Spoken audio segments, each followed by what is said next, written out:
swear if I wasn't a wolf VTuber, I'd probably be a bulldog one. You'd be a bulldog. Well, we're live, y'all. Don't worry. Hey, You did not hear Gray just accidentally talking about changing his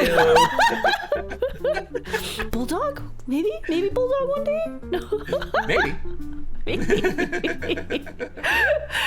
All right, y'all, welcome in. Thank you all for joining me and the wonderful, the one and only, loveliest Papa Dad VTuber Isagrabo. Everyone, please give Hello, everyone. Round of applause. That's a cutie koi. Welcome in, Faye. Thank you for giving the pre-head pets to Gray. He's been receiving them all. Yes. All the head pats. All the head pats. Folks, hello. Welcome in. And so just to give everyone a little bit of an introduction here before we dive right into this awesome VTuber Deep Dive series. This is my, so far, this is the second last one that I have scheduled. We've got Gray today and then Napolitan on Saturday. But for those of you that don't know, I am Jason C. Hello, good morning. For those of you that don't know, I am Rika. I am now a vmanager, and I offer basically v-coaching, v-managing, v-consulting services to anyone of all levels, sizes in VTubing. It's just always been my greatest passion and goal to always help others. More than streaming, to be honest. Sorry, y'all, I haven't been live much because I love helping other people. I love helping to see how I can, help everyone else achieve their dreams and hit the moon, shoot for the moon. So that's me, and I'm hand it over now to Gray. You want to give yourself an introduction? Good evening, everyone. Good morning. Good afternoon. Whatever time zone you're in. I'd like to introduce myself. My name's Graybo Falcona. I'm a little spirit VTuber. I'm also a Papa Wolf of two lovely little girls, one of which might be running over here every once in a while. Kind of stuff that I like doing as far as my streams go is story-based games as well as some retro games. Thank you, Gray. Let's all give him a warm welcome. So, as well, if you all can please try to send over as many smooth brains or like a bit connections, because Gray is looking a little crunchy here, unfortunately. Yeah, unfortunately. Internet ways. The joys of running on DSL. Oh, it's so that's okay. You know what's funny is maybe you can like turn it into like a running joke or something on your stream, like it's like where they can like crunchify you even more, or just like eat you up like or something. I don't know. Give me a break of that Kit Kat bar. Yeah, or even a Kit Kat, right? I don't know. It's so funny because at the beginning, like, Gray was like, crystal clear, and all of a sudden I was like, oh, look at that, Gray's clearing. Things getting clearer. Oh my goodness. Oh my goodness. Mr. Goodman, thank you for the follow. And also, so yes, I also forgot to do the the shout out, but here is a cutie Gray for you to go follow. I do appreciate the shout out. Shout outs are always appreciated. That's why we're here. It's to talk about you. Really? Yes, yes, you. Yeah, you. No, who else could I be talking about? What the heck?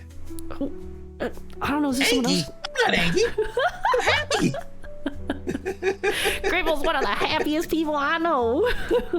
Which, honestly, I don't know if you wanted to talk about that as well, because I feel like this is something that I think not a lot of people know or necessarily like appreciate out of you. Is that Grable is one of, if you haven't seen, Grable is one of the biggest positive influences out there. But he actually suffers from disability, and that's also why I think you are one of the greatest role models that are out there. Like, seriously. Oh my goodness. That's something that I had to learn the hard way. Oh my goodness. Between I mean, for the disability that Rake was talking about is a condition called Meniere's disease. It's a condition involving the inner ear. It basically involves a lot of different things. Matters on what part of the ear is affected. From tinnitus, which is like the ring of the ears, dizzy spells, vertigo, and up to and including hearing loss. Which sadly I've lost quite a bit of my own hearing. Oh. Oh my goodness. So yeah, when they say that I hear like a old grandpa, it's no joke. But I think honestly, that's one of, and I'm sorry to, I'm just jump right into this. It's like, I feel like that's one of the things that really sets you apart and stands you out from a lot of people. You're just a really strong force that exists out there. It's just really, really like overlooked essentially, that, you know, maybe we can talk about later today, is like how we can, you know, highlight this and bring this out in you, and, you know, maybe get you into more similar spaces of, you know, perhaps like other disability communities, and other, like, you know, more like family parenting related communities as well. Yeah, man. I've actually found out there's actually a couple other VTubers that actually do have Meniere's. Oh. Yeah, one actually being Bo Sheep, if you know who she is. Really? I think I've heard. Oh. I guess I know she done a lot of work with Takahata. Oh wow, that's awesome. Because she's involved in the voice acting community.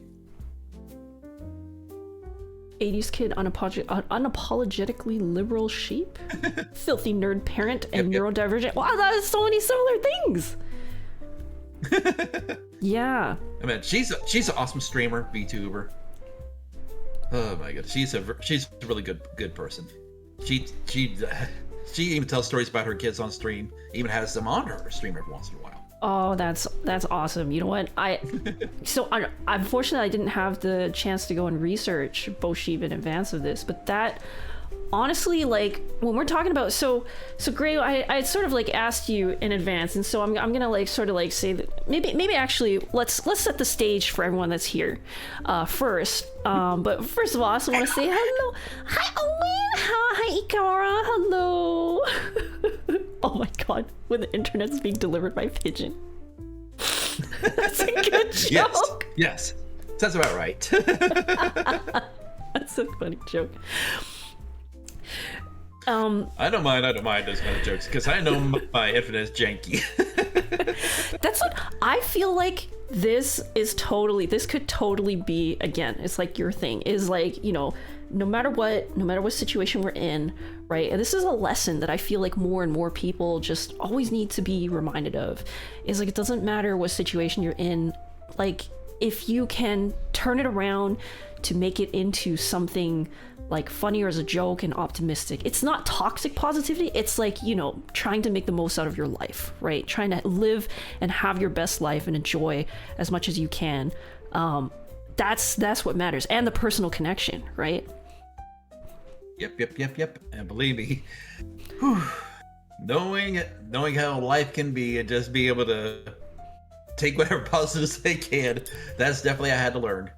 Especially with my two kids. Oh yeah. You're reminded of it every moment, every day. Yep. Oh my goodness. And that's Lily is No, you go first. No, Lily just is a literal walking reminder of how tough life can be, because she was born with a cleft palate. For those who don't know what that is, run your tongue along the top of your mouth. You know, like from behind your teeth, going back as far as you can to on the top of your mouth. Now, just imagine being born without that, and you could actually able to stick your tongue up to your nose. That's what Lily was born with. So she's also susceptible to a lot more like airborne diseases and everything else. So multiple surgeries to correct it, and she's been a joy. Yeah, she's been real strong through all of that. That's actually one of the reasons why, for those of you that don't know, we actually had to kind of delay this deep dive with Graybo because it was actually supposed to be a little bit earlier, back in July, because Cutie Lily was going through. Yeah, because we were told that because we've been expecting her for another surgery, because as she grows older, as she grows bigger, there has to be corrective surgeries, and well, they basically called us not long before the stream was about to happen and said, "Hey, the surgery's happening this time. It's now." Definitely want to be prioritizing that for sure. And I'm so glad it went well, right? Yes, it did go well. What? She's healed quite nicely, and as anyone who's been on my stream can tell, Lily is quite vocal and she is quite loud. That's what we love to hear. Oh, that's so wonderful. Our little Aphmau lover. That's for real. Oh my goodness.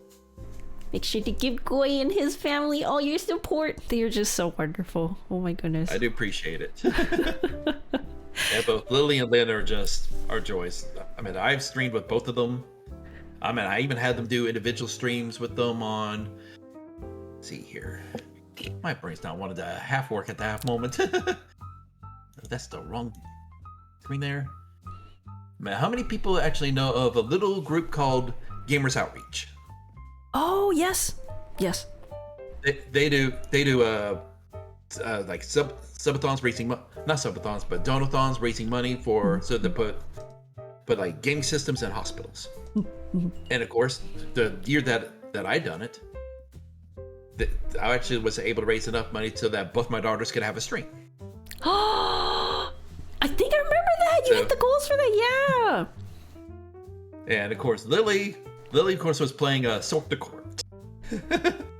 And of course, it just made my day and her day when they said Lily was the best queen ever. Aww. Oh my goodness. Was that when Lily first started like appearing on your streams? As far as a VTuber model, yes. Yeah. And I can pull it up real quick if you don't mind. Oh no, absolutely. Feel free to do whatever you want. Give me one moment. Yeah, let's show everyone. It's still gonna be me. Because I think this is gonna be quite interesting because this factors in to your stream as we're gonna talk about, right? Let me see. Is it pulled up now? Yep, there it is. Yeah, about this is her model. Because now Lily is actually more present in your streams and you actually have a whole family. You got a whole roster of streamers going on in your home, right? That I do. And here. And this is my older daughter's model. Oh! Oh my goodness. And of course, her skin tone is closer to what mine actually is. Mm-hmm. Oh goodness. So they have, like I said, both my daughters, they do streams every rare once in a while. Let me switch back here. Welcome back. Because I don't do I don't stream as a female model. It's just how I am. Yep. So at the beginning, we were talking about you and your unique streams and brands, and I kind of wanted to just sort of lay the groundwork of that for the chat to establish that, and then so that we can work on that, right? So if you were to describe like your brand and who you are and what you strive for in your streams, like what would it be when you hear Graybo? Well, for me, when I think about me, I think of basically just me playing games that have stories. That is something that I grew up enjoying, because I spent a lot of time in my room since my dad was military. So of course reading was a big thing for me, and of course I got hooked on it. Then of course I was introduced to video games not long afterwards, especially RPGs. And of course I got hooked on it, and of course that's something that I've been playing ever since. And of course, as far as video games go, there's more than just RPGs, so I also got hooked on platformers, action games and everything else, like from the Nintendo all the way up to modern day gaming.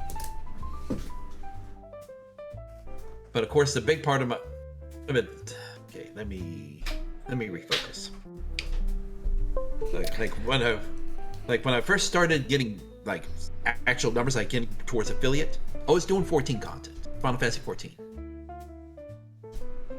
And of course, as content was starting to run dry, my older daughter was feeling depressed. And she's been asking me for months and months and months to start playing Genshin. And of course, she was really depressed, and I decided to surprise her one day and say, "Hey, guess what I'm streaming today?" And of course, she was happy about that. And of course, once you start going down the gacha game hole, you discover how far the story goes. Oh yeah. Oh goodness. So of course, then I delved into, of course, Star Rail, Zenless Zone Zero, and of course, my wife and I always was competitive with the little game called Azure Lane. Oh my goodness. But of course, up to this point in time, both my wife and my daughter stopped playing those two respective games. So Oh, so it's kind of a combination of you really like playing your story games. Is it to sort of like share in the story with people while you're on stream? And it's like not just for your family, but it's for you and sometimes your partly family. for me. I mean, like I said, the reason why I got into Genshin was my daughter. Oh, okay. And of course, she wanted to see my reaction to it. As you know, how that period of time was like, everyone is saying, "Oh goodness, oh why are you stalling? Quit talking. Keep on going with the story. Why do you want to see what you're doing?" Okay. So you actually had feedback saying that they wanted you to keep focusing on the story. What were you stalling with, so to say? Giving my reaction to it, my thoughts behind it, my theory crafting. So you like to do thoughts and theory crafting. Okay. I mean, it's just like when you're going through a certain part of the story, it's like, ooh, is this where it's gonna go? Is that where it's gonna go? So I'm just taking Or all these like notes you get down. you get to it like a dead end of the story, like between patches. Like, okay, this is with what I'm presented right now. This is where I think it's gonna go. And Oh my goodness. that's interesting then. Okay, so we'll talk about juggling your viewers' expectations, because I think this is kind of a theme that a lot of people also have difficulty with. It's like juggling what you want to do and also what the viewers want to do, and trying to find like a happy in between for that. Because what we don't want is, for you to not be happy and feel like you do have to stop theory crafting and stop talking about your thoughts. That's what makes your stream special, and about you, that's what makes you happy, right? But maybe there's a way we can find like some sort of like a backup, like default rule of like, oh, don't go on a tangent for more than 5 minutes or something, unless you're really absolutely sure, because technically you are the one running the show, and it doesn't really matter what other people there think, in the sense that like, if that's your content, if you want it to be a place where you can discuss and talk about theory crafting and what's going to happen, then that's the type of stream that it is. It's not one where you just blast through the story. And so unfortunately, this is not the place for those kinds of types of viewers. But we just have to have got it some... right there. Faye in the chat said, we must emotionally vampire your reaction. A small group of people who watch new players run through 14 and can be overbearing with their vampiring. Yes. Trying to relive their emotions through somebody else. Yes. So it's entirely yes. That was what you had experienced in 14 specifically? Yes.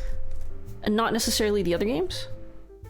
Genshin to a smaller degree, but it's more, you got a lot of people who've been playing Genshin since start who visit my channel. Do you know like how long you kind of spend on doing it though? Like how is it like a half hour or is it more like 5 minutes? Probably about 5-10 minutes. Is it like very often too? Like it's not very often because I want to continue going through the story because I love eating up the stories myself. Oh my goodness. Oh my goodness. That also includes even like stopping part of the stream to say, up here, here is this like secondary thing to watch, so you can get a better idea what's going on, and I love that. No, that is good. That's something. So this is something where we actually have to like weave through and figure out the voices that we don't want to take and the voices that we do want to take, because just because there's like a vocal minority doesn't mean you want to follow that. So we have to be very strong about the rules on your stream and make it more apparent, perhaps, like, you know, with, you know, the help of like mods, with the help of like, you know, extra rules like no backseating, like don't rush Gray, right? I want to play at my pace, right? Yep. That I do agree. I'm thankful that I actually have some good mods about that. Between Shirshay and Maya, and lately Jadeite, they've been helpful with that. That's good. Yeah. And what specifically we want is like in these special cases, because I would say there's like general mod rules, right? Which is like, oh, a bot came into chat. Oh, someone's trying to bully someone. Oh, but this is more like specific to you, great? Like a very specific, like, type of interaction that viewers generally tend to happen to go down this little, like, you know, water slide. And so also, like, what we can do, there's multiple things that we can do, right? So there's like, well, first of all, asking the question of why do they seem to be going down this pipeline? Because we could just say, oh, there's always going to be people that are like that. But if we can introduce like a system that would basically cut it short, filter it out, or cause them to go the other direction, to encourage them to instead go for a more positive interaction with you, or one that you enjoy. Like, for example, you know, instead of telling you to rush, please jump on the theory crafting. Like, maybe what you could say is like, I love theory crafting, right? Then they know like that's your thing, and it greenlights them. It greenlights them to say like, oh, instead of pushing Gray forward, I can actually send a ton of resources at Gray because, you know, Gray loves to go into this, right? So it's like, how can we, right, change that interaction instead of always feeling like we're example, when I actually mentioned that to someone in the stream, they were the one that actually been giving me like all the like secondary information, like for Star Rail. They had like some videos that I didn't know that was released about certain things, and they said, hey, here you go, eat this up. They'll help you out so you get to see this content where it's going. So you like that? Yeah, I mean, that's one thing I do love about my community, because as I mean, they do feed me some information, but then again, also goes the other ways. It's like the ones that I'm not playing that game. It's like as you know, some people are only there for certain games, and they will show up during those games. I understand that. So that's what I think would be good for you to make it more obvious, because when I look at your Twitch like description and about page and about me, there is nothing here that talks about you being the like theory crafting type, right? You're just a game enjoyer, basically. So it says nothing to help your viewers understand how they can uplift your stream and how they can have more positive interactions with you, which is something that you have to do as a streamer. Gotcha. You have to be the one setting the stage. It's kind of like when you go and visit someone's home, right? You'd be like, you got to Yeah. tell them some of the house rules, right? Like, oh, like take off your shoes, or like if you want tea, let me know, I'll get it for you. Or like, oh, you do the self-serving, right? Like you can feel free to make this place your own home, right? And then people who say that start to realize really quickly that telling someone that this is their own home can lead to, right? Like, so you need to make sure that you are establishing clear, encouraging rules, because then no one knows, right? Ready. I do appreciate that. Yeah, so basically, right, if you're keeping with your main focus is going to be on story games, and you love talking and discussing about like stories and theory crafting, then basically I would definitely suggest, right, emphasize this, as well as like any other rules, like no backseating and no spoilers, of course. Man, as you're going through this, I'm actually adding it right now. yeah, good, perfect. Let's go. Because it's really, really important. You've got some other really good rules already, like no politics, no religion. I see the avoid spoiler talk. You probably want to be a bit firmer on that. Yeah, I understand that. Yeah. Alrighty, yo, gotta love how this Twitch is set up. Round and round, love will find a way, just give it time. Rule number 1, read the rules. Yeah, exactly. And what's funny is a lot of I forgot about this because this is really weedy about Twitch, but actually it's always good to have the rules as a panel inside your like Twitch like main page. But there's also when you click into the chat for the first time, there's that little rule section. Yeah. That one's also important, and boy, is it really hard to find in the Twitch settings. Because I've discovered a lot of time when it comes to the rules, you know, like when you first click to someone's stream and you try to chat, most people just go click, accept, yada yada yada. So here, you know how that goes. Yeah, but it's still useful. So I'm just gonna post the link. Basically, it's in your dashboard. You go to the settings and moderation, and it's under chat rules, because I had a really hard time refinding this, and the way they do it is it's not like an entire block. It's like individual lines that you basically go and reorganize the so just make sure that those are up to date, right? Your panel and these chat rules. Okay, yeah.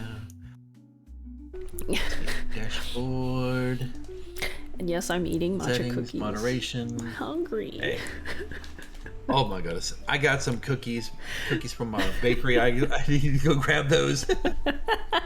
Oh, do you need if you want to run and go get them now, or? See here, I'm just trying to see here. Go the moderation. No, not monetization. Moderation. Yes, there you go. So Heaven help me. Quickly go do those, and I'm just gonna send you this page and clear it out so we can move on to the next part, which I think this is where things are gonna get interesting, because we haven't even talked about like story games are great, right? That's wonderful, but you got so many other things going for you. You got so many other things going for you, Gray, that we just haven't even touched on yet. It's all right. Oh my goodness gracious. I don't know. It's just great to hear you laugh. It's great to hear you laugh. It's just great to hear you laugh. Honestly, when I was going through your content, so great. Actually, when I was going through your content, I was writing a few notes. I definitely, one of the first things I actually written down was really great laughs. Really great and fun content that you have, like with your family and with Lily, for example. And honestly, because when I look around, okay, so one of the biggest, most important things for reasons for why people want to watch your stream and come hang out with you and be with you in today's really attention competitive world is relatability. Yeah. And like, you know, also, so when you see someone, you know, having a good time and just, you know, being a great time, and like also like you've got so many great lessons, you've got so many great things that you preach, and so many wonderful interactions that help to remind everyone every day about, you know, it just makes, I feel like these are things that you could definitely focus on a lot more, because driving by your stream, you kind of like don't really know what's going on.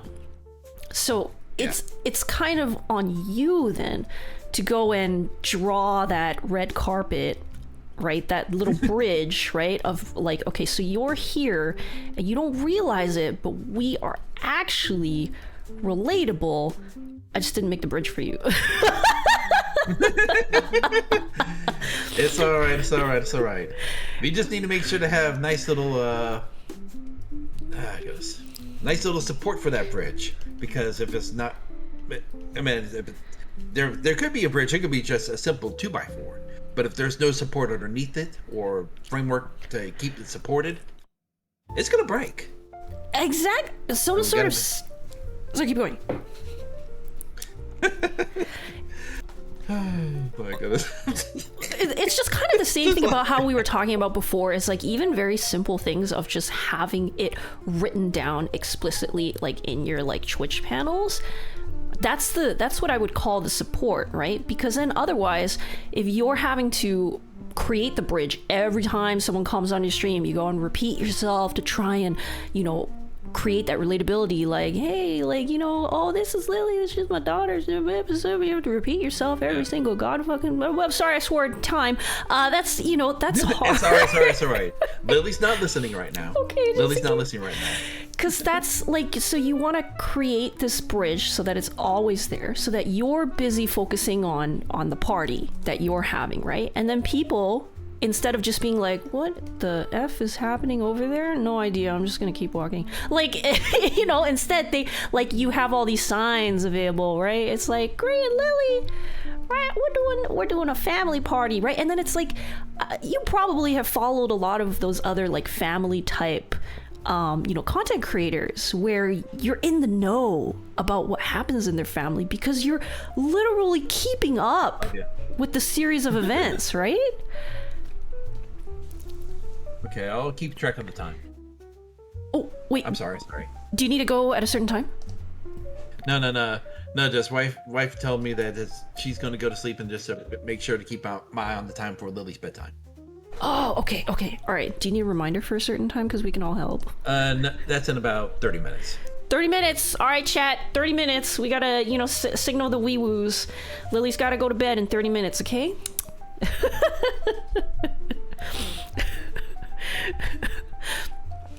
But yeah, it's like, so you want to make sure that you're like regularly like advertising what's actually going on, and this is where I feel like it might be useful, you know, use everything that you have in your ability. So that's like socials posts, because I do see you use Blue Sky, right?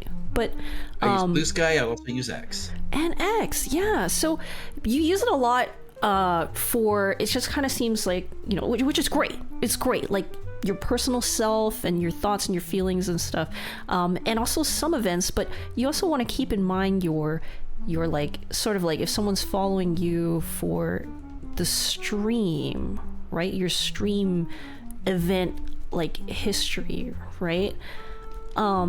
So that remember that funny thing that happened between like you and Lily, or you in the game, or Lily and the game and stuff, so that people can remember like and see what happened even if they weren't on the stream, and it makes them want to come and tune in and join in for the next time something interesting happens, right? Reposting my clips.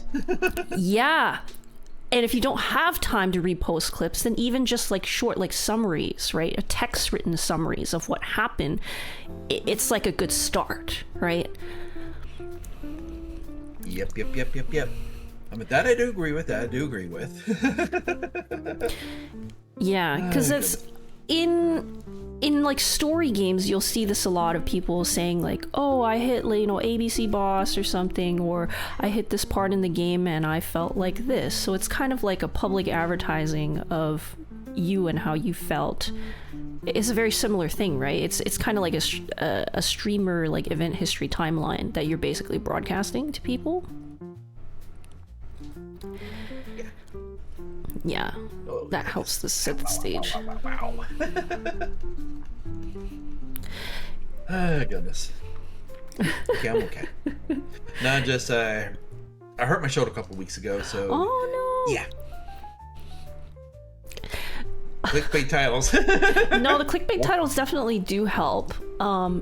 If we talk, that is definitely something with shorts for YouTube. That's something I'm also starting to work on. I started to work on YouTube Shorts with some of my some of the in-stream stuff, as well as like individual stuff. Like how some VTubers have like their 1 little minute where they go on a quick little blurb about a certain subject and then go on.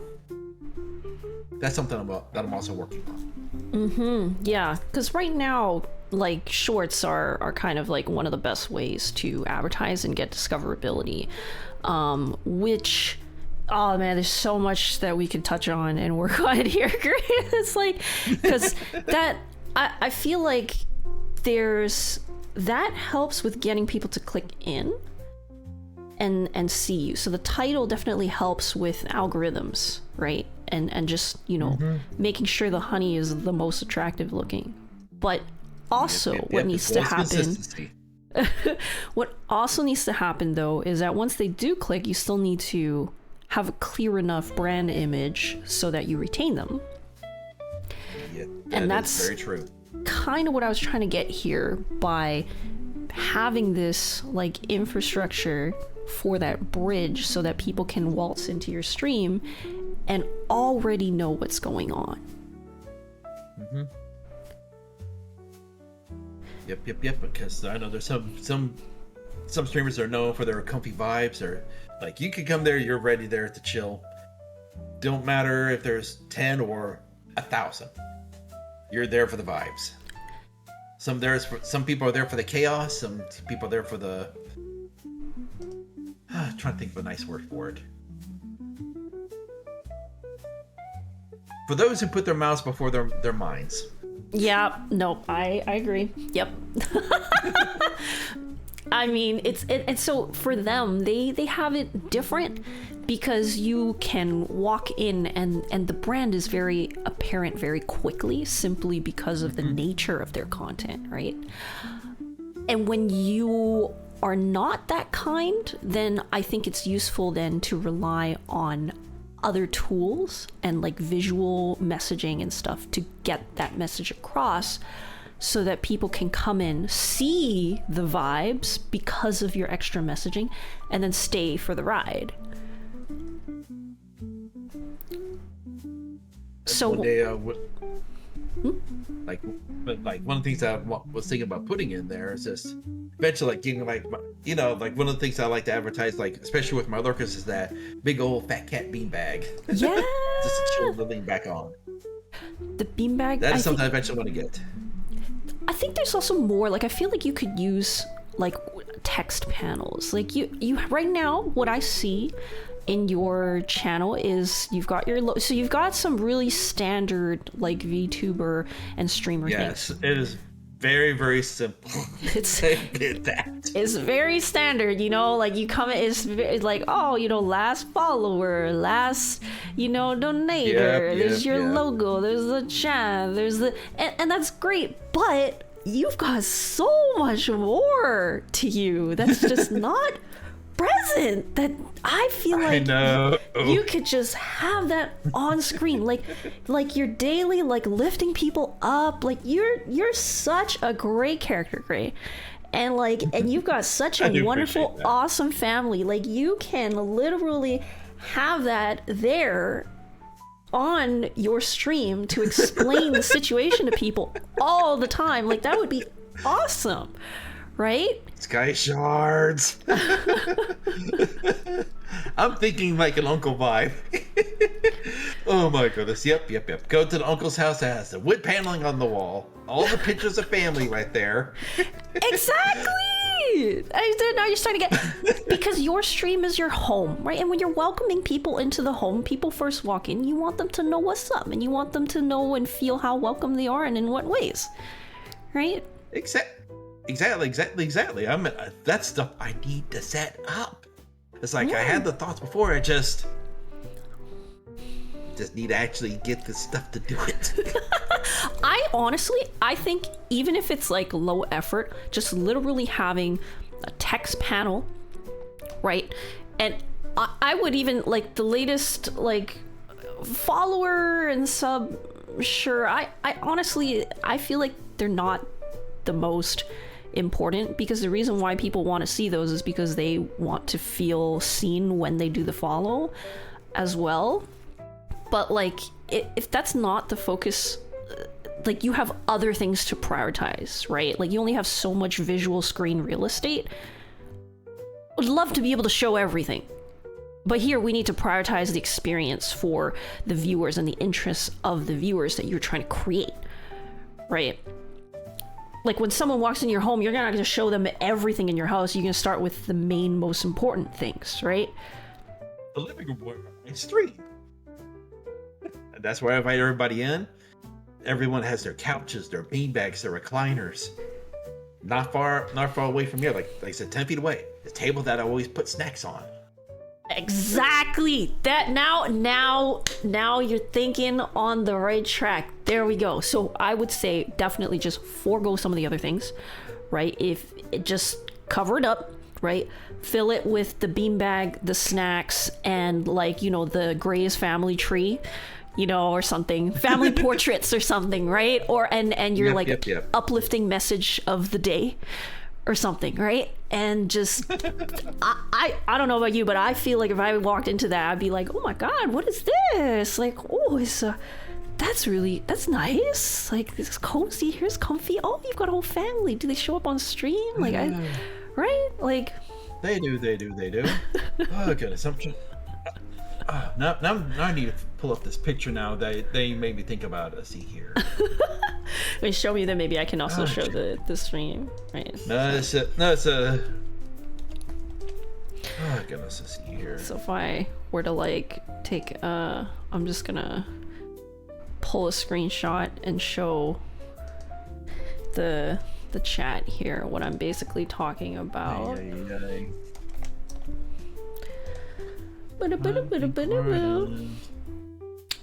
I know you're cute.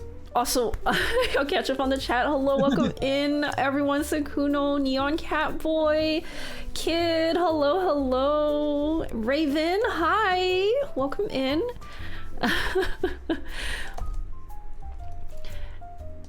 So let me pull up your stream thing here. Hang out. Okay. Give me one moment. No problem. I'm just gonna like this is gonna be super like drafty kind of thing, but yeah, I got you. I'll just kind of highlight what I'm thinking here. Okay. So like basically you said you wanted a beanbag chair, so you could put the beanbag chair here, right? Beanbag. And then ooh, this is interesting. Your chat right now is going vertically, but I almost feel like what might be cooler is if you give off the living room vibes and you have the family pictures here on top. Yeah. Right? And if you can find a way for the chat to maybe be like over here or something, or to go sideways, because some people have the chat that, like, you know, scrolls this way. I know what you want to talk about, because I want to say, shoot, trying to remember who it was. I want to say Rinny has like her chat going sideways. Yeah. because I also know Kit has their chat in that general area, a very, very small one where you can only see like one or two people at a time right there.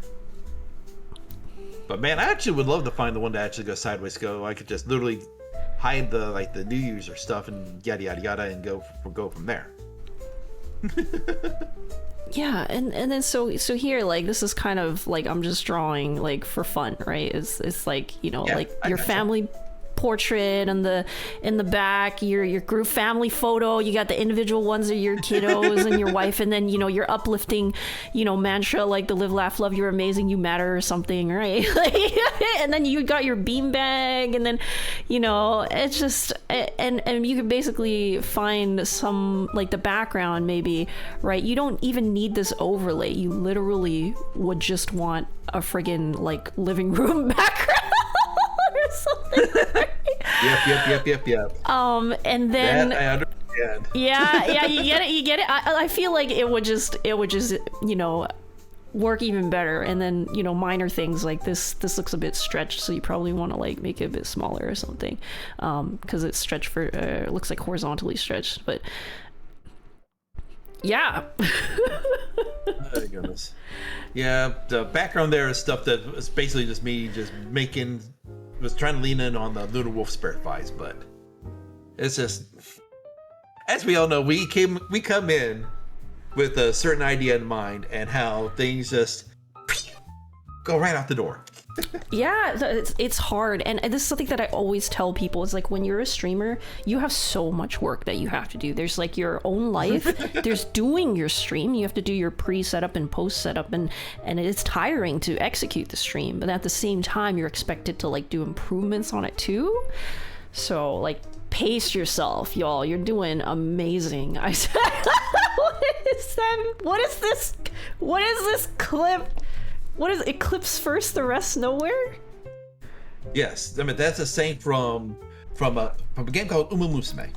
Oh my goodness! The story behind that is there was a racing horse in France, gone by the name of Eclipse.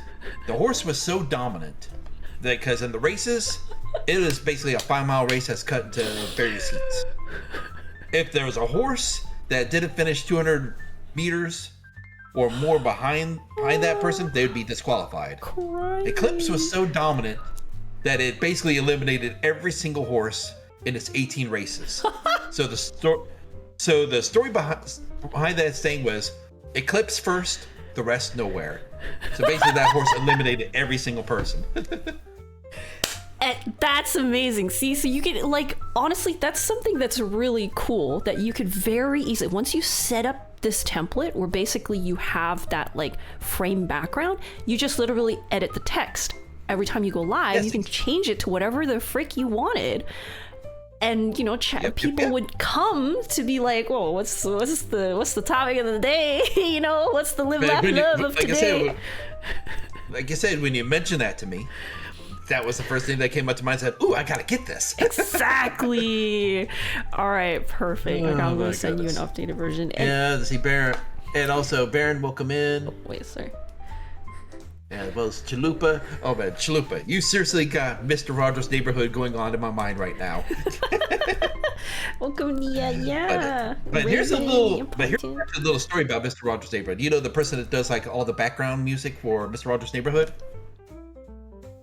He's actually a famous jazz pianist. He was just doing stuff for Mr. Rogers as a part-timer. And every time, for every episode, for the intro, it is never repeated. It is a unique one every single time. Because he's doing it live. And he's just having fun with it because he just like Mr. Rogers. Oh my goodness. Hey. That's an interesting chat that was linked, Mythos, but you know what, that's interesting. So I feel like, honestly, Gray, like, for like, you know, whenever we talk about stream improvements and stuff, right, we always want so much, right? But yeah, what's important is to keep in mind like baby steps and milestones. And the other really large streamers, like, they do this thing where they can't they're not forgiven as much for scuff. But that's because this is a whole operation. It's a whole business for them, right? If they show bits of scuff, they can lose viewership. When, we're, starting out, what's more important is that, recognizing like you're gaining experience, you don't have the same type of viewership. In fact, your viewership is different, right? It's more based on personal connection and more based on, forgiveness and understanding and growing from, a smaller type of like vibe and audience. And so then it's totally okay. And definitely I would encourage it to do your upgrades piecewise. Just a little bit here and there, right? Because that's honestly one of the things that can stunt progress, is feeling like you have to be perfect before you go live with it. Then you might never get there. Yep, that I do understand. Because I know there's some... there's plenty of scuff in my streams, as it's going on right now. Oh my goodness. But I'm not known for my scuff. Some people, maybe like, I know ones like Monarch, she leans into being the scuff queen.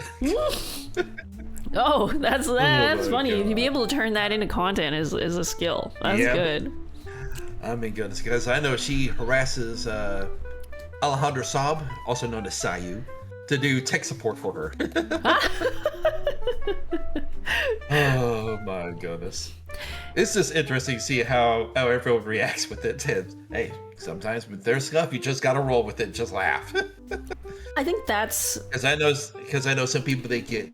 If like something like that's going on, you could tell the frustration level setting in with their voice and their mannerisms.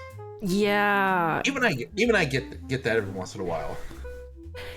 Oh goodness. It's hard because I think a lot of us, when we first start streaming, we're doing it sort of more from like a personal perspective.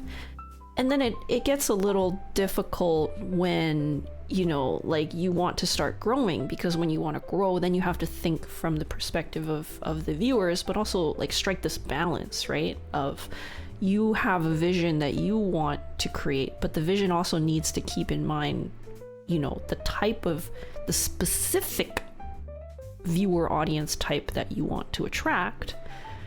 Create that space, create the boundaries, and also appeal to them.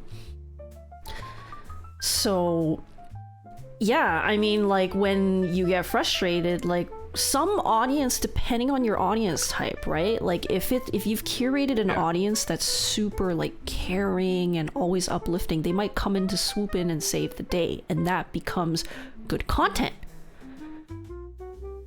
Because everyone's coming together for a purpose and they feel a sense of unity and that they helped someone, which is the streamer, right? But it could also be the opposite, where you have people that are just looking to have fun and escape, and the moment they see you going through some personal frustration, they relate to that part in the negative way and then click out. Yep. That I know. So and sadly, I've had people that followed me before, and the second they heard Lily, they went, "I'm sorry, I can't handle kids," and boom, they're gone. All right, so heartbreaking. Now we're getting into the. But that is something that I've learned to expect, because I mean, as a dad, I know there's some people they can't handle kids. Like the second they hear a kid, they're gone. I've learned that. I've learned to accept it, and we just go from there. And I think this also has to do with... All right, now we get into the tough questions. Great. These are the tough questions. Okay. All right. I know you love everyone here. I know y'all, Sakuno, thank you for the Prime sub. But I know that, from the Final Fantasy community and from everyone here, like, you love us all and we all love you. But to be truly honest, right? most of the people in this crowd are probably not the target audience you want to be attracting.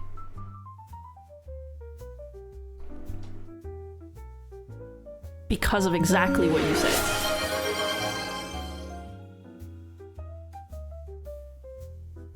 I understand that to a degree. I do understand that to a degree.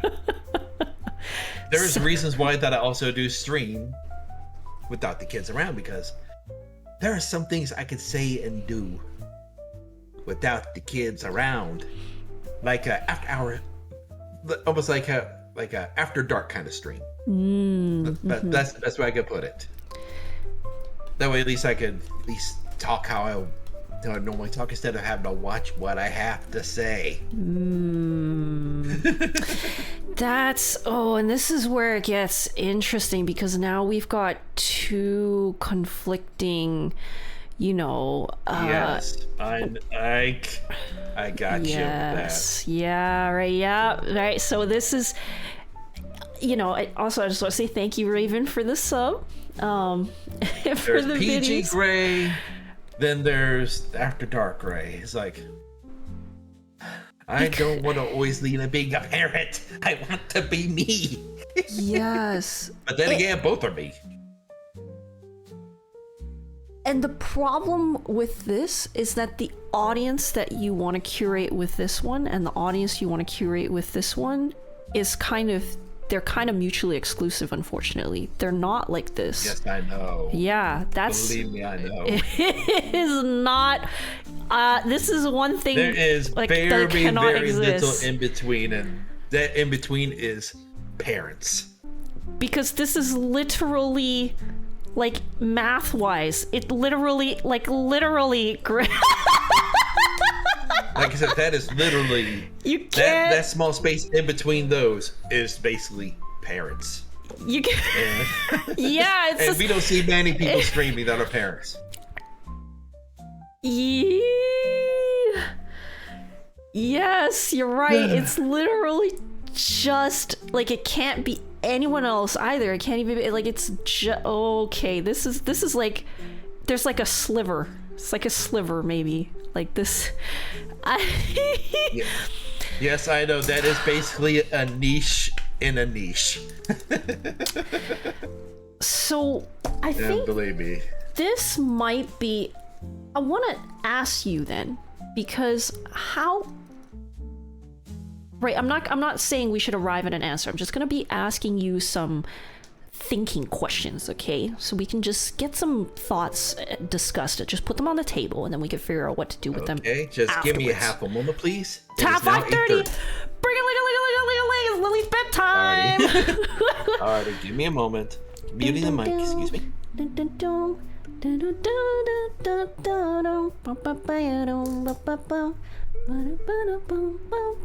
Everyone say goodnight to Lily. Now it's gray after dark. Now we get gray after dark. That's great. Wait, I'm worried about the Epstein comment, Nia. That worries me. I'm gonna delete it because I don't want any mention of any of that here. Sorry about that.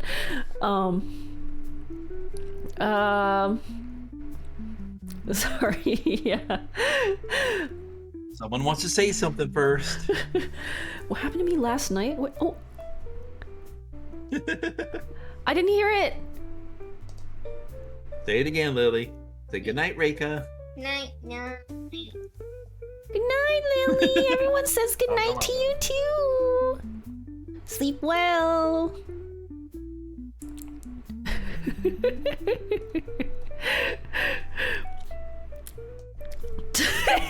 Are you saying like gray just has like a sign that like turns on? It's like gray after dark now. That's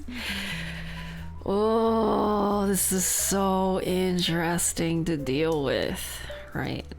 Because I've got thoughts. I've got a lot of thoughts on this, but I'm gonna save it. We're gonna ask Ray the questions first to see what we're dealing with on the table, right? Because these are unfortunately two very, very, very differing and conflicting paths. Like, it's just... Exactly! I said it in Blue Sky. I freaking called it, yo. I was like, this is gonna be really fun. It's gonna be really fun to deal with. Oh, thank you all for the hype train. Thank you for all the biddies are even.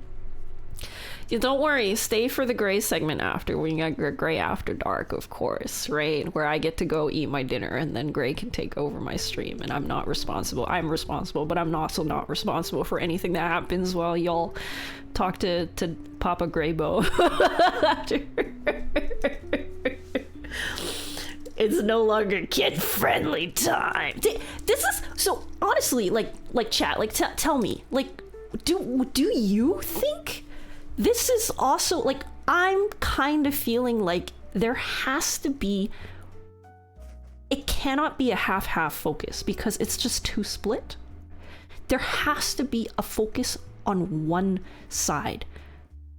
And that's the only way then that we can appeal to it. And there can be, the percentage shift it can't be 50-50. It's got to be something like 80-20 or something, right? With very, very distinct differences, like clear as freaking day in your face.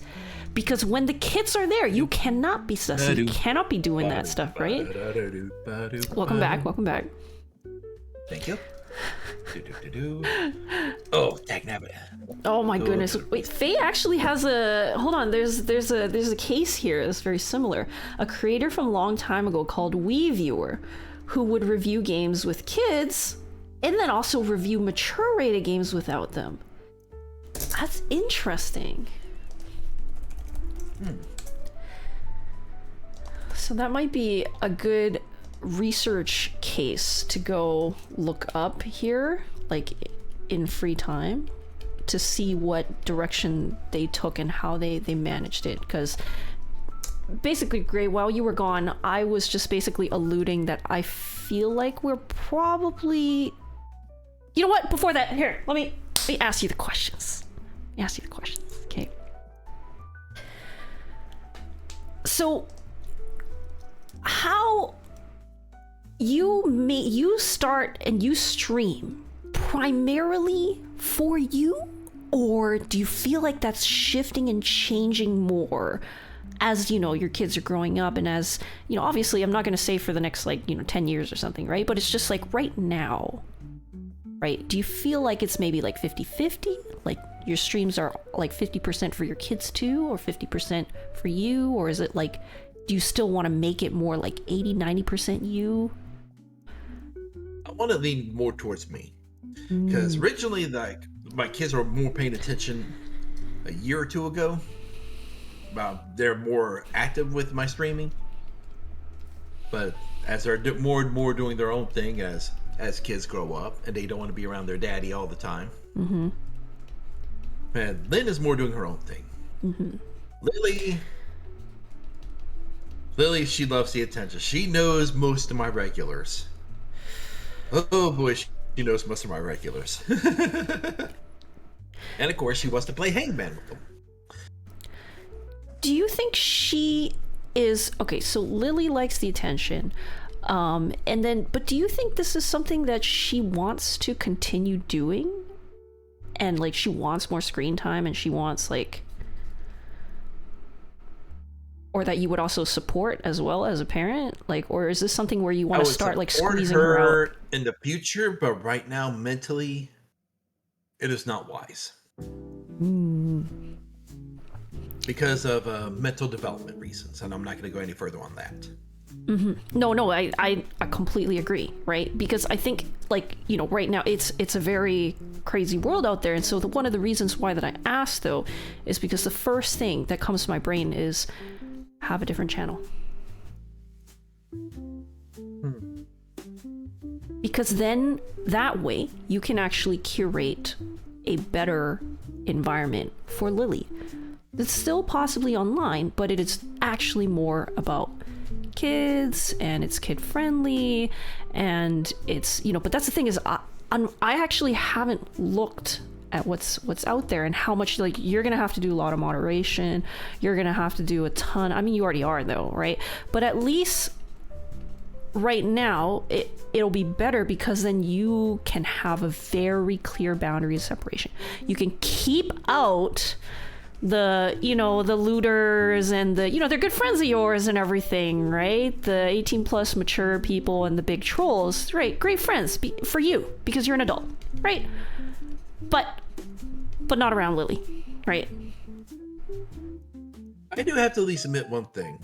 The people who are actually the biggest looters in my channel, they are the most protective of Lily. Perfect. They will fight to the death to protect Lily. They love her to death. That's why I do appreciate about my community, because oh my goodness, they know how important Lily is to me, and as well as some of her difficulties. They are very protective of her.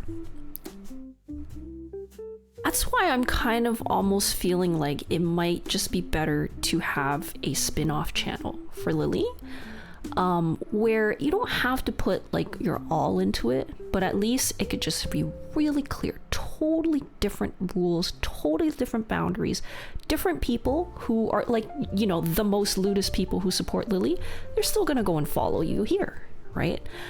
And you can even use the same stream setup. It's fine. You just need to set up a different account with the different stream key and make sure that you do that correctly every time. But at least then you can have a lot more like confidence and a safer, wonderful space for Lily when she does want to stream. As long as you guys have that separation, it's like, okay, today is going to be a Lily focused stream. So we're going to go here today. Right? And then the normal default will be like the gray stream, which is over here, right? And there's a con to this, which is, you know, you're going to stream less here because some of it's going to be here. But, you know, I'm sorry to interrupt, Reka, but I'm going to address both Sky Swords and Chalupa on this. Having Lily do a solo stream is not happening. no. Well, Twitch rules prohibit any kids streaming under 13 without their parents there. Yep. That's Twitch rules. And second of all, as I said, Lily has mental development issues, and that is something that I'm very, very protective of. So it's usually, whenever Lily's with me on a stream, it's usually as a sidekick. And she's usually gone after that. After she's actually got her attention. As someone with I'm sure many of you will agree about attention issues. As soon as something else gets her attention, boom, she's gone. So it's not consistent either. Her appearance is not consistent. It's not like you can actually be like, oh, you know, Lily wants to stream, so we're gonna have like a 1 hour like Lily stream segment. It's kind of like she shows up when she wants to. Yeah, she shows up when she wants to, and it's usually it starts with, "Hey everyone," then as soon as she hears me going like my intro, boom, boom, boom, boom, boom, boom, you can hear her literally running over here. Is this something that you can then start to be more clear with her, like about like, you know, you're doing your stream type versus like, you know, being like, hey, I'm planning to stream, do you want to join me? And that helps with the, okay, that hasn't worked. I have to a degree, and it works to a degree until it does not work with her, because as I said, mental development issues, she cannot comprehend certain things. So, all right, let's go back to this then. All right, I'm gonna take all of this about having very clear separation and stuff like this, and I'm just gonna say that is not the case. So what it sounds like to me then is probably a better thing to do is that we say this is primarily Gray's stream with, you know, but you have sudden, surprise, literally Sudden parachuting invasion. in. It's like literally like you get raided by your own daughter, basically, right? Yep. Basically, right? Lily's here, right? And then I think like now we can play with this. Because now we know the boundaries, the rules of the game. The rules of the game are basically, occasionally, you will get dive bombed by your own family, and then that's when you gotta flip on the switch and chat needs to, it could be a game, right? Basically, but you need to make this very, very, very visually clear to your chat. Right? And you can make it, if you make it fun and you make it an entertaining, exciting game, it's like, but guys, when my daughter comes, we gotta make this PG, okay? Be on your best behavior. Anyone that doesn't, okay? I'm bonking you, okay? This is no, you can't, okay? And it's just like, oh, Anytime. Lily's here, and then you flip, like you have something on your stream where you literally flip, right? It's like, kid safe. Right, and then maybe there's like some sort of like visual indications of like, like, I don't know, bombs dropping. Maybe not bombs, it'd be like glitter, unicorns, everything, whatever she likes. And maybe the stream visuals all change thematically, right? It's just so clear. This is Lily time, baby. Yeah, or you already had that idea passed through my head. Put the chat in baby jail. Put the chat in, exactly. There we go. There we go. Right. And you just make your stream really visually obvious, right? Because then one of the problems is that people don't know your situation. Like, how I just had to ask you all of these questions for us to figure this out. And believe me, that's why the questions are there, and I do appreciate it. Exactly. So then, now that we've asked these questions, you can basically recognize that these are the types of questions your chat's going to have. So how can you help to answer these questions very clearly with the setup that's on your stream? So that when you're past the questioning stage, it's all about playing along. It's like, oh shit, chat's going to baby jail. Kid's here. She crash land parachute, right? Just by saying that it's like a crash land parachute, then it gives the impression that you don't control it. You can't control it for whatever reason. But no time to think. Oh, just got right. Like when you create that environment for people, even though it's like a sort of faked sense of urgency, it actually helps to push that narrative so that people can understand and adapt and move along quickly with you, right? Yeah, that I definitely know. It's like you gotta share. Because believe me, share your pace. Rika, I mean, you heard how my mic picks up my family. Yes. Right? So just imagine hearing those footsteps, boom, boom, boom, boom, coming from across from the far end of the house over to here. That is how quick I had to change the scene. And that could be, honestly, this could be like a joke too, because then afterwards, once Lily leaves and you flip everything back and then it goes back to gray after dark, then it creates this sense of like it creates this sense of like being a part of something in the viewership, because everyone's like, oh, we're on a best behavior, but we're waiting. We're all waiting because we know Gray's waiting.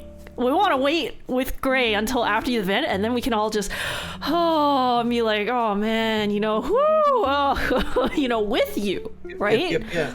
To share in the same emotional roller coaster as you, by making it very clear to the viewership.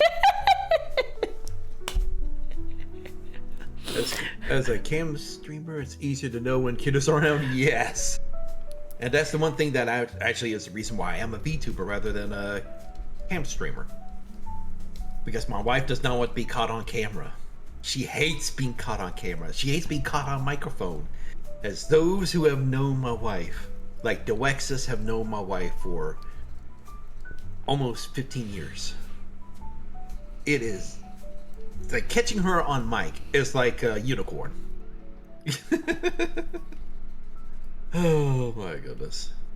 So yeah, that's a big reason why I have a VTuber, because I could actually talk with people. There's a face there.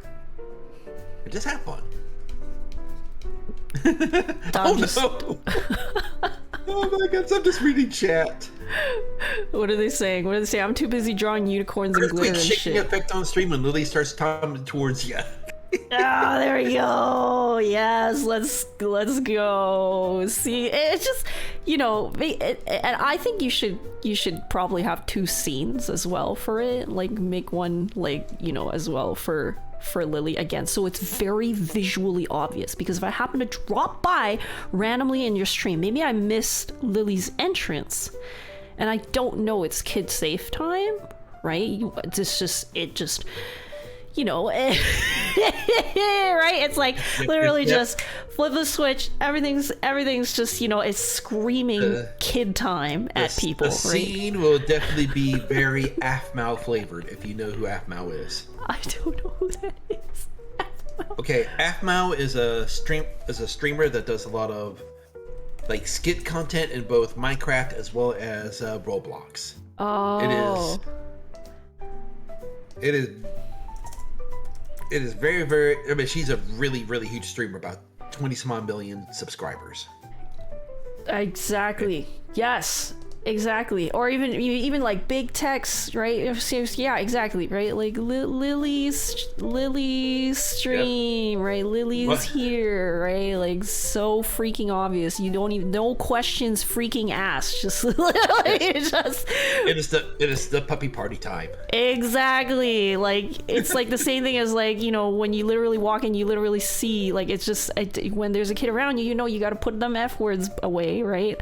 Like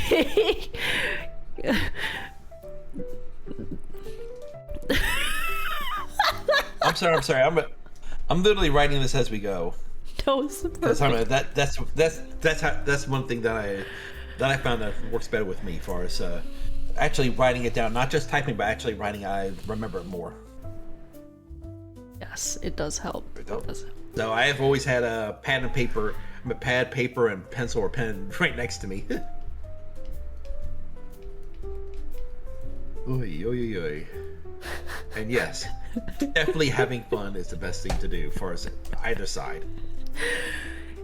Yeah, and then this way you can keep your stream, and then also, like, you know, Lily can also have and like share your stream, and it just, there's no need to divide it, there's no need to divide your audience, you know, it it creates a unity then between all the people as well who are above 18, and just being like, okay, but this shall pass, right? We shall be here to, you know, it's like where you're like an auntie or an uncle, and you're the deer caught in headlights, where they're like, oh, I brought my kid, and suddenly I have to be an entertaining babysitter, you know, like, oh, hey Lily, how's it going? You know, help your friend Gray out, you know.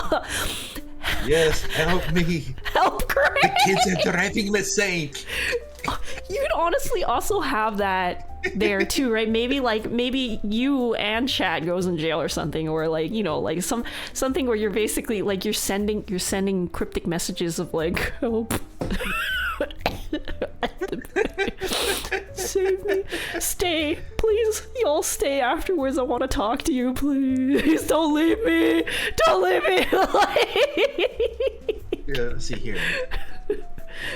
Yeah, see, there's also that fine line you got to be careful about. It's kind of like the elephant in the room to say, be careful not to see your yeah, believe me.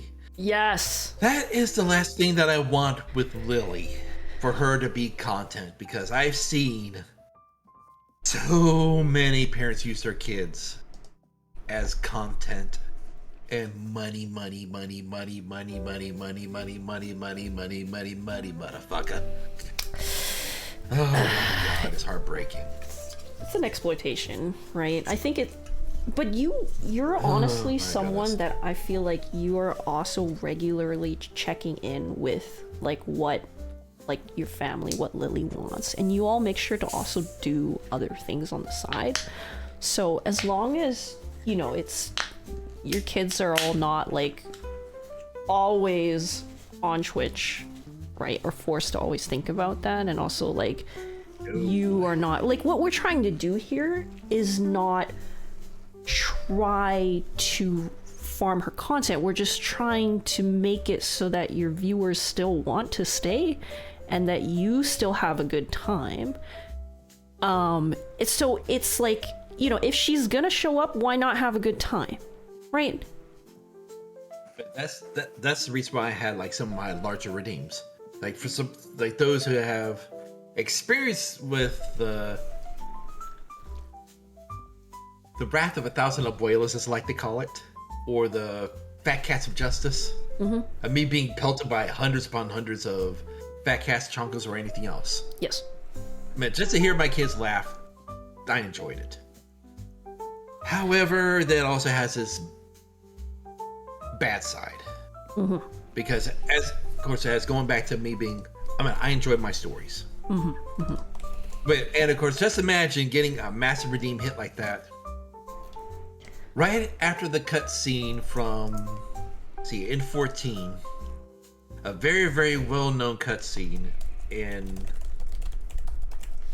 3.0 that is very, very heartbreaking to a lot of fans out there. After the vault.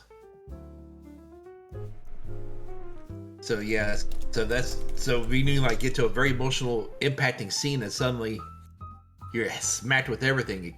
It really kills the vibe and the emotional impact. It's there's reasons why that I actually had to cut those out for a while, because it's just when I'm going through new stories, and I don't want to be ruined by it.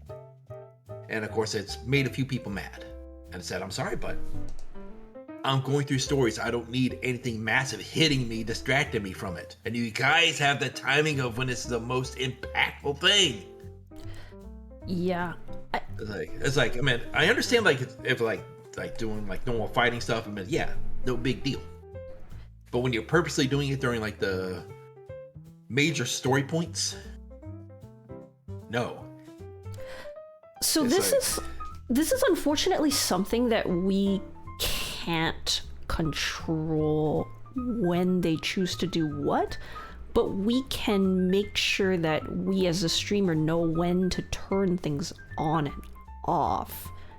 Yeah, that's why I turned it off, because yes, no, but I think this is something that I think a lot of people would benefit from, a tool out there, and I haven't found one yet, but it is possible. Like if you go just to the channel points page, there's a enable like channel point like redeems like massive, like honestly no wait, I don't know if that's gonna be the right one, but basically like you can also just like, does it use TITS? Like are you using TITS?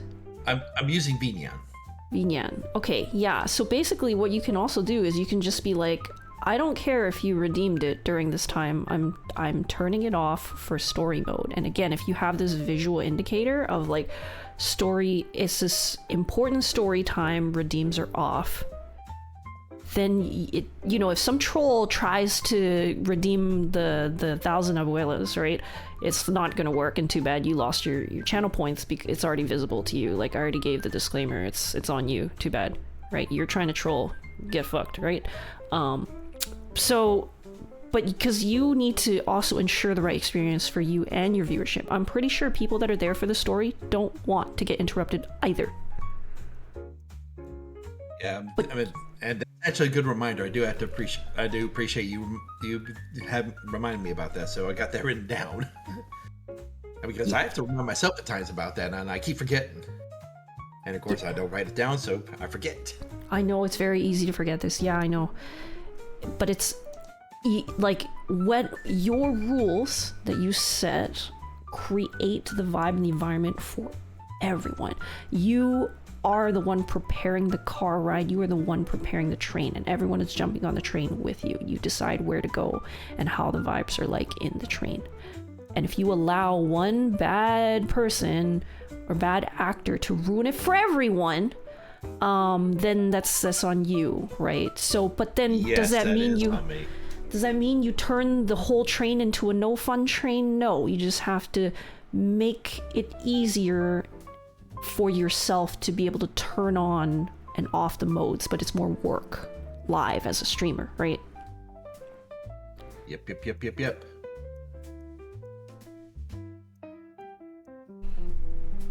And I'm not crunchy right now. I'm sorry, just... Oh, so apparently there is a setting where mods can actually disable the redeems on Twitch for you in the moderator view. Okay, that's cool. So that would be very useful, and I think you can also hold on, I want to see. I can probably do that on my channel too. Just, you know, like getting used to having it open so that you can turn them on and off quickly, I think would be really useful. I'm gonna try to look for it right now. Moderation actions.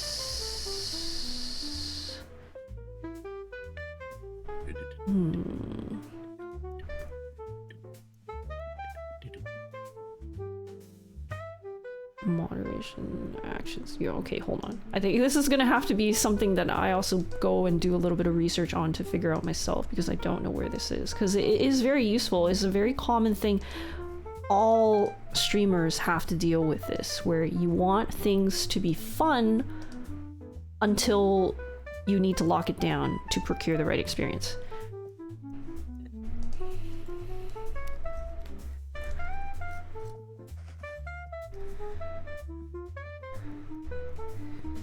Excuse me. Go.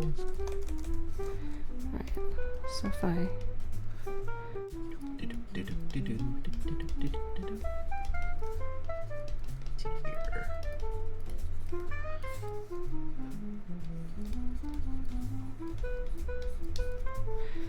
Right. Here, moderation setting.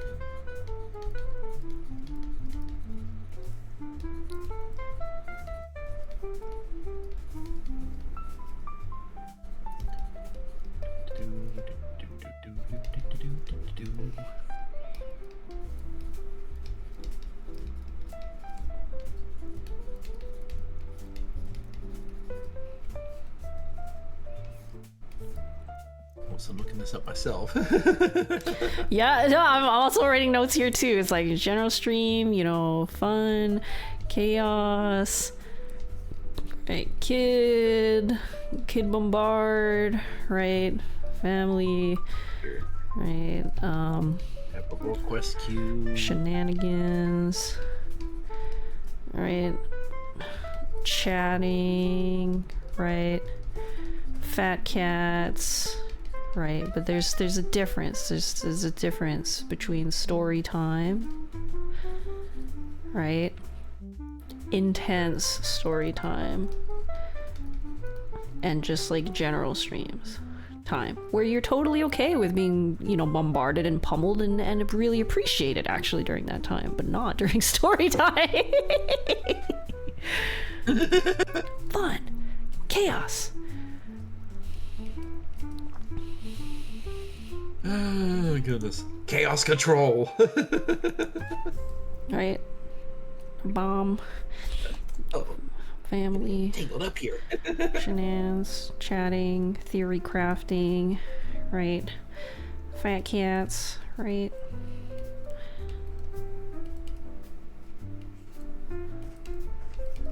Alright. The chanclas, of course. I don't know how to draw shoes. It's alright. I don't know how to draw. Will you? There. Oh, Does that work? Would you? It does work. There, like my this, goodness. right? Yep. Pretty much. Fear the chancla. Just Oh under my the stream goodness. and mod view. It's the same panel for your Man. stream. Actually, I've actually made a request of a friend so that to be able to use a chancla. Because when I first started streaming, I was actually, one of my friends actually paid for a story skip so that I could do stuff with them. So I missed out on a lot of story, and I was just playing the game with them Oh, at current content. no. Yeah. So at that point in time, it's just one of the people who's in the raid. The raid lead's girlfriend was Mexican American. Whenever people started acting up, she threatened to take the chocolate to us. And of course, when I first started VTubing, it was like, okay, I see everybody with these redeems. It's like, okay. I asked her if I could use the chocolate as far as my redeems go whenever I acted up. And she gave me her permission. Because she thought it was a great idea. Oh my goodness. That's Rio good. is a person. I love her to death. It's always nice she goes to... by the name of Fallen Jester on Twitch. Oh goodness! Now I'm trying to look for the chunk that I made as far as like my original logo. Does anyone have the points? Can anyone redeem it on Gray's channel and just have it thrown? I'm joking. It would not work. Not Oh on no! not a VC. Never mind. Don't claim it. Don't claim it. But yeah, if for some reason when I tried to do this on Ninja, it would not let me load up VNyan at all, which kind of broke my heart because I was ready to see, okay, how many of my redeems is going to be thrown at me? How many times I'm going to be thrown right into the middle of the screen as you start to hear heavy metal music playing? Oh my goodness. So yeah, it looks like the chat has also mentioned, yeah, you can disable Twitch connections from VNyan. Mix It Up also has channel point presets, and yeah, so as well as the mods on Twitch. So Faye has a tutorial in the resource channel. I'm gonna just go and pull it out and post it here for anyone that also wants to take a look at it. But for anyone that's already not in the Discord, here you can also join the Discord. Here is where we discuss and talk about a lot of things, everything. And also tomorrow's All fight the night, things. 2xKO, by the way. If anyone wants to play 2xKO, we're doing 2xKO tomorrow. 2xKO? 2xKO, yeah, we're doing 2xKO. We did it last week. It's so fun. Okay, anyways. No man, I'm serious. I don't know what 2xKO is. Oh, it's the new 2v2. I love this logo, by the way, Gray. It's the new 2v2 fighter by Riot Games. So it's got featuring like the League of Legends characters and okay. yeah, I was not expecting to like it as much as I did. So that's here's Graybo's really cute and awesome logo from before. I just wanted to show everyone in chat. Yeah, that is my original logo that I made for myself. Fat cat chunk. Look at that. That's so cute. Hey. Oh my goodness. I'm gonna put it up in the Yes, corner. I know. For some reason, it's monstrously huge. The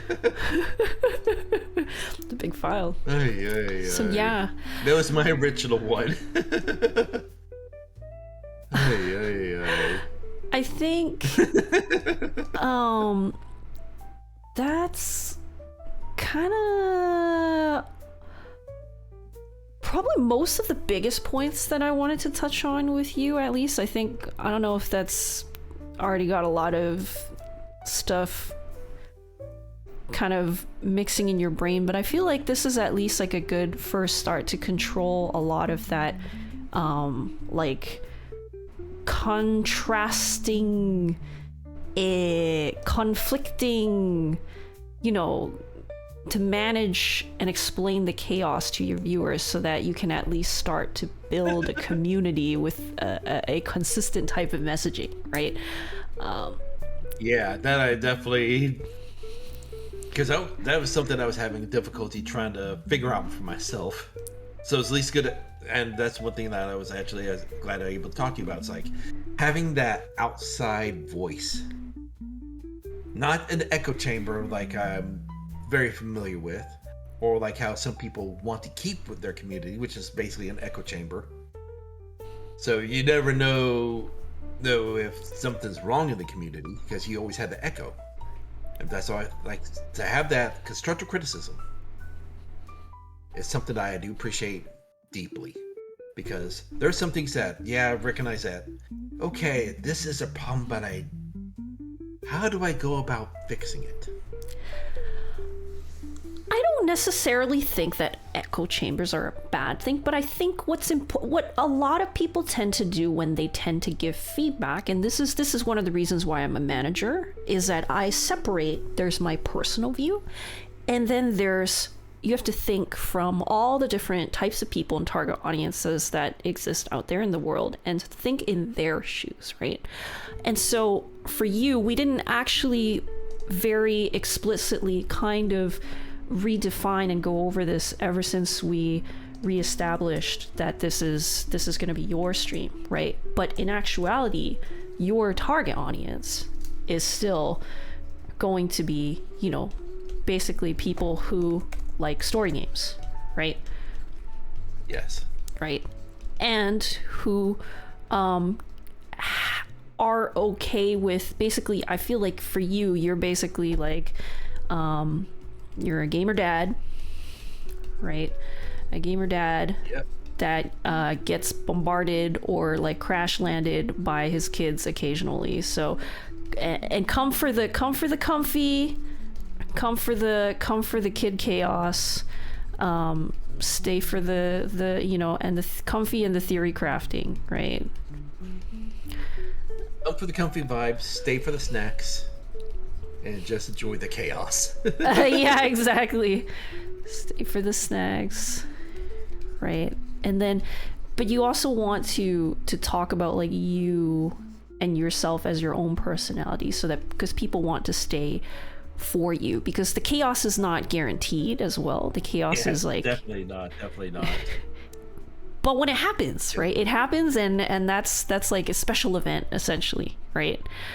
Yeah, because there's some things that to me there's some things to me that I enjoy doing. I mean, I enjoy singing. I enjoy just having fun. Sometimes I enjoy cooking. I mean, I've done. Oh my goodness! Like during the Gamers Outreach, I made a pizza for everybody to see. Oh. Oh boy! But here's the thing: Carolina Reaper based sauce, Carolina Reaper based cheese, 3 types of very spicy pepperonis, and I had to finish it all. Oh my goodness! Just hey, it was one of those things that, yeah, I mean, I enjoy cooking. I mean that's what I've been doing for the past 26 years. So working in restaurants, and because I was originally trained by a Greek and an Italian chef. So, so yeah, one from northern Greece, the other one from Midwestern Italy. So yeah, it's been crazy. NANI? Oh my goodness.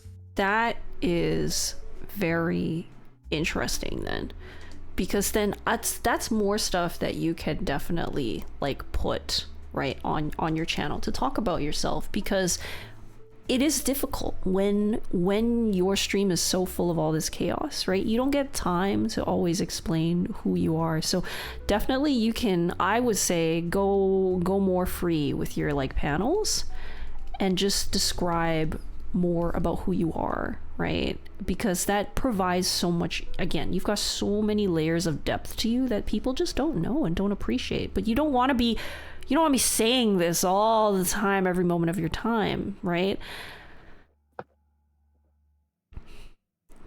So it's like base information and background, right? Background info on you. Like this goes in like your panels, right? And then you say the things that are important for you to keep repeating. That's important to be heard from your voice, which is your reactions, your uplifting statements, right? Because it hits different when someone tells you. Your laughter, right? Your theory crafting, your live banter and talkbacks to people interactive, right? Yep. Oh my goodness. Because I mean, I even sung for chat on stream a few times. Yeah. Oy, oy. I mean, it's something that I enjoy doing. I don't do very often. And one time I actually submitted one of my songs to Azure Lane during one of their events, because you know how some games it's like you get X place, Y place, or Z place. You get these items, like in-game items. Oh. And the thing is, Azure Lane, they had me actually as in first place. Oh my god! And they actually sent me like one of the devs actually sent me a package of goodies from them. Did you post this? Oh my goodness! Actually, I did a stream of it. Did you also have to post it? People don't. Yes, I did post it. Don't. Okay, good. Keep posting it. You keep posting it. You keep retweeting it so people know. This is how you get your name out there. You just keep taking it. You just keep reshoving it into people's faces. You just keep retweeting that, keep reposting that, and be like, hey, by the way, did you know? Because the thing is like people. So for the people that are already following you, it might get a little bit repetitive or a little bit annoying. But every single day, every single moment that you are on like your socials and that you're on your stream, there's actually different people that are coming by. And so it's very common for streamers to have to repeat themselves. And it's funny because for yourself, you're like, well, boring, right? But it's actually for, if you think about it from the perspective of a viewer, right? They might have missed your stream. They might have joined you later. They might have, like they didn't know that it was happening, because if you don't talk about it, they don't know, because they don't, in their busy lives, right? How did they know? And so when you give them the morsel of information, like a trailer, like a movie trailer, you can't just release a movie without shoving the trailer in everyone's faces 24/7, right? Yeah. So you're kind of doing the same thing, right? It's like people didn't know that this happened because it was closed and behind closed doors in your movie theater.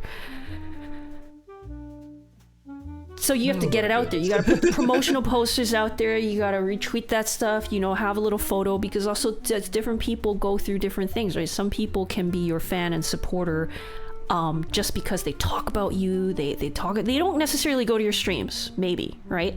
But they're gonna keep spreading your name and talking about you positively and referring you and recommending you everywhere, and that's still considered a supporter, right? Definitely. Oh my goodness. I'm just, as you're talking about this, I'm actually looking through some of the old videos that I had. Holy moly. Perfect. Oh my goodness. It's like soon as you're doing this, like I'm just looking through it. Let's see here. How long ago? Perfect. Yes. I had to find it now. Oh, there it is. Things get lost in history too. People forget. But, you got to make a name for yourself for the things that you think will be bigger hits and that, bigger fish. And I feel like that's something, because normally when we're just streamers playing games that exist out there, we're one of like, a bajillion that are out there. It's really hard to stand out, right? But something like that you just told me, where you sent something into Azure Lane and then you got first place and got a package, that's like, wow, I'm pretty sure you can keep trying to... that is something that I was actually surprised about, because it was originally meant just to be like only in-game rewards, but then they sent me an email saying, hey, what's your address? We want to send you something. Congratulations. Seriously. Like, holy moly. Exactly. Wow. Yeah, the thing is, I can't display those around the house.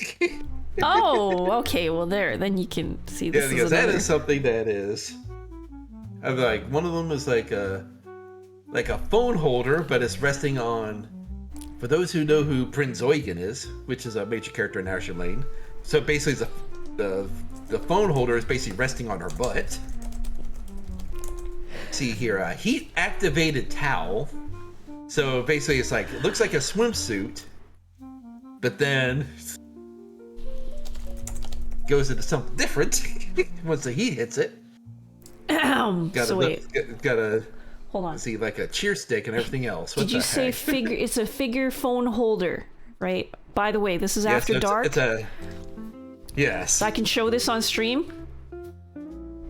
Let's see here. Let me show. Did you pull up the video by chance? I've got the thing here. I've got the picture here that I can show. I can Yes, the kids Y'all, are asleep. they're asleep. Kids are asleep. It's great It's after dark time. Ooh, okay. Gotta remember his shoulder. Right here. Is this the one? Let me see here. I don't. On the Here. stream. So where'd you post it? Is it in the? No, I put it on the stream already. Is this I didn't the see one? it. You can't see it. I did not see it. I'm in the stream. I did not see it in the stream.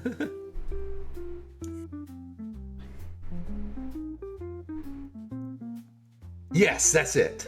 Perfect. That is it. That's the one. That's the one, Yes. y'all. That's the. Wow. Okay. Yeah. Ooh. Ooh. Funny. Yes, like I said, there are some things that I do not want around my kids. The older one will probably think, "Ooh, that's cool," because she's at the age was like, boobs are nice. I mean, she's at that age. But the younger one, no. So you've got your own like section like in the house, right? Like where you like they or do Yes, you? I have my own little corner. Yes. And like I said, those kind of figures I do not have up. They are in a box. Yes. Because as right now, until I get something I could actually like have like a glass seal on it. Kitty cats will like to nom nom nom.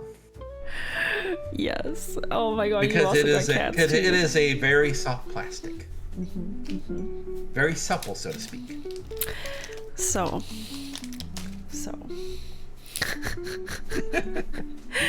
Believe me. It was a surprise and a half that I enjoyed. I appreciated. But definitely had to make sure is kid friendly. All right. And in-law friendly. And definitely in-law friendly. Oh So boy. much family to deal with. Well, My father-in-law, he would nod, he would appreciate. My mother-in-law, on the other hand, she'll bring the pastor and all the deacons. Oh my goodness. It is that kind of a community. so y'all, Oh my god. was there any other questions or anything that you had that you wanted to ask before I open it up to the chat to start bombarding you and harassing you and questioning you and interrogating you? Open up the floodgates. I am ready. Open up the floodgates. Okay, y'all. We are now moving into the Q&A section with Cutie Gray. If you all had any burning questions or things that you've always wanted to ask Gray when his kids are not around after dark, now is your chance. Like, how do you appreciate Brazoiga's butt there?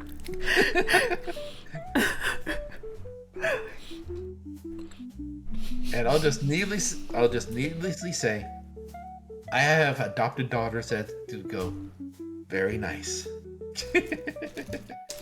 I actually My have. wife have been adopted by a pair of twins. Oh wait, what?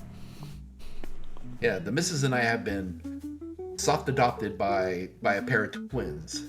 They're originally from Germany, so they moved here with their mom to get away from their dad, and of course they adopted us as their American parents. Oh my goodness! And believe me, my wife's more in favor of this stuff than I am.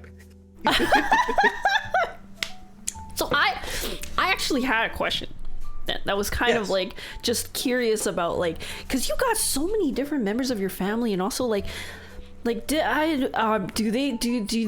they all planning to or sometimes have dropped in and bombarded your streams, like every single one of them? Or because I think there was also like Lynn's take or something was a really funny thing. Yes, both of my daughters have bombarded my streams before. And Lynn actually has done a few streams. Because I had because as a little special thing, I let her do like a couple birthday streams with me sitting next to her, of course. Because I know how chat can be. As well as she also done some streams with Gamers Outreach. Oh goodness, so it's definitely been interesting. And eventually she wants to do her own streaming on her own. Oh. Do Final Fantasy 14.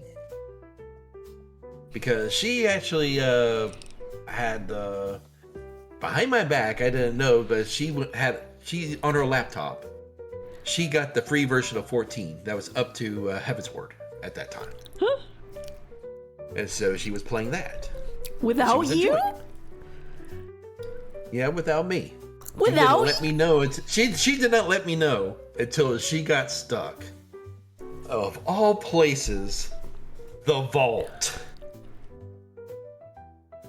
Oh boy. That is so funny. What a way to introduce Daddy. So funny. But she of course started off as a Lalafell because I play Lalafell. But then of course she was like, okay. She changed herself to an Aura with the free Fantasia. Then the next free Fantasia they gave, she turned to one of the bunny girls when that came out. Mm-hmm. Mm-hmm. Oh my goodness. Yeah, and the bunnies are eating good now. The bunnies eating good. They got them hats now. That they do. Yeah. Fantasia addiction starting early. I know, Faye, I know. Fantasia addiction. No.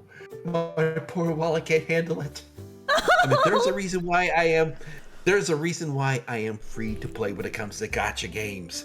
I cannot afford the gacha. Oh my god, so I am literally there for the story, and any kind of pulls I do get, I have to do the grinding for. All the dailies, all the explorations, finding all the treasures. And believe me, the treasure hunting grind is real. Oh my goodness. But I do what I gotta do. I like to have fun. Oh my goodness. See here, Aaron reverted back to Viera. I've seen your Viera. Your Viera is very, very lovely. Oh goodness. But one day I'll come back to 14 when I have some money. Oh. Is that the biggest thing blocking you from coming back to 14 or? 14, yeah, because let's see, Lily had her surgery. That's money right there. Mm-hmm.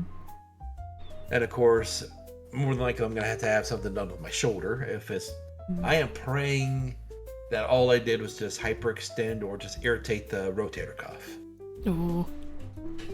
So Hopefully, if I tore it, I'm screwed. We gotta set up a dono fund for you. That I am definitely not gonna do because I know my community.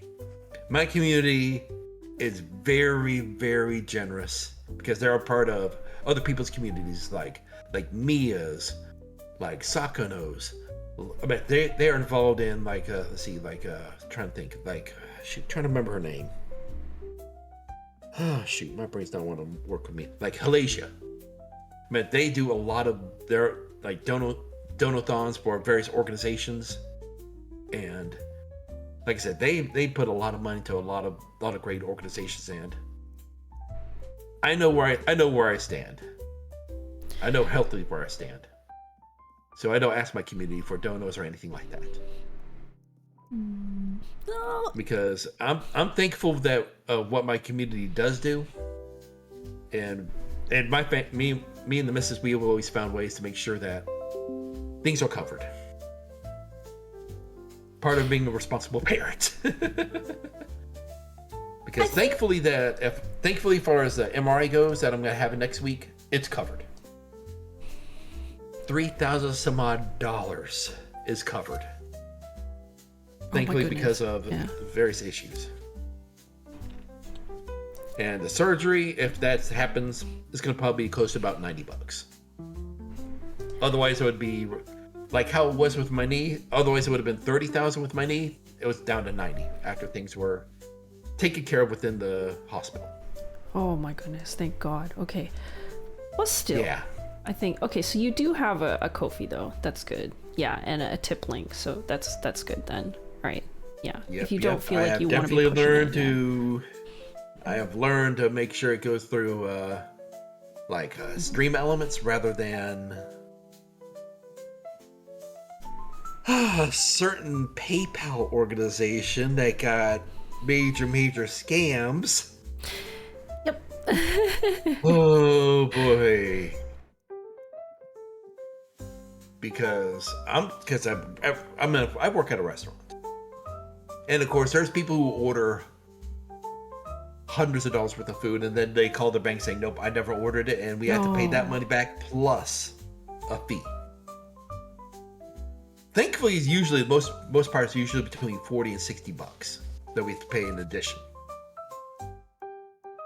But one bank, it's like, okay, they spent $350 on this. You have to pay back 3 times that much to us as a penalty fee. My boss he was livid. Yeah. Yeah, so he said, okay, everybody, this is what's going to happen from now on. No more forgetting to get these things signed. They have to be signed. Oh my goodness, that's... And any credit cards? No. You can't give those over the phone.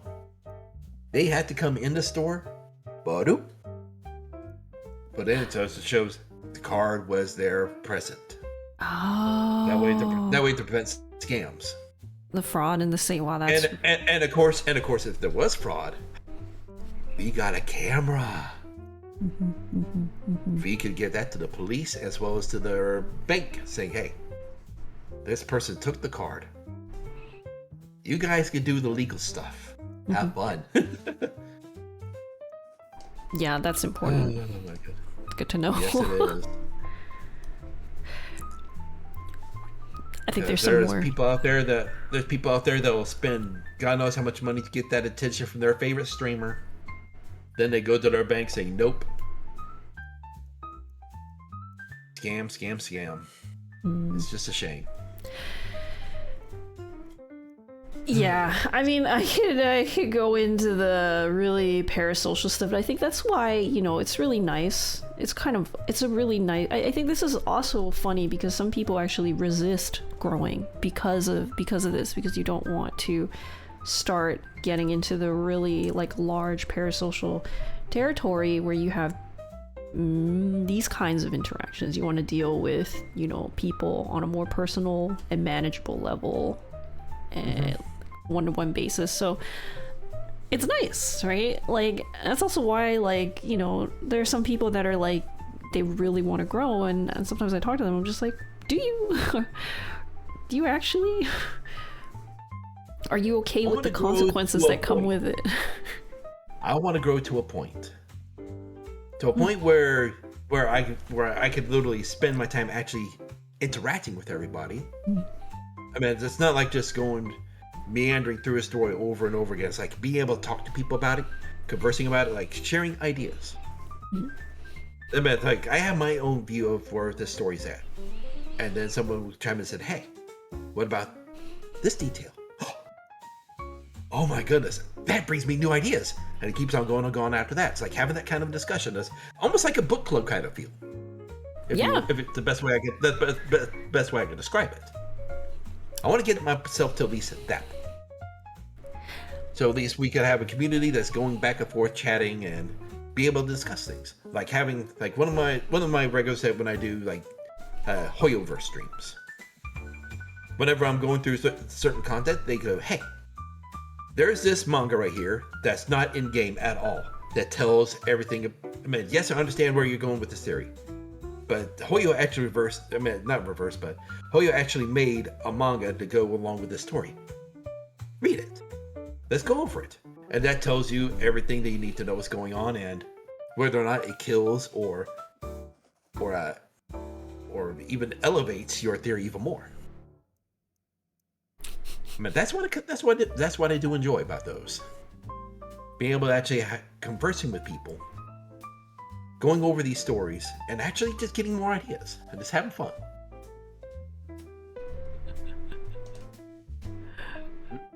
Ayo. Don't mind me. Don't mind me. Just doing the thing, you know. Everyone knows this segment, right? We got some comments as well from like Faye. No, get in there. Get in the spotlight. No, this is my table. Nope. Don't. I'll get under the table with you. Oh my goodness. There's not enough room for both of us. I was here first. This is my table. This is my table. I'm the cat. Graybo's the wolf. Wolves don't go under tables. Cats go under tables, okay? Wolves go under tables, especially for food. No. Damn it. Well, there's no food here because I ate it already. Cats can be food. No! Sky, oh my goodness. There's a comment from Faye from before of logged off as a Lalafell, but when she comes back in a few years, she's gonna be an Aura. Wait, a few years? Faye? Nothing wrong with that. Aura have those nice little handlebars that you could have. Huh? What? Man, this really is Gray After Dark. This really is Gray After Dark. Holy shit. Oh my goodness. Okay, wait, hold the fucking phone here. I did not know about this at all. Hey, yo. Okay. It's called not letting my inner thoughts out when the kids are about. Oh my goodness. I see it now. Besides, the business is worse about it than I am. Wait. I mean, holy moly. She has made Rule 63 stuff of my character. Huh? Yes. I don't know what that is. That's basically me, but as a woman. Oh.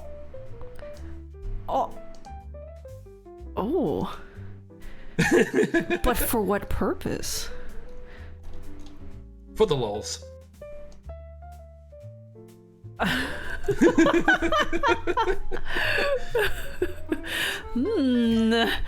That's literally it. Basically just to have fun with me.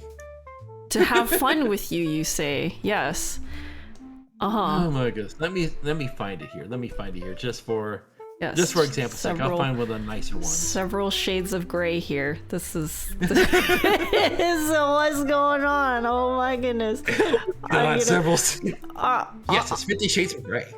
Also, I gotta go quickly get some food. So is this all you now, Gray? This is your chat. This is your stream now. I'll be back in a bit. Oh my goodness! Ay. Yes, stream has definitely been a crazy pastime. But I've been streaming for about 8-9 years. As a VTuber for 3+. It's definitely been fun. Ay. Reka Gray is married. How dare? Why not how dare? Yep. There we go. There is Gray. Rule 63. Oh my goodness. And the nice, lovely shade of green with that sweater. I hope you agree with that. It's a very lovely shade of green. Oh man. But gotta do what we gotta do. And also, oh Maya. Welcome in. Ara. Hey. Arn. That's only for now. Ay. But man, what to do? Oh my goodness. Had fun with streaming. Oh my goodness. I even have a old stream of a clip that I've had. As I said, like when I first started streaming 14, one of my friends gave me a story skip so that I could do their rating with them. And of course I'd done it, played along, had fun. And of course I had no idea how to do green screening and anything else. Gone with whatever was free. And I'm sorry, but I got a bat kitty tail. Bat the kitty tail. I'm sorry, just a little distracted. See, do you have certain creators in mind that inspire you to be a creator? Okay, funny enough. When I was going streaming, I was doing no cam or whatever else, and of course I do want to do some face streaming. But of course the missus said no. One of my friends said, "Hey, I got something to show you. What do you think about this content?" It was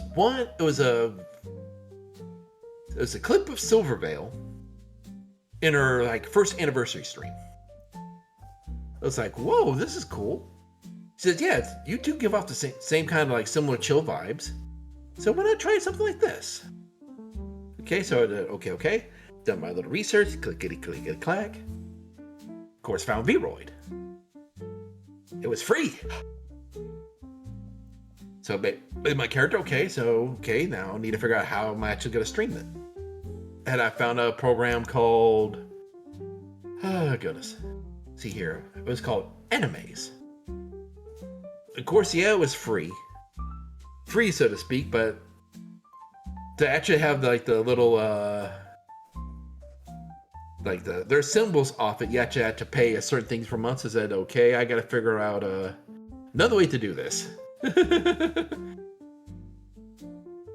And that's when one of my friends, she gone by the name of Nice Bean Sprout.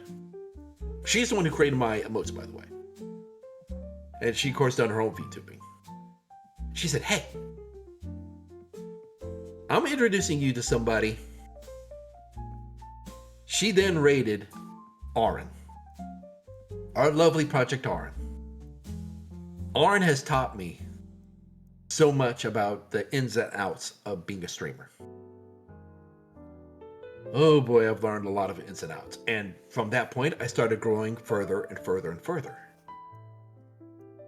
Then I met people like Katasha, who taught me to be a lot more open.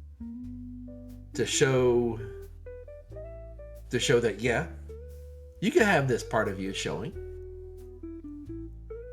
And it's okay. And believe me, there's people who's inspired me along the way. Some in very minor ways. Like I said, Silverway was the one that got me started doing VTubing. But Aaron and Katasha are two of my biggest influences and inspirations because I've seen them grow so much. I've seen them do so much. And they inspire me to do so much. To be better. To learn more. And just to be myself. Well, as a parent, I do have to have that filter on, and that's not exactly the easiest thing to have and to develop, because that is something I had to learn over a long period of time.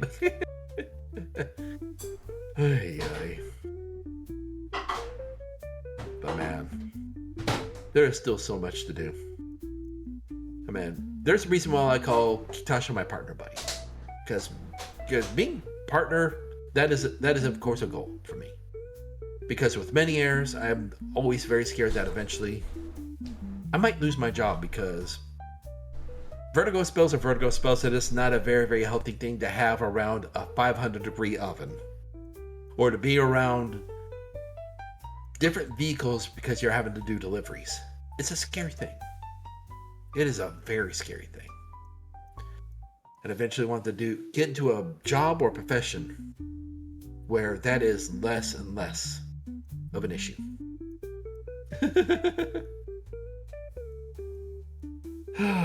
my goodness. Let's see here. Funny enough, you also found Katasha floating around before they mainly streamed on Twitch. That is something that I've actually found not long ago. That Katasha actually streamed as a raccoon VTuber. Which was amazing for me. It's still very cute though. Oh my goodness. Maya's been in my channel for heaven knows how long. I do appreciate everything that she's done. Man, one of the things that, like say, as an inspiration, I remember when the Sky Shards used to do his little interview thing. Oh my goodness, I just hope that you actually go back to doing that. Because that was awesome seeing you do that. At least I think it was you, Sky Shards. Oh my goodness. Oy, oy, oy, oy, oy. Oh my goodness. And another thing that I actually do want to actually get more into. I mean, well, yeah, I've done some reacts. But there are some reacts that I actually do want to get more into. Because one of the things that I've been getting to more and more recently is Warhammer. Yeah, I play like Warhammer Space Marine 1 and 2 around the end of last year. But I've been getting to more and more content about it, as also since I've been doing more of the D&D Adventure League stuff with my kids. That is also part of the game shop right there, of course, is Warhammer. And of course, I've been doing some reacts like some of the games, like Shoot Us Blood and Teeth, which is a very, very fun side shooter. Oh my goodness. And there's also quite a few good videos out there. One that I do want to react to eventually is the one of, Warrior Tears or Ogren. Which, if you those that don't know what Ogren are, they are considered like abhumans, which is kind of like a subsection of humans that have different traits. Like for Ogrens, they are really massive because they live on a planet that is heavier gravity than on Earth. But their intelligence is, I was trying to think of the best way to put it. It's not childlike, it's more simplified. Oh goodness. Like another one would be like ratlings. They're really small, really good sharpshooters, but they are some of the best cooks you could ever imagine. So if you got one there as a chef, you're eating good. Because they know where to get the food, they know where to hunt the food, and they're gonna make sure you all eat good. And of course, for those that don't know, there's a nice little group called Felinids in Warhammer 40k. Warhammer has cat girls. Yes. And they are very, very, very powerful fighters in this series. They have been known to take down huge Tyranids, Chaos Marines, and very other kind of critters out there. Oh my goodness. Yeah, so like I said, I eventually want to do some reacts with that. Eventually want to do some more reacts with Genshin, Star Rail, like the new characters that are released. Because I've been missing out on doing that for a while now. It's just seeing how they introduce these people. Like how they're introducing new people to the story. I want to get back into that. I enjoy it. Have I seen Space King? I've seen clips of it. I have not seen the full thing. But the one that I've seen, like the clip that I've seen is them taking the kids out and then someone shoving girls into a volcano. That's all I've seen of it. Oh boy. So like I said, I've just seen like those like little YouTube shorts of that. React waiting. Yep, that is. Let me write that down here. Ogren, Base King. Oh my goodness. Because that is stuff that I like to do without, like the Ogren one, from the one that I know, it is definitely a little bit more safer for the kids to watch. Because I've seen like some of the other Warrior Tier stuff before. They're really cool. Like I've seen the one for the Lamenters. For those who don't know who the Lamenters are, they're Blood Angels successor chapter. I also see one of Orcs. And oh boy, when you get introduced to Warhammer 40k not long after a certain Commissar met a very, very angry Primarch, it is a very, very interesting story to how they went about it. And oh boy, I was like, just those kind of like little things that little videos. It's not like introducing them lore, but actually they made it as a story while still being lore accurate. Oh my goodness, I eat that up. Oh my goodness, it's like for the Lamenters, it's one of their members that's gone through so much, but is still loyal to the Emperor, even though they've been betrayed, stabbed in the back, and everything else. And the Orcs, oh boy, Angron is definitely going to have a very, very lovely time with the Orcs. Angron's so going to have fun times with that. Oh my goodness. So yeah, I know there's the one with the Ogren. I know I want to say there's also, oh my goodness, I want to say there's like an animated series called, oh goodness, let's see here, Hammer and Bolter.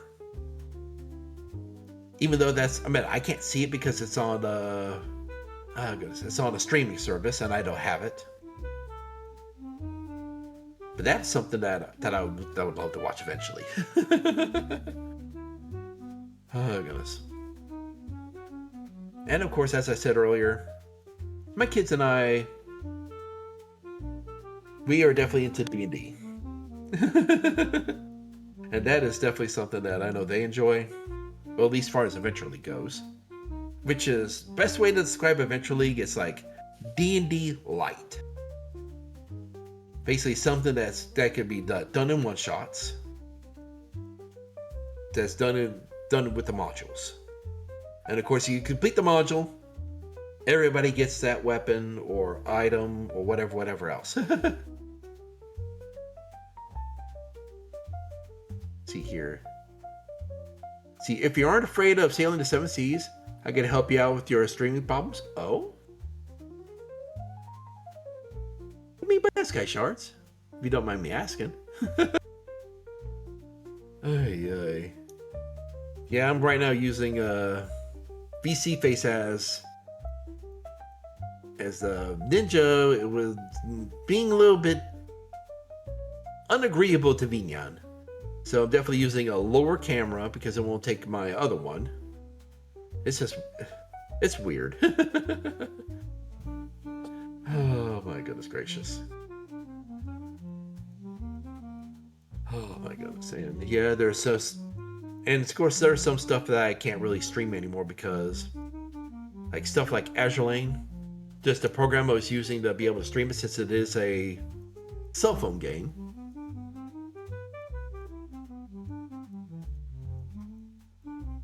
Oh goodness, the program that I used for it kind of croaked.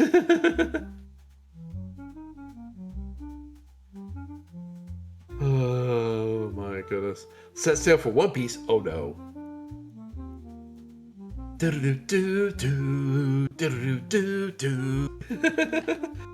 Oh my goodness. The 4Kids intro to One Piece now running through my mind. Oh my goodness gracious, heaven help me.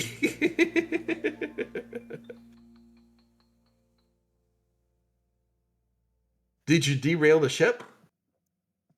Maybe. What kind of ship do you want to derail? Oh, goodness. Probably not, Reika. Probably not. There are some things that go well above my head. Like some chocos that's been thrown at me. Oh, my goodness gracious. Heaven help me. Oy, oy, oy. Let's see here. It's all right. Not everyone's fit for the pirate life. Yeah, it's all right.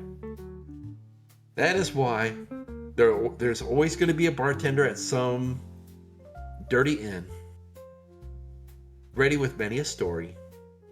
Have a little ragged piece of paper or leather that has a treasure map on it, and for a few gold, ready to tell you his tale, and maybe for a couple more,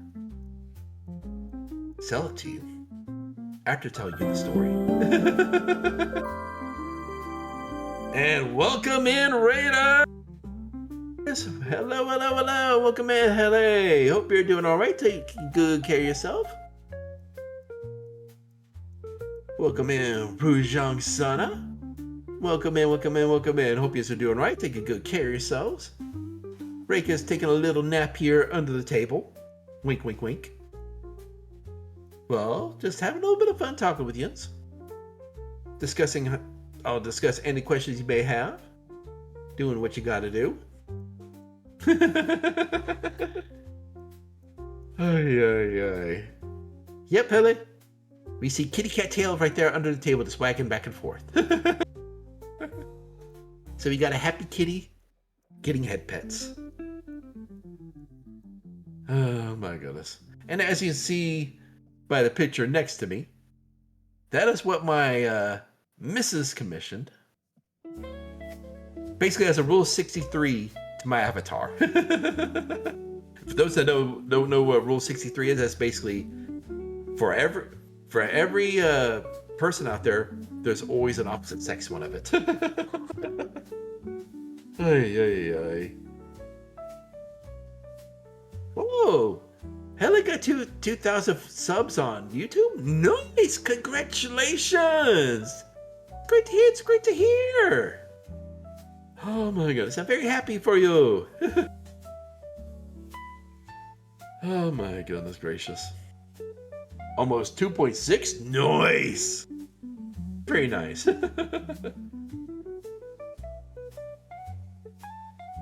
Oh my goodness. Man.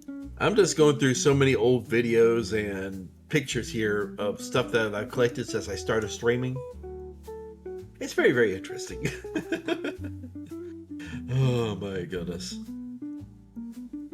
And man, even my wife has a planned model that she will never act upon. Ay, ay. It's going well, it's going well. Learned lots of things. Gotten great feedback.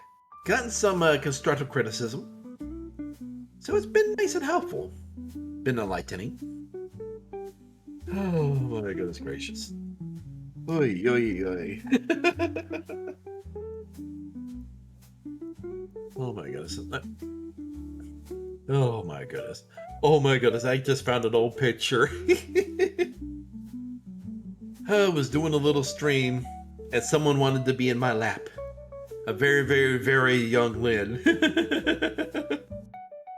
Holy moly.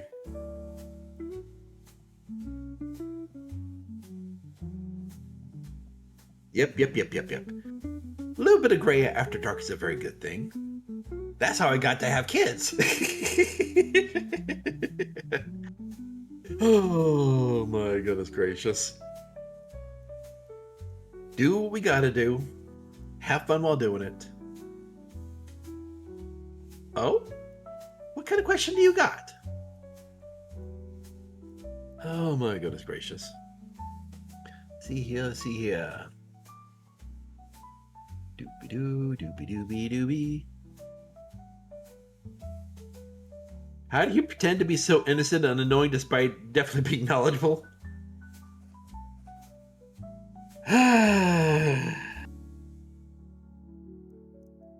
That's because it is basically my MO.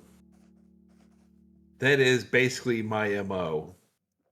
There are some things that I am quite knowledgeable about.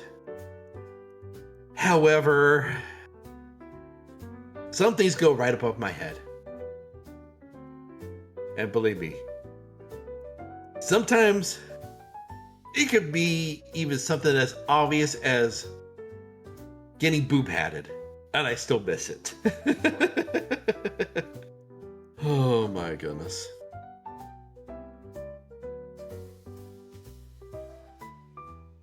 Sorry about boob what? Boob hat. Boob hat is basically when someone decides to set their assets, so to speak, on top of your head. Not really like a VTuber kind of thing, Hele. It's more me without the filter of me worrying about my kids being in earshot. Because there are some things that I will talk about and discuss when my kids are asleep or not around. But when they are around, I try to think of creative ways to discuss it without discussing it. Oh my goodness. It is definitely not an easy thing at times. Because being a dad, the best way I can say it is I love my kids. I love them dearly. I don't regret ever having them. But I do not recommend kids because they are definitely, they're definitely a handful and a half. And you never, ever, ever will ever be ready for them. So if anyone eventually wants to have kids, do it while you're young and have the energy and the drive to. Because having kids in your 30s and your 40s, it's challenging. What the? Oh. Oh my goodness. Yep. That we do. Oh my goodness.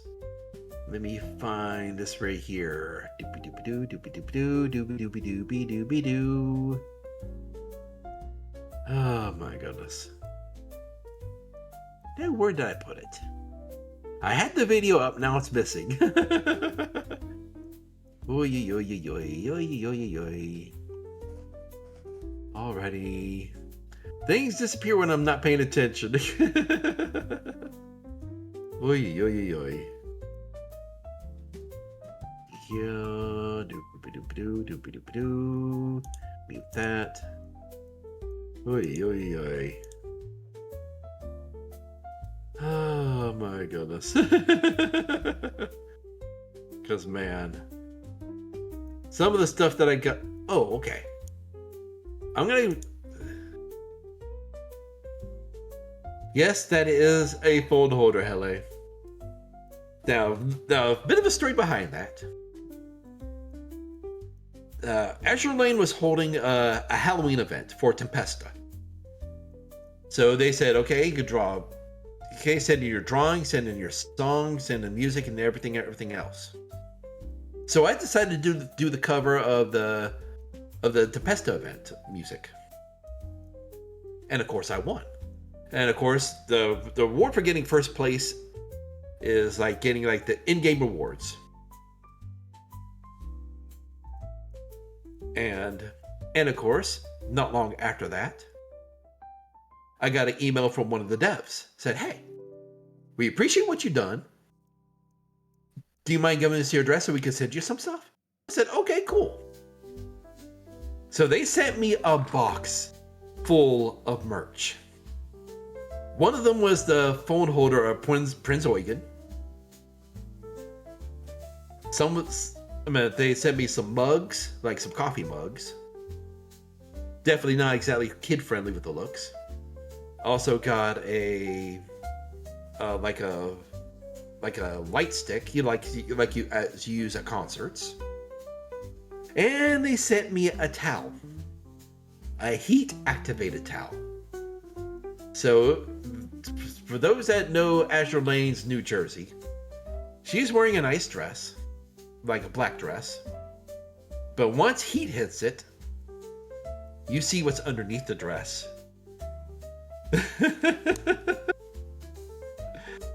Oh my goodness. And I done this live on stream. I was like, okay. Me and my blissful ignorance is like, okay, so maybe under this dress it's like a swimsuit. So I put it on a heating pad. Looked at it, it's like, this is a little bit more than what I expected. Oh my goodness. So yeah, that stuff is in a box right now. Because while my older daughter may be able to appreciate it since she's at that age, my younger daughter saw Astral Lane contest like, I think I need to be here. She ran off. My father-in-law would nod, be appreciative. But if my mother-in-law would have saw that, she would have got the preacher and all the deacons here to pray and beat the heck devil out of me.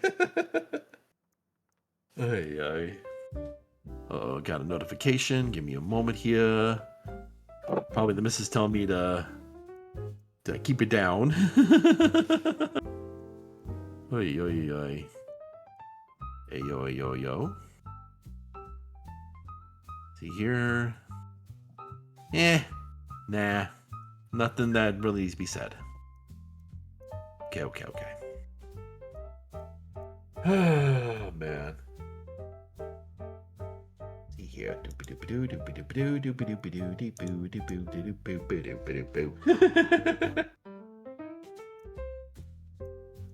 Oh my goodness. I mean, yeah, it's a nice idea for merch. Yeah, but how would that work with me as a guy? Oy.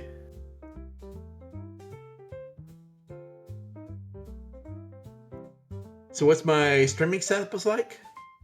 Okay. My streaming setup is a 2-monitor setup. So basically I have, of course, my main monitor, which I have in front of me. My left monitor is the one I use for games and whatever else. My right monitor I use for my streaming setup, whatever I need to pull up, stuff like that. And of course I got my little like ring light right in the middle with my mic, which is a Blue Yeti mic, which is just basically right in front of my face, and I'm using basically Apple 15 for as my camera. And as a backup camera, I have a Android, which whenever I want to have, like, say, Lily stream with me, you know, like if I want to pull up her model or Lynn stream with me, I can use their models for that. Oh my goodness. Grabo, man, booba, mouse pad. No. That's not gonna work. Maybe one of my butt. Maybe one of my ankles. Ay. But no, I don't have that type of merch planned. Maybe some stickers, maybe some charms. Oh my goodness. Those are the kind of stuff that I'm more thinking about. Have I considered a boom arm for my mic? The boom arm for the mic that I got, I would have to screw into the desk. I mean, not like it's a screw, but it's more like one of the clamp screws. So that I definitely need to get eventually. But as with all things, finances have to come first.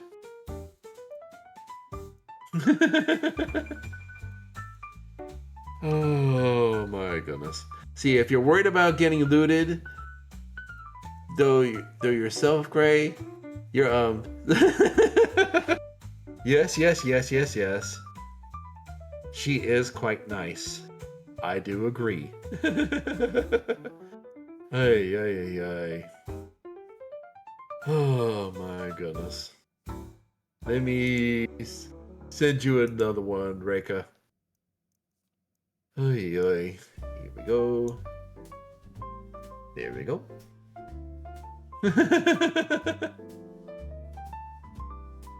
Alrighty.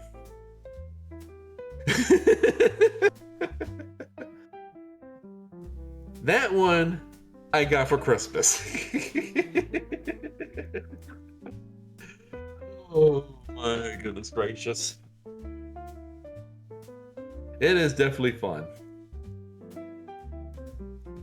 Favorite class, multi-class in D&D? The one I'm currently working on is my favorite so far. It is Zendao Meow, which is a tabaxi. Let me see if I could pull up my D&D Beyond of that. So the students can see it right now. See here, let's see here. Doopy-doopy-doo, doopy-doopy-doo. No, not that one. Here, come on. Behave you! Ay. Yep, that is a gift. And the way that actually my eyes are there actually reflects how my eyes are in actually real life. And the reason why there is so much fuzzy art, as I like to call it, is because the missus definitely is part of the furry community, and definitely a lot of the furry artists are cheaper than many equivalent artists as far as VTubers or anime goes. Oh my goodness. Let's see here. It actually is not wanting to behave. Oh my goodness. So the character that I'm working on right now, of course, is my favorite, which is Zendao Meow, which is a tabaxi. Monk has 8 levels, Kensei. Here.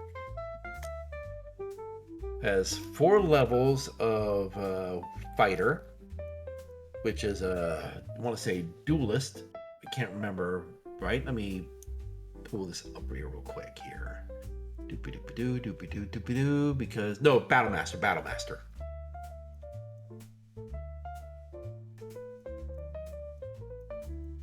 And it is going to be the rest in Ranger. It's going to be Hunter.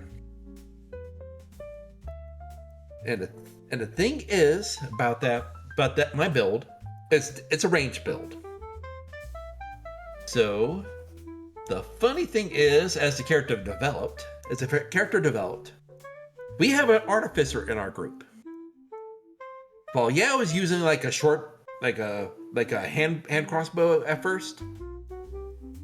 He gave me a revolver. He gave the cat a revolver.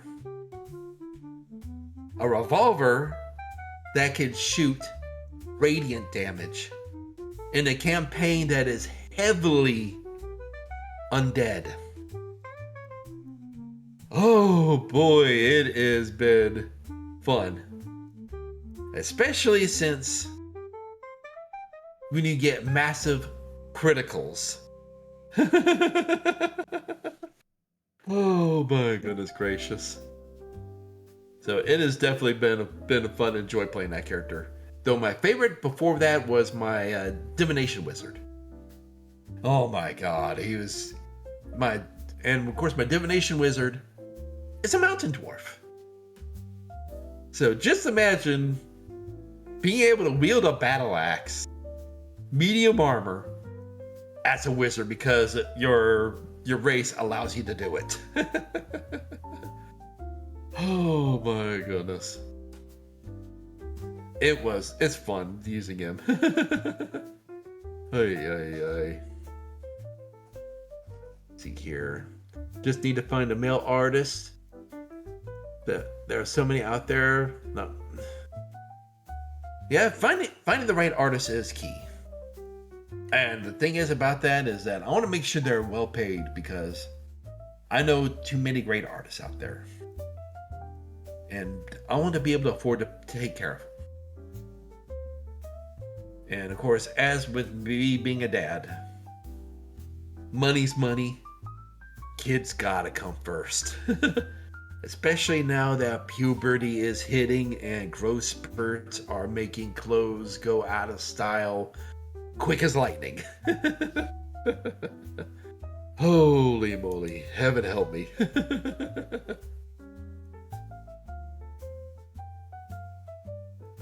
Oh my goodness gracious. And believe me, I don't miss that part of growing up either, but I do miss not having the responsibility as I did as a kid. Oh my goodness. Being an adult is so stressful. But man, I just miss having that where the only things you're worried about are grades, getting that attention from a special someone, and making sure your parents aren't punishing you for crazy stuff. Oy, oy, oy. But man, see here. See, that's why you're making it clear that the limited run your characters here you'll be offering will be that's awesome. Myphos? Is that how you pronounce your name, Myphos? Oh my goodness. See here, ropes and belts. Yeah. Let me see here. Let me do.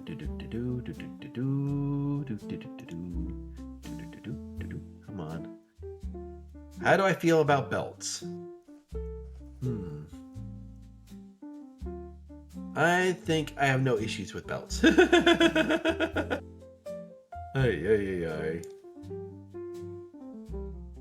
Doopy-doopy-doo. Oh, Mephos. Okay. I do appreciate that. I do really appreciate that education.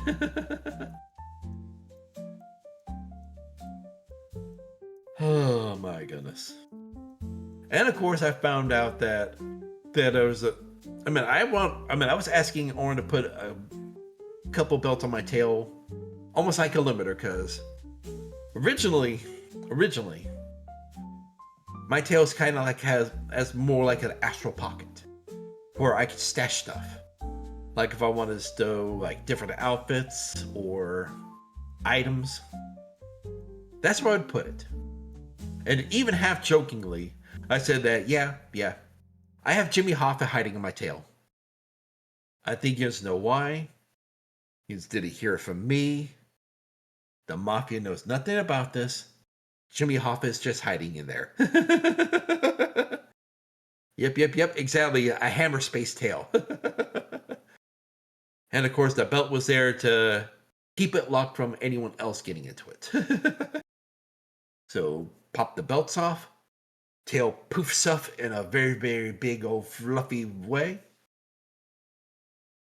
I mean, literally, my thought was originally have my tail about 3 times my size. Like, literally, like a Dakimakura. But that is literally my sole idea as far as merch for me. Have a Dakimakura of me of just my tail. Just so that someone could go hug a big old fluffy tail. Just being able to cut up with it, it's like being able to cut up with a part of me. Ay.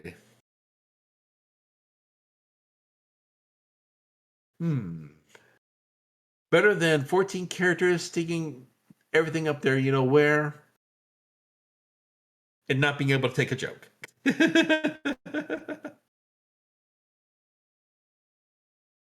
See here. You have a tail asset that's so big it's modeled to drag along the floor. I gotcha. There's nothing wrong with big floofy tails. Just make sure you take care of that big floofy tail. Make sure it's cleaned and groomed properly. Because big tails are a very, very wonderful thing. Like Tigger's, your tail's the only one. Oh my goodness gracious. Let's see here. Finding an artist to do drawings is one thing. Then we've got the finding artists to do drawings that suit more your taste. That is true. But over the years, I met a phenomenal amount of artists. They go from a very, very wide variety of styles. And believe me, a lot of them prefer to do female bodies. Because for starters, money. That's easy money for artists. Ay, ay. And doing male forms is harder to find. And doing male forms that actually do the beard well is even harder. Oh my goodness. As that is something that I would actually love to eventually have with my model. To have a beard. Have a beard like mine. That's what I gotta say. Papa Wolf needs a beard. Nice, long, fuzzy beard. Oi, oi, oi. Women are just interesting to draw. The shapes are more fun. And I'm not criticizing that at all. I'm not criticizing it at all. As a fellow enjoyer of the female form. Oh my goodness, the female form is a beautiful thing. I cannot blame people for wanting to draw the female form. And sadly, men tend to be drawn in one of four ways.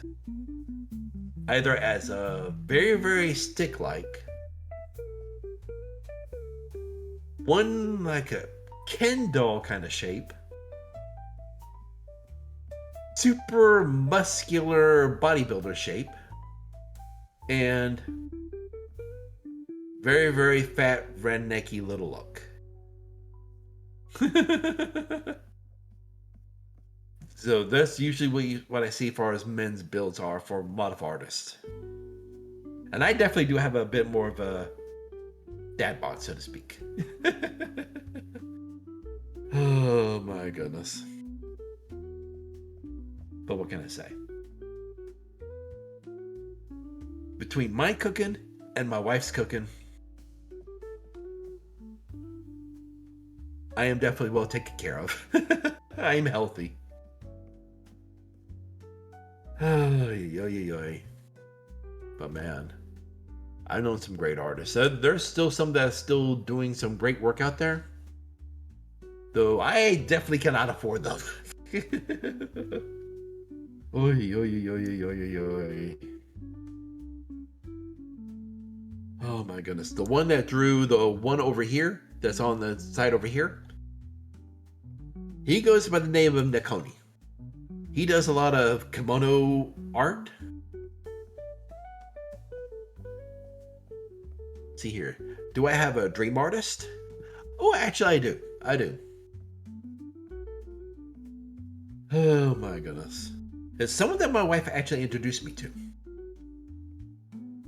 He goes by the name of Fluff Kevlar. He does phenomenal art. Well, granted, most of it is furry. Man, I've seen some of the other stuff that he's done. He does phenomenal art.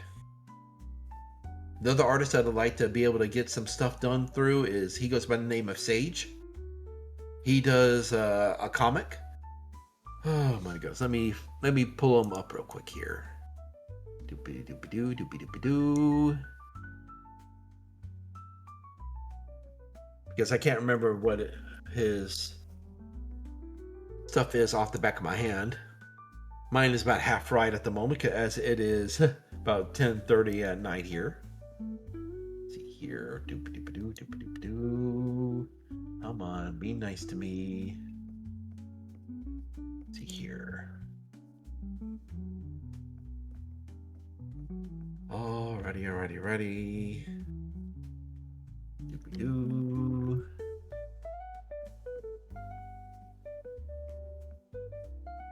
Okay, I found it. He does a comic called Yosh Saga. Let me write it down here.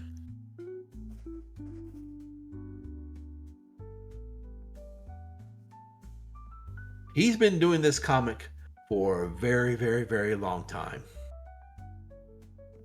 Let's see. Tag Nabbit. It's yoshsaga.com. Hey.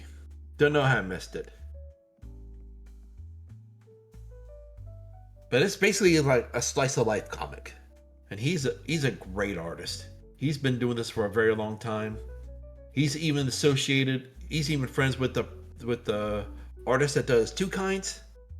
For those that don't know that comic, the artist who does Two Kinds, he is the brother of Markiplier. Oh my goodness.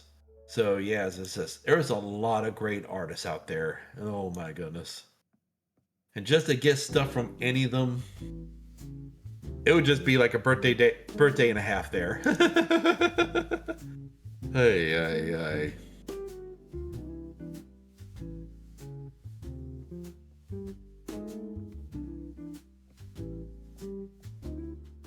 Yep. And that's actually when he actually really started the comic in full speed Faye. I mean, he keeps pretty loyal to his style, and he actually has someone that actually helps him stay critical about it. For those that don't know who the person is, actually no, they asked me to keep her name quiet. Keep her name quiet. Just out of politeness. Oh, goodness. But man, it's crazy the people that I met over the years and how many of them help influence me and the missus. Oh my goodness, I'm just so eternally grateful for all of them. Okay. Need to reach over here, make sure to pet the Reika, make sure she's still awake. Especially pet right behind the ear. Ay. What to do.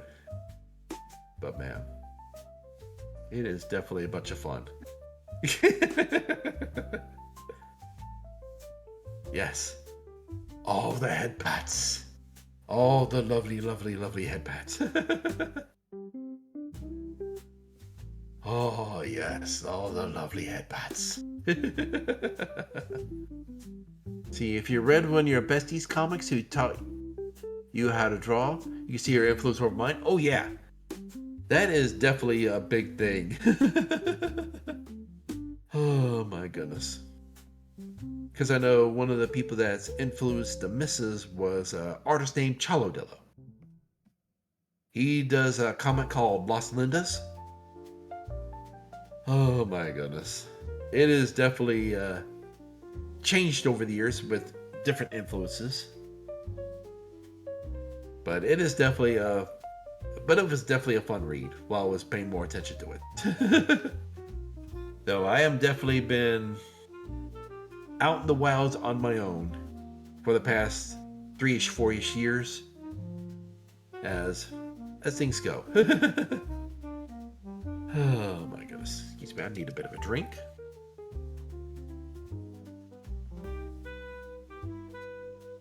Ah, man. Artists deserve all the love of the world. Artists so deserve so much love in the world, and so many of them are starving artists. Because they're willing to do so much different art, dirt cheap prices, and some of them even break the rules of not doing like adult rated stuff because money's money. And sadly, when bills have to be paid, food needs to be bought, you got to take care of yourself, and people toss their morals out and say, hey, this is what people want to pay for, and I got to pay the bills. I got to keep a roof over my head. There's got food that I got to put on the table. Kids need to be taken care of. They do it. I admire the work that they do, and the amount of work and the passion they have for it. They deserve all the money they get for it. Some artists really need to, I'd say honestly, need to raise their prices, because do what you got to do. Question, do you drink? If yes, what's your favorite drink to order at a bar? I I actually have to admit that I've actually been sober since August 18th of last year. And yes, I used to drink heavily. My favorite drink at a bar really matters on my mood. If I'm more of a wine mood, it'd probably be like a apple mead or but there's another mead out there that's more cherry based. It's called Viking's Blood. Looking for something more sweet would be Mudslide, which is like vanilla ice cream, vodka, Kahlua, Bailey's, and just mix it all together. Straight up alcohol, four brothers: Jim, Jack, Johnny, and Jose.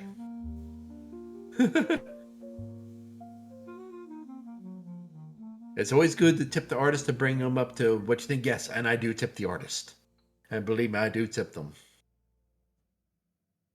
But the thing is while I do appreciate the work, so many artists need to raise their prices because there's some people that's... I'm going to retouch this again. Well, many like anime artists, many regular artists, many VTuber artists, they do well to make sure their value is known.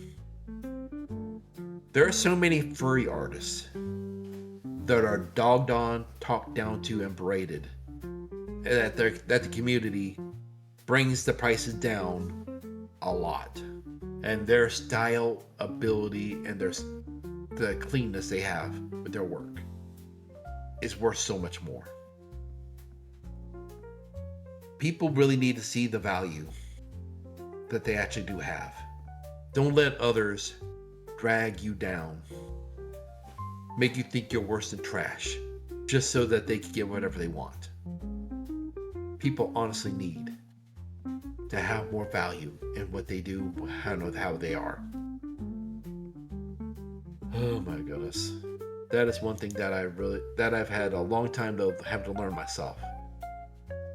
To see value in me. Not let others dictate me that being beneath them, lower than them. See value in yourself. Know that you're better. And know that you can be better. Hey Anime Wolf, how you doing? Hope you're having a good day. It's my little bit of a yap session. As the kids are in bed, I can talk about things that I normally can't talk about. Oh my goodness. Let's hear it. You found out your favorite mixed drink is a Canadian creation, though it's named after a drug. So writing a bit weird to hope. Oh, haze in the purple? Ooh. Purple haze is good. I've had that before. And one of my favorite drinks when I first started drinking, there was a drink called Dirty Bong Water. It's a Midori-based drink. Oh my god, I enjoyed it when I was younger.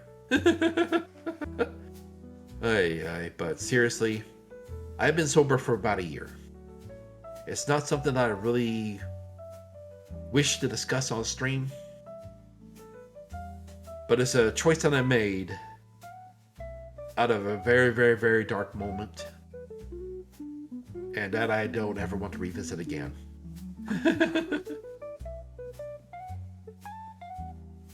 I do appreciate that.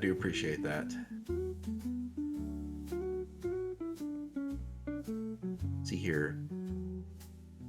You encounter many of furry artists on VRC? Yes, yep. That I have too. Oh my goodness. Oy. I had my time there. Like I said, I met many of interesting people. Oy. But man, seriously, y'all, Know your worth. Don't let others dictate it. Because there's so many people out there that'll drag you down, that'll berate you, harass you, just to make themselves look better. And just think about it. Within the past couple years, how many VTubers do you know got busted on that behavior? Seriously. And believe me, eventually, with the way technology is nowadays, eventually bites everyone in the butt in the end.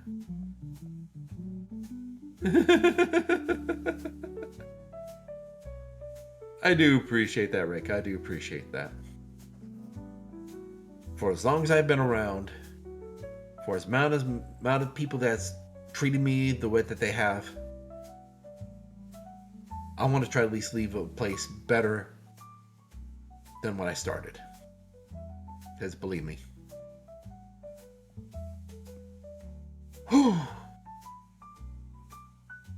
Working in the restaurant industry can be one of the greatest things ever. I mean, literally making deliveries. One of the best people to deliver to is a house full of little kids. They see you in the window, you immediately hear, "It's the pizza man!" You could hear them yelling, screaming, cheering, being happy. They give you some of the biggest hugs. They give you all the love. It is one of the best feelings in the world. Then you get to the dog water part of the delivery. It is usually around a certain sliver of a class of people. The best way to describe it is they're in like the middle upper to lower upper class. They think they're rich, but they're actually not rich. You know, like people, it's a very, very weird sliver of that group. Gated neighborhoods is a part of a way to say it. It's like someone who thinks they're rich, but they're not truly rich. Ah, goodness. Okay, I'm gonna go with the story on this one. I know I told my community it before. I made a delivery to this one community. I opened the door. It was a father and a son. Of course, we'd done our deal. And he said to his 5-year-old son, "Son, this is a man who works for his money." I was like, okay, he's teaching his son some appreciation for people who work. Then he pointed to him and his son. "We are people who have money work for us. He is automatically 2 levels beneath you. Is there something you'd like to tell him before we go?" The 5-year-old kid looks at me, said, "Get the fuck out of here before you make me lose my appetite." My jaw dropped. He just looked to his son and says, "That's my boy." He fist bumped him and slammed the door. Then behind the door, I heard him tell this to his son. "Did you see that, son? The face he made? That's a man who is uneducated. You go to the schools that I tell you to. You go to the organizations that I tell you to. And you will never, ever be like him." Then the kid said, "Yes, Daddy, I understand. Love you." "I love you too, son. Let's go eat some pizza." That was probably one of the most degrading feelings I ever had in my life. Next thing I did, I went to my boss about it. Told him the story. "Oh, one moment. He did what?" Beep, beep, beep, beep, beep, beep. He gone to the back. He called that dude's boss. He knew that guy. He went to that guy's boss. That boss had him come to the store. That boss made him apologize to the entire crew. He then immediately fired the dude because of his behavior. That is insane. Because I've seen some crazy stuff in the restaurant. Because that is the first time I actually seen someone actually get punished for their crap behavior. Because when you know people, especially in gated communities, they know everyone's business. Because believe me, I've had some great bosses. I've had some dog water bosses.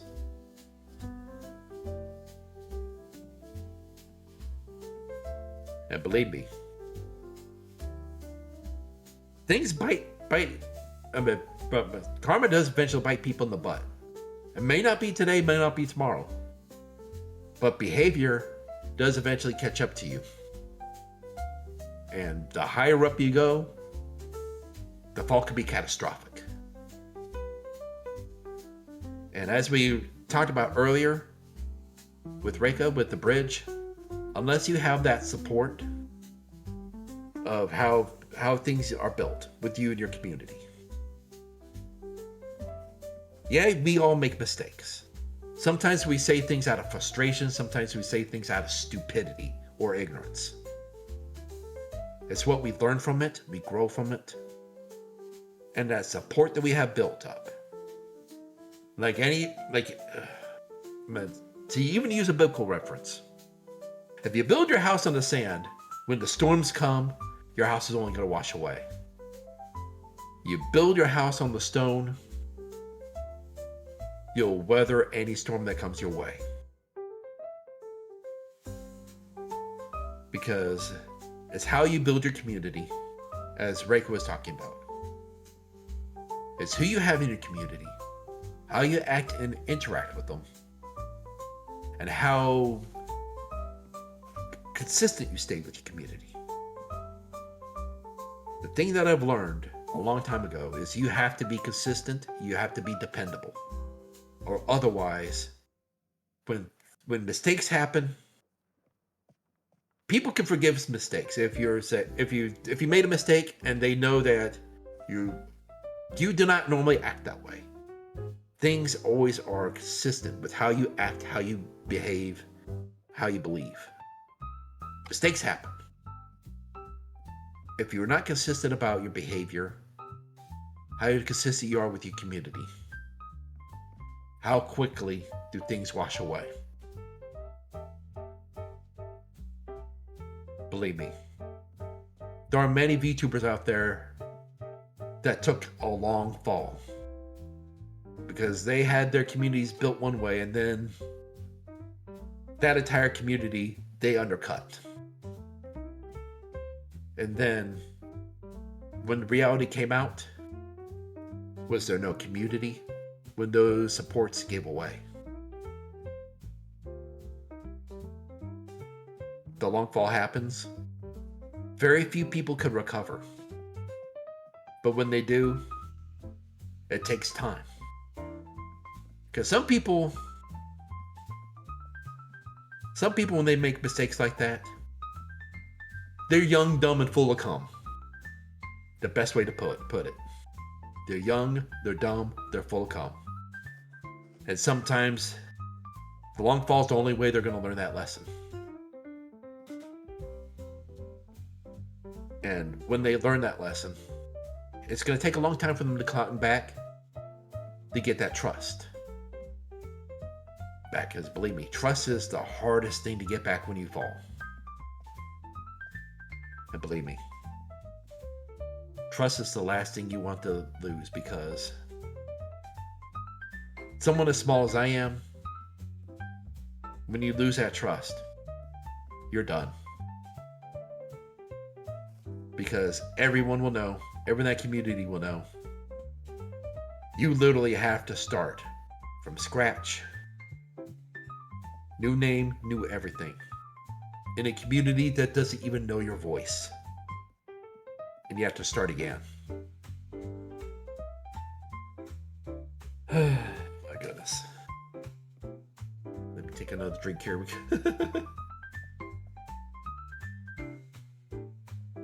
Ay. And believe me.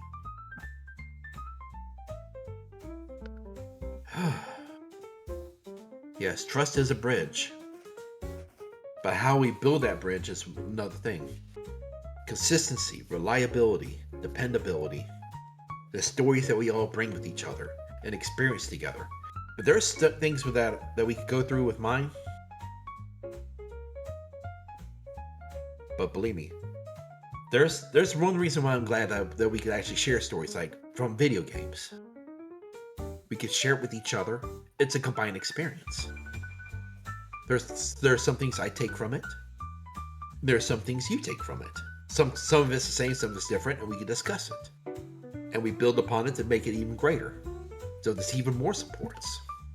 The more things we grow and experience with each other, it's a wonderful thing. Because believe me, everyone says community this, community that. But for a lot of us, it is just a single community.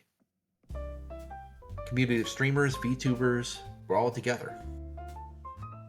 And believe me, word spreads around fast. And as I've grown older,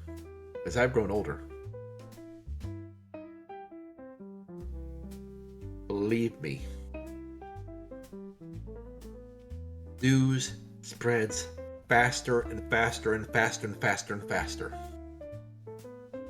If you think about it, people say things are getting worse and worse and worse and worse and worse. No, not even by a long shot. The world has been cruel, nasty, and vicious as it's always been. It has never changed. The only thing that's changed is the speed of the news. Think about it. Biblical times. It would take weeks or months for news to spread, if not years. Getting more towards like the Middle Ages, towards the later Middle Ages, you start to see papers written and things spread a lot quicker. Things spread even quicker when you get towards the mid to late 19th century, when shipping gets quicker, when newspapers are spread around. Then during the late 1800s, early 1900s, you get movies and radio.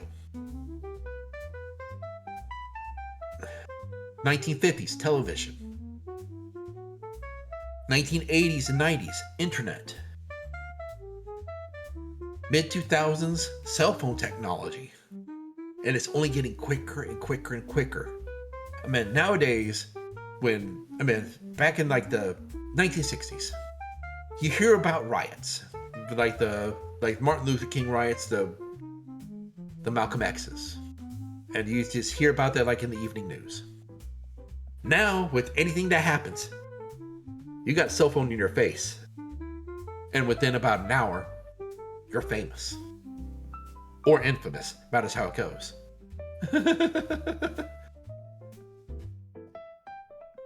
But we all gotta do what we gotta do. Believe me. It's being able to stay consistent with who you are. Being honest about who you are. Though in some people's cases, if you're honest about who you are, you're going to wind up being burned to hell. Oh my goodness. And that's why some people sadly have that persona. And believe me, while some people are master at keeping that persona up, eventually that persona slips out and the face can be seen underneath the mask. Unless you've changed over that time, you're in trouble. See here, it's sad when you see people who lost faith and trust and then think it's impossible to keep or have with anyone. Takes a lot of experience and knowledge to recognize the best way to treat a person. Yes, I do agree with that, and even I'm still having the not exactly the greatest skill at reading people. As old as I am, there are people who do it far better than I. Believe me. The opposite is also true. People are too trusting and naive, come to the door for others, take advantage, and left behind. Oh my goodness. Yep. That is way beyond too true. And believe me, I've seen people use those. I've seen it myself. Even the time that I've been streaming. People who been streaming for a while, someone new would come along, use them as the first step on the ladder to success. Use them, take everything they got, climb up, and keep on going, and then boom, they're gone. Never seen again. I mean, those are like the ladder climbers of the community. It is sad to see. Until you find out that the ladder starts to split. Then they fall down flat on their butt. Ay. Man. But it's crazy how things go. Ouch, my shoulder. Let's see here. The Nanking incident, oh goodness. That reminds me of something. Shoot.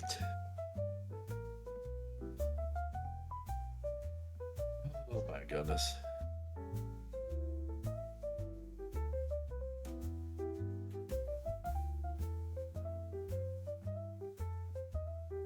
Okay, now I remember what that's about. Okay. Because my mind was going over about 3 or 4 different things there. And believe me, history's ugly. History is ugly. And as one person put it, the history of the world is the history of war. What we learn from the victors, how they done it, and the losers of why they lost. And how much stuff is erased by the victors. What continues on. Because believe me, going over like the Nanking incident, would that be in history books today? If one side won the war and the other side didn't. Would many people know about it as much now if they didn't find out about it? It matters on who won the war. Because believe me, a lot of things in war quickly disappear when it comes to victors and losers. Exactly, Sky, exactly. And for those that don't know, I have a lot of family that is military. Army and Navy. So yeah, I have definitely had my life's lessons through them because of the military and everything that they've seen and experienced.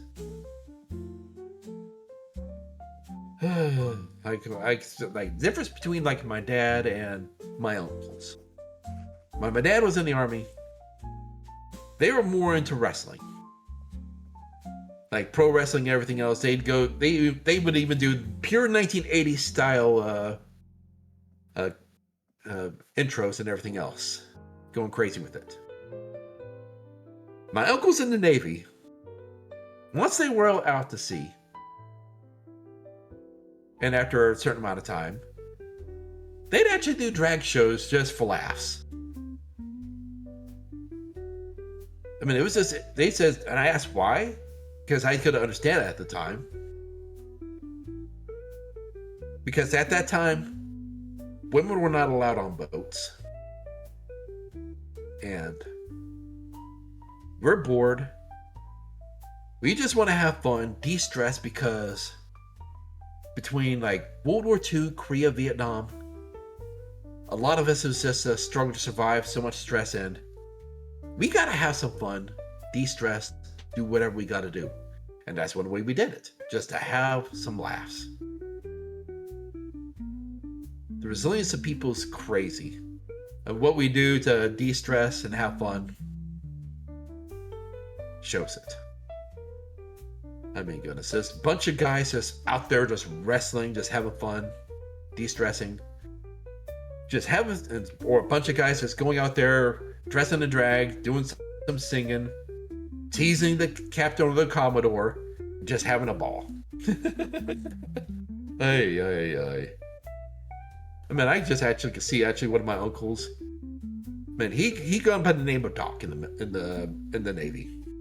He was a photographer's mate second class.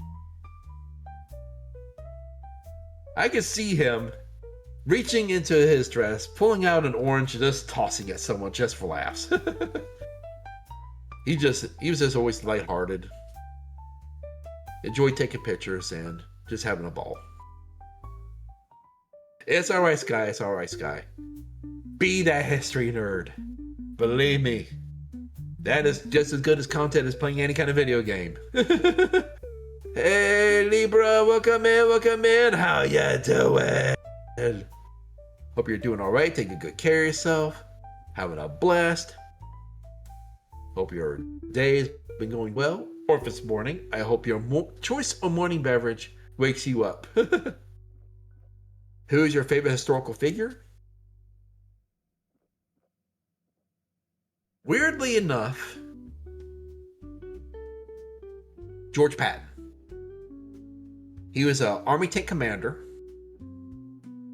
known for being loud and terse, hated by his men, but they knew that he was also the guy to get them out of danger and bring them out alive, because he was very stickler for discipline, but he's also someone who was also aggressive and knew what he wanted, knew what his men were capable of. He got into a lot of trouble for a lot of things that he said, and I mean a lot of trouble. People wanted Patton with the noose around his neck over some of the comments that he'd made. Because there's people who are meant to be political giants, like Eisenhower, but there are some people that do not even remotely belong in that field. And believe me, Patton was one of those. He and the 3rd Army rescued the 101st Airborne from Bastogne during the Battle of the Bulge. Then they swept through southern Germany, going towards Dachau and eventually Berchtesgaden, where the Eagle's Nest is at. Which is like, that was, if those that don't know what the Eagle's Nest is, it's kind of like a vacation home for Hitler in the Bavarian Alps.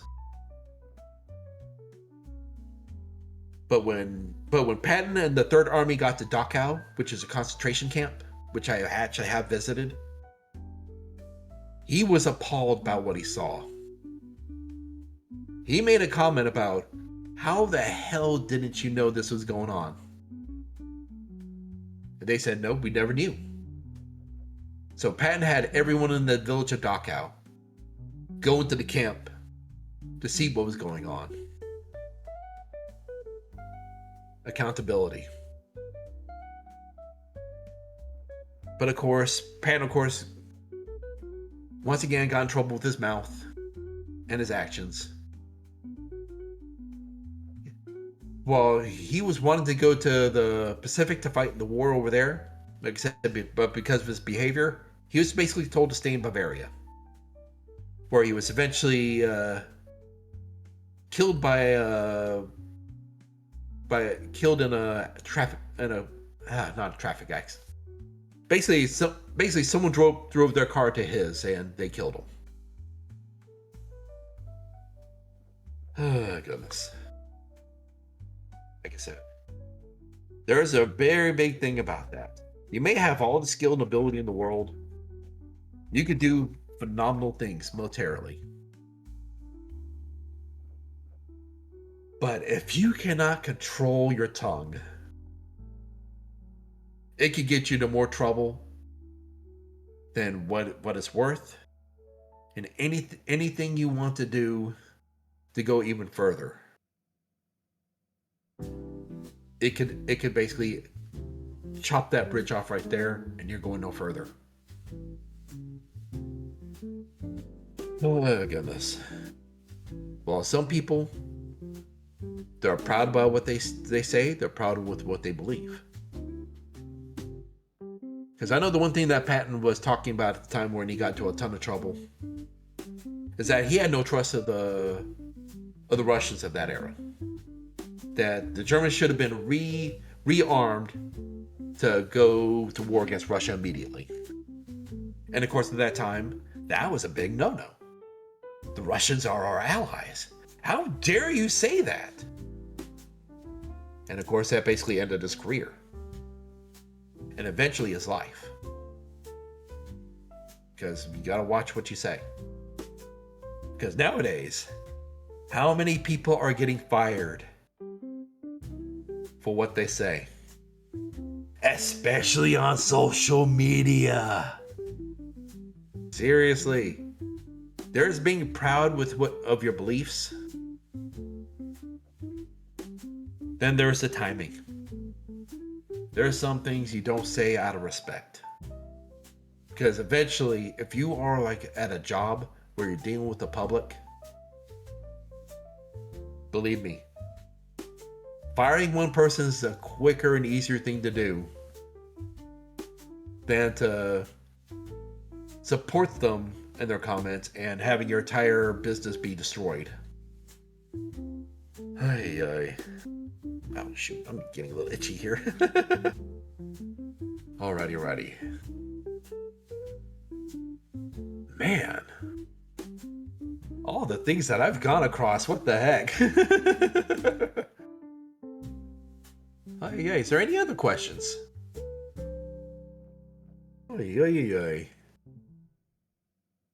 Doopy-doo. Yes, Gray, you are definitely Yappa potential. I was just there being like, oh, I get to do my work. Oh my. Oh my goodness. Well, I do have the potential. It's just that when I really started to get really big, we had that moment where everyone in 14 was like, you're stalling. It's like, and that kind of stuck in my head for a long time, and I've been wanting to get better about the yap session part of it. I've been able to do it consistently about for 15 to 30 minutes, but not usually much more than that, and I wanted to jump into content. It might be good then to separate out like a yapping session, maybe at the end of your streams because of the timing of the way your family works. You can have Gray yapping at the end, and then story, and then that sort of, you can be like, you can save your big yaps so that then you can have like a nice, like, how to say it, where you can watch your yaps and still continue the story during playthroughs, right? And because then you actually still have an outlet for them, right?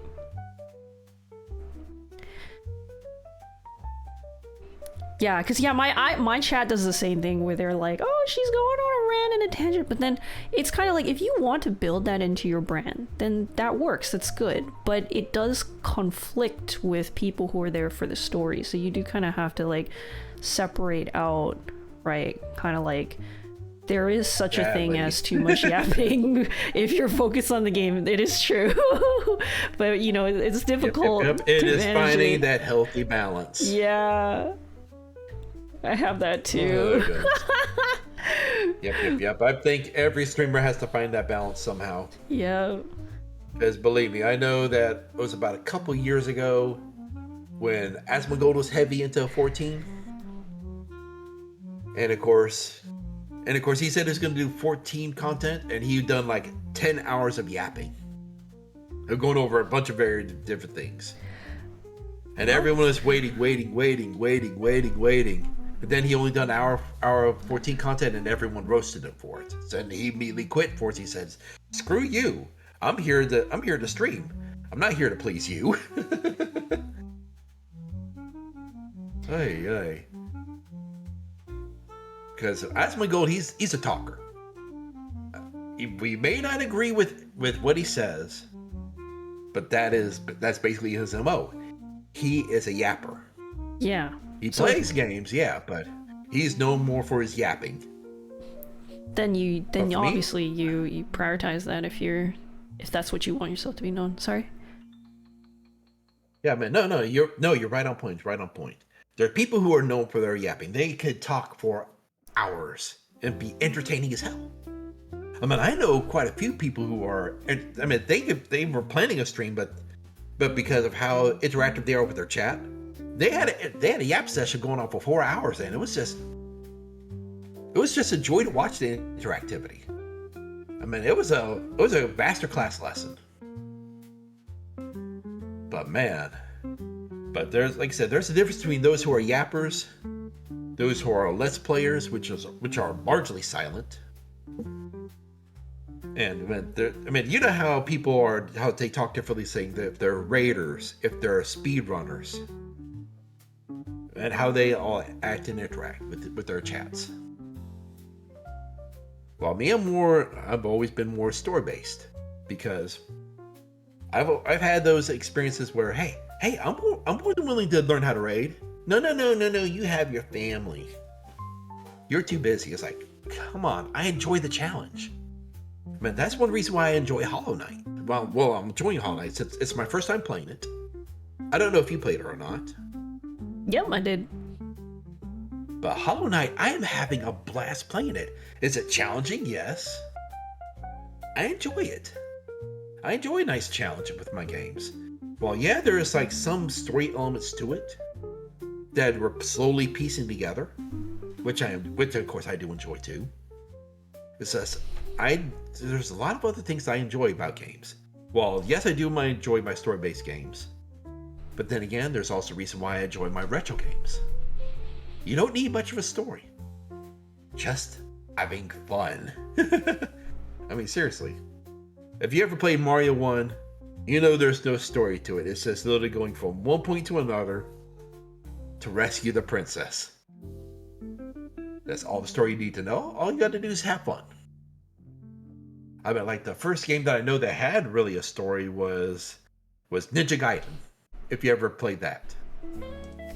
No, I didn't. Ninja Gaiden is a game from the Nintendo system. A lot of the story was done like you played a level, you get almost like a comic style story. Go to the next part, another piece of the story is told. So you get action, story, action, story, action, story. Oh. I mean, that's a game that I would recommend you play on your own time, because the game itself is pretty challenging when you get to later levels, but the story's a good one. And probably the intro, like how some games have like the little intro before you press starter. It's probably one of the greatest intros from the NES era. Oh my goodness. I won't say anything more about it, but that's something you can watch on your own time. Sounds good. Yep.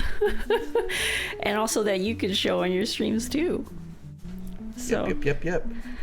That is something I want to show to my kids eventually, because next time I do like a NES stream that has my kids featuring on it, believe me, I tend to having them play some NES hard games. Because that's a joke in the NES community that there's NES games, and there's the NES hard games, which are phenomenal games, but they're difficult as hell. Back in the day too, when there were like no guides, and also they were just those were when they were difficult, but good times. Yep. Yeah. Okay, so everyone, I have shouted out Grable. Make sure to go follow Gray if you have not already. A huge thank you for coming on board and joining the VTuber Deep Dive. It's been super nice. Thank you. I do appreciate it, Reika, for all your information, as well as your constructive criticism.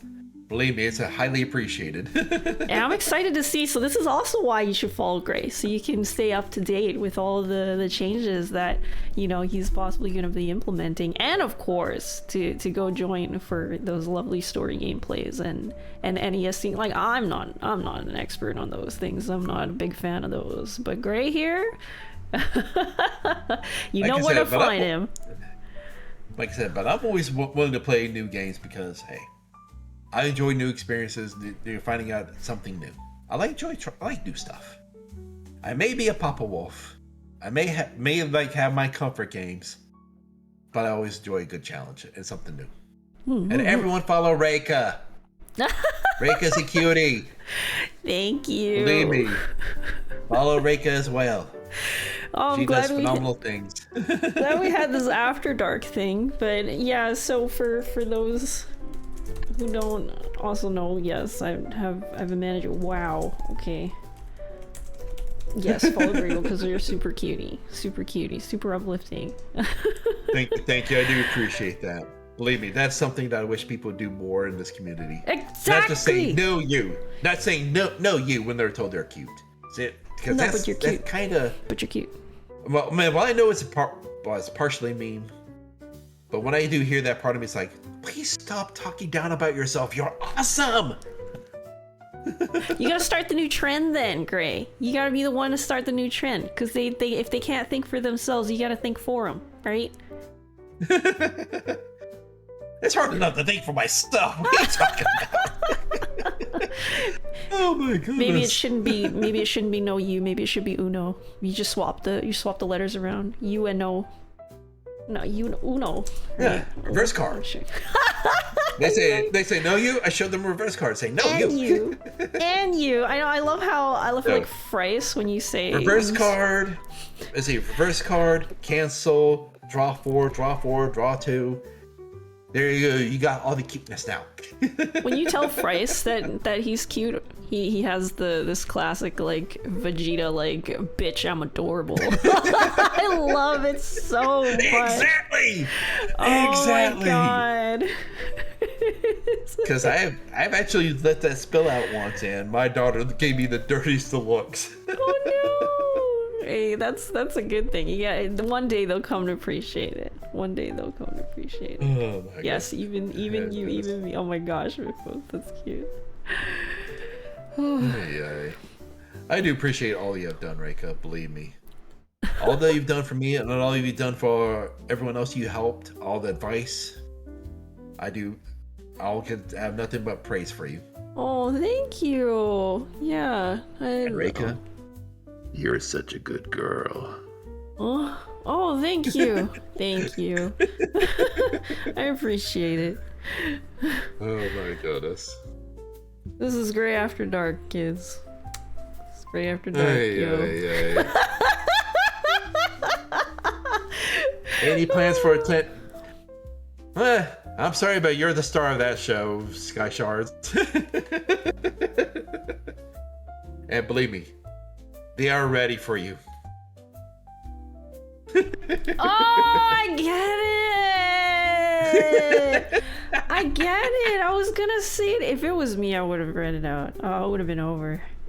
Oh, Sky and I were talking about one of the first times we interacted, and it was like on his interview show, which I totally missed. I think you all were talking about it, but he was like, do you remember, what was it again? Howard. Oh goodness. Do you know Howard? Not There's lots of Howards.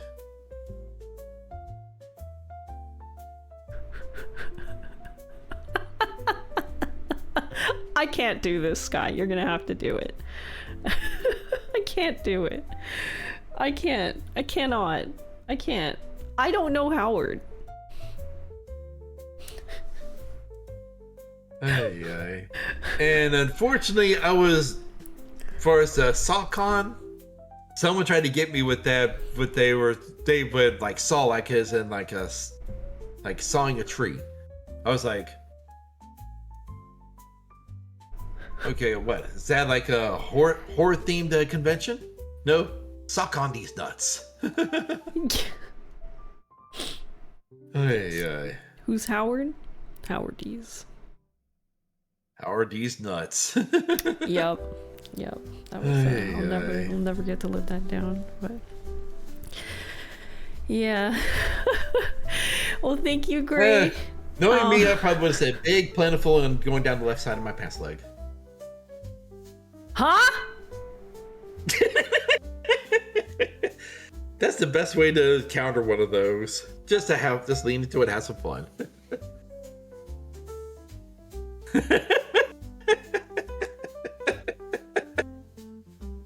I think I just unlocked.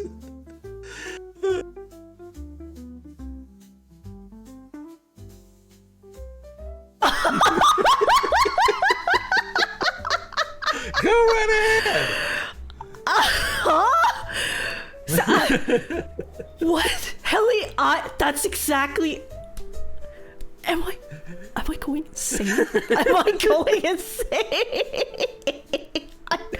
Out of pocket, Gray? Hello?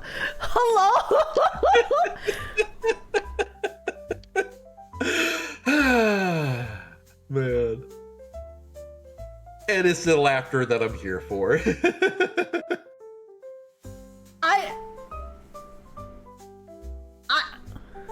Oh my goodness. It's alright. Oh my goodness. Okay. We need to take that little jaw, lift it up a little bit, because it's now hanging about halfway down to the floor.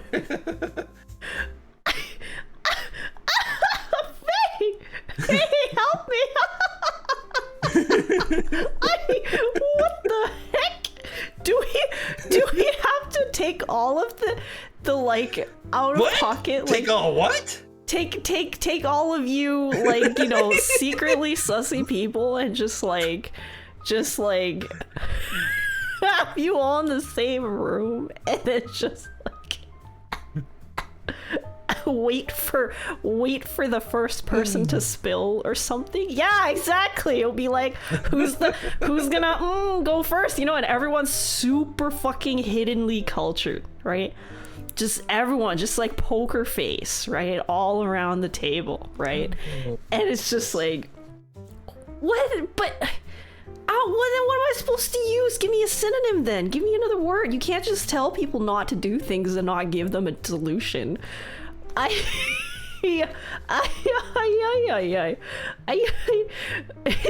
in your This is one bad dad joke and it goes from there. Or in your wholesome, and I know that's why you like whole milk. Start your post. Oh goodness. Like I said, what you see me in streams is usually how I am.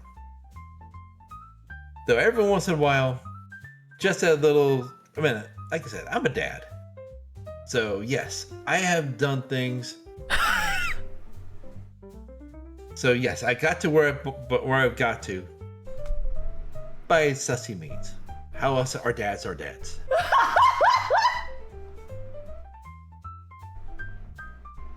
So yes, I do have those thoughts. I do have those behaviors. They may not come out very often. Fucking Hector. I think I broke her mic off. Her mic is gone. Okay. fucking eye ladies. That's terrible. What has this done? Oh my god. Did you get it? Yes, I got it. That's an old joke there. Oh my goodness. That's about as old as my grandma. I don't even. I feel like I've been like stun locked. I can't even like end the call because I am just so like. Oh. I do apologize about that. We've literally, this is like where this is the I don't even know, what do we title this section? This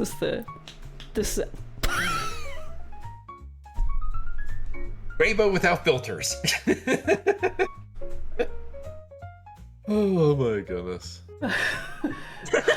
Demonetized.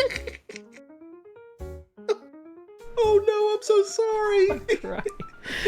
Fucking stun scene got me. I'm crying. Oh my goodness. Oh my goodness gracious. Definitely not a term that I just had to hear one of my talents tell me that their seed is everywhere. So, nope. Oh my. Yep. Nope. Oh no, absolutely. Yeah. Oh man. Plant seeds. Don't right? worry, all. Don't worry, all. We are not going to go 50 Shades of Grey darker. We are not doing that. Oh, wait, what? That is something that I will not do. Oh, I wonder who, which one could it be? Oh, who is secretly sussy? Oh, I don't know. It seems like our community. Who can it be? This VTuber that we do see. Can you help me guess this mystery? A lot of stuff going on here, you know. Behind the scenes, after dark, you know. What y'all hiding? What am I hiding? Apparently, it's Prince Eugen right there.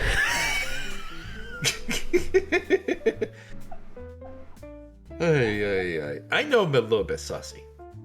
I know that. I don't. I need all of you in the same room, and then I want to be a fly on the wall. That's what I would like to request. Game is horny on me. What are you talking about? No, it's not.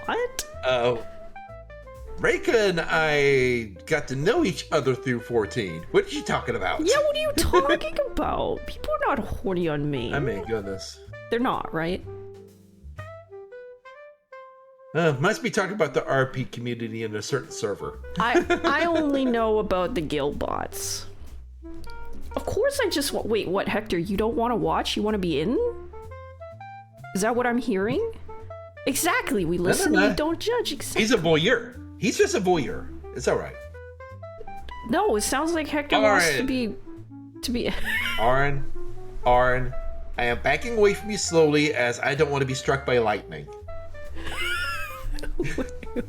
But great. You've just proven some possible similar levels of the readings on my little scout are, you know, they're going up. I'm not lying about it. I just don't talk about it. Like I said, with my kids around, I had to keep myself filtered. All right, this is y'all's like I said, job. Generally, I don't. Generally, like I said, I don't talk like this. This because I just don't. Gray After Dark. Y'all. But just today, just having some fun. This is the joke now. This is gonna be the joke. Gray After Dark. You go to his stream. Okay? And now y'all test how actually sussy this dude is. Okay? Okay. Then we can actually gauge. We can actually. Do it all. I dare you. Do it. Come to my channel. 50 Shades of Grey. Oh my god. Yes. I need to know. I need to know this. We need to have like a very long analysis. Only Grey!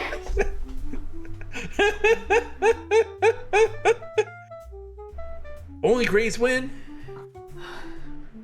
When I'm doing that little show with Katasha. That's good. Wait, when? That caught her attention really quick. Wait, what?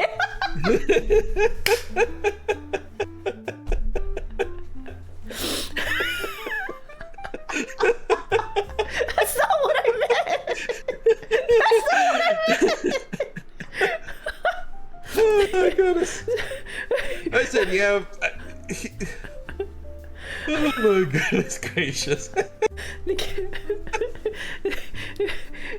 Oh my goodness. I truly enjoyed this. I need help. That is something. I need to be in more collabs, I swear. Yeah, you do.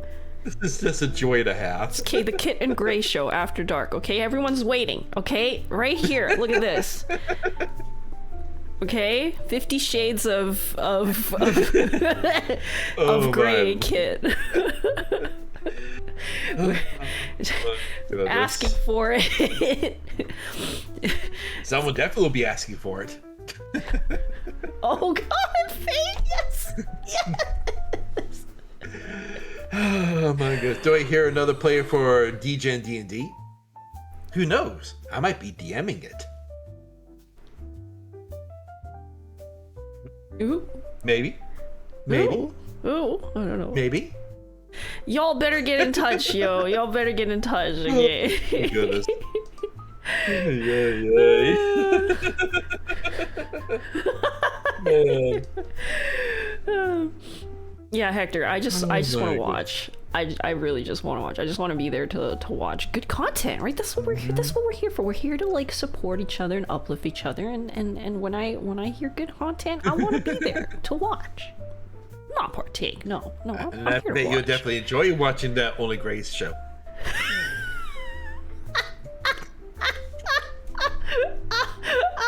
I'm messaging Katasha right now.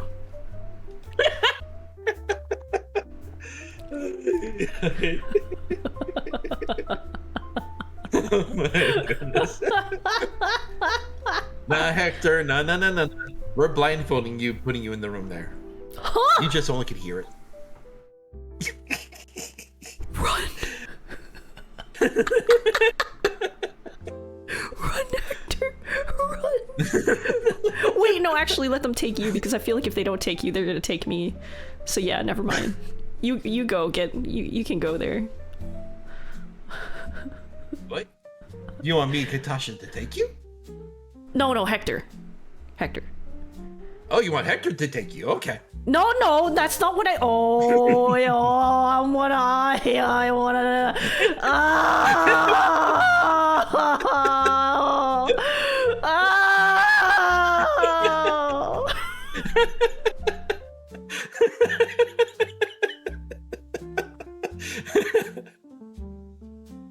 She's dead, chat. She's dead. She's dead. Oh no. Oh no. Well, time to peek under the table. Whoop. Heyo. This is my table. This is my safe space. This is my safe space. And just checking up on you. Don't. No, I'm fine. I'm happy. I'm happy under the table. Don't. That's no. By table. You're supposed to. You're a dad. You're supposed to allow kids to have safe space. Don't blame me. I do let my kids have safe spaces. That's the reason why I do what I do. Safe space proceeds to take me into a room with you and Kit. Huh? If I'm gonna go with Hector. I'm gonna take Hector with me too. If someone's gonna suffer, he's gonna suffer too. Holy moly. Wait, hold on. my Where's it? goodness. Where's the? Oh yeah, wait, hold on. I got it, y'all, right here. Okay. Oh yeah. See, he belongs there more than I do, right? Clearly. That's Hector's Hoya. That you just heard. It's alright, Hector. It's already Hector. Reika's already dead. No, he's not here. I'll play it again for you. Oh, yeah? Yeah, that's right, Hector! That's right!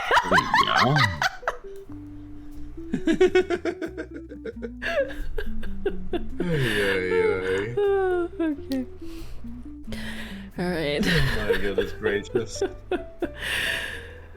Oh my god. Crying.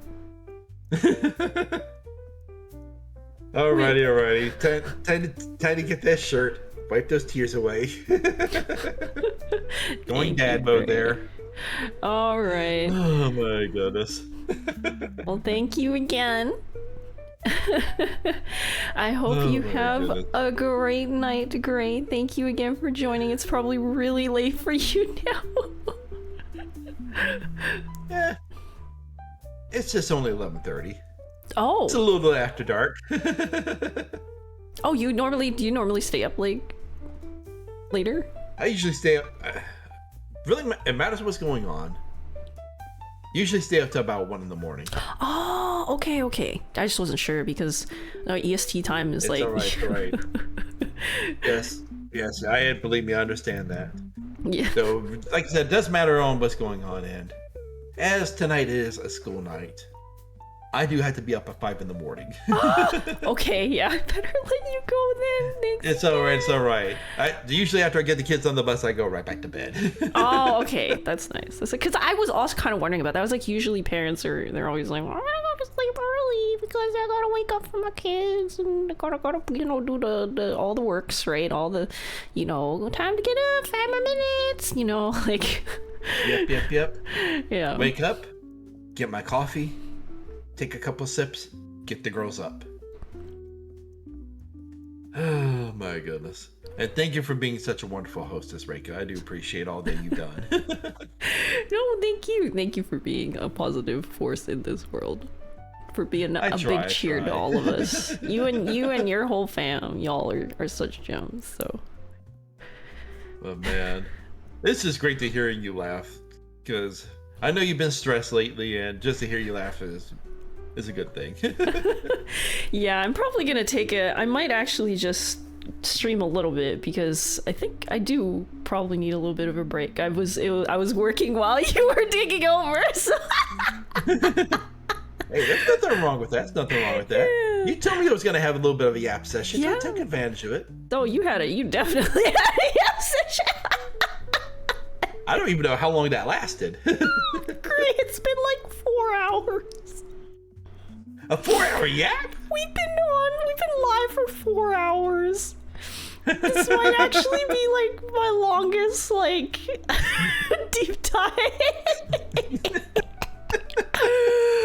I'm crying. I think the longest so far has only been like 3 hours. It's not 4. Oh my goodness. But tears from laughter. That means I've done a good job as a streamer. Croissant Kid? Who? Huh? Who? Never heard of that one. So, I don't know.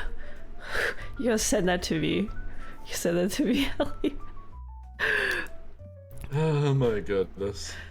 Alright. Thank you, Gray. Have a good night. Thank you. I do appreciate, I do appreciate everything that you've done for me and my family. It means a lot to me. Alright, I will see you. Bye bye. Alright. You take care of yourself, alright? And everyone, hope you have a good evening. Hope you take care of yourselves. Whoever Reika decides to raid, just remember to show love and support to them. Because the way that I do with raids on my channel, it's not Graybo raid, it's not Luna Wolf raid, or to coin a phrase from Arn, it's not Big Dick raid. We're here to cheer them on, we're here to show them support. We're here to support their channel because, hey, we're raiding them because we want to support them. And that's what we need to do more. We should support each other. No, you're giving me other ideas. But anyways. Ooh. Thank you, Gray. Demon, tell me. You're very uplifting, you know. I say okay, hold on. I say I'm gonna end the exit the call though, because I'm gonna. Thank you. Alrighty. Okay, I'll be just take some of these down. That was really fun. Thank you again, Gray. Oh, I am so winded. There was so much going on there. Like, I was not expecting. Of course, Gray is still here, right? So, but actually, I was actually not thinking of raiding out right away. I was thinking of chatting and hanging out with you. No, thank you. Yeah, and for those, right, Graybo, cutie Graybo is right here. But, you know, I was thinking, I do want to actually, like, sit around and, like, chat with you guys a bit, too. Because it's been a while. I just don't get time with y'all anymore, so. But, yeah, no, uplifting, I love the uplifting and positivity that you show and that you demonstrate, Gray, is always so wonderful. That's why I was like, you should definitely, like, you know, feature that, because more people need that, honestly. I think, hold on, let me get water. Fuck, give me a second.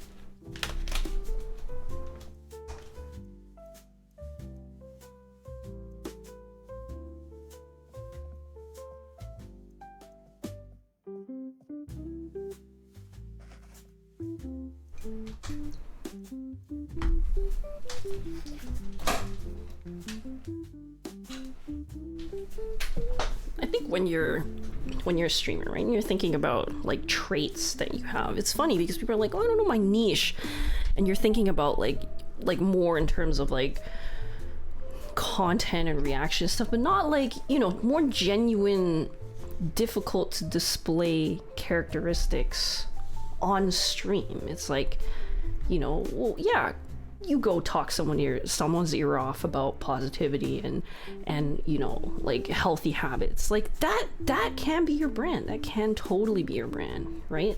You don't have to be a super degenerate. You don't have to be, right, someone who is you're trying to show off other parts because you don't know how to show off the key and core parts about you. I think that's really important, to be able to ask yourself, hey, this really is me. But it's more a question of how can I show it off properly? Like, yeah. So, welcome back, CC. Hello, you missed the whole Gray episode. You missed all 50 Shades of Gray. But that's okay, because maybe we'll get an episode of Gray and Katasha soon. Ooh. But why those two? Oh, that's weird. I thought Gray was a PG streamer. Interesting. I don't know about that. I wonder about that.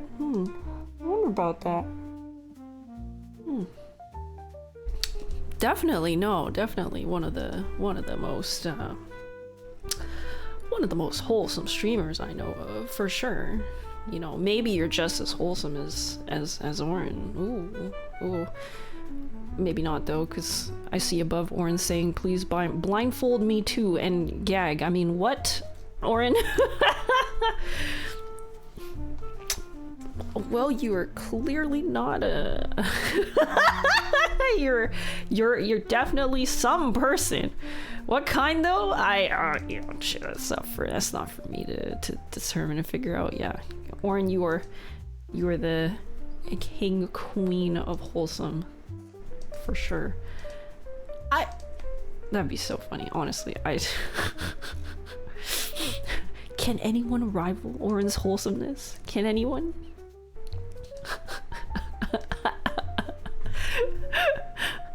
like whole, right? Like Oren takes like things in whole, right? Like big whole things, right? Like whole milk, right? Like big things, right? Like, right?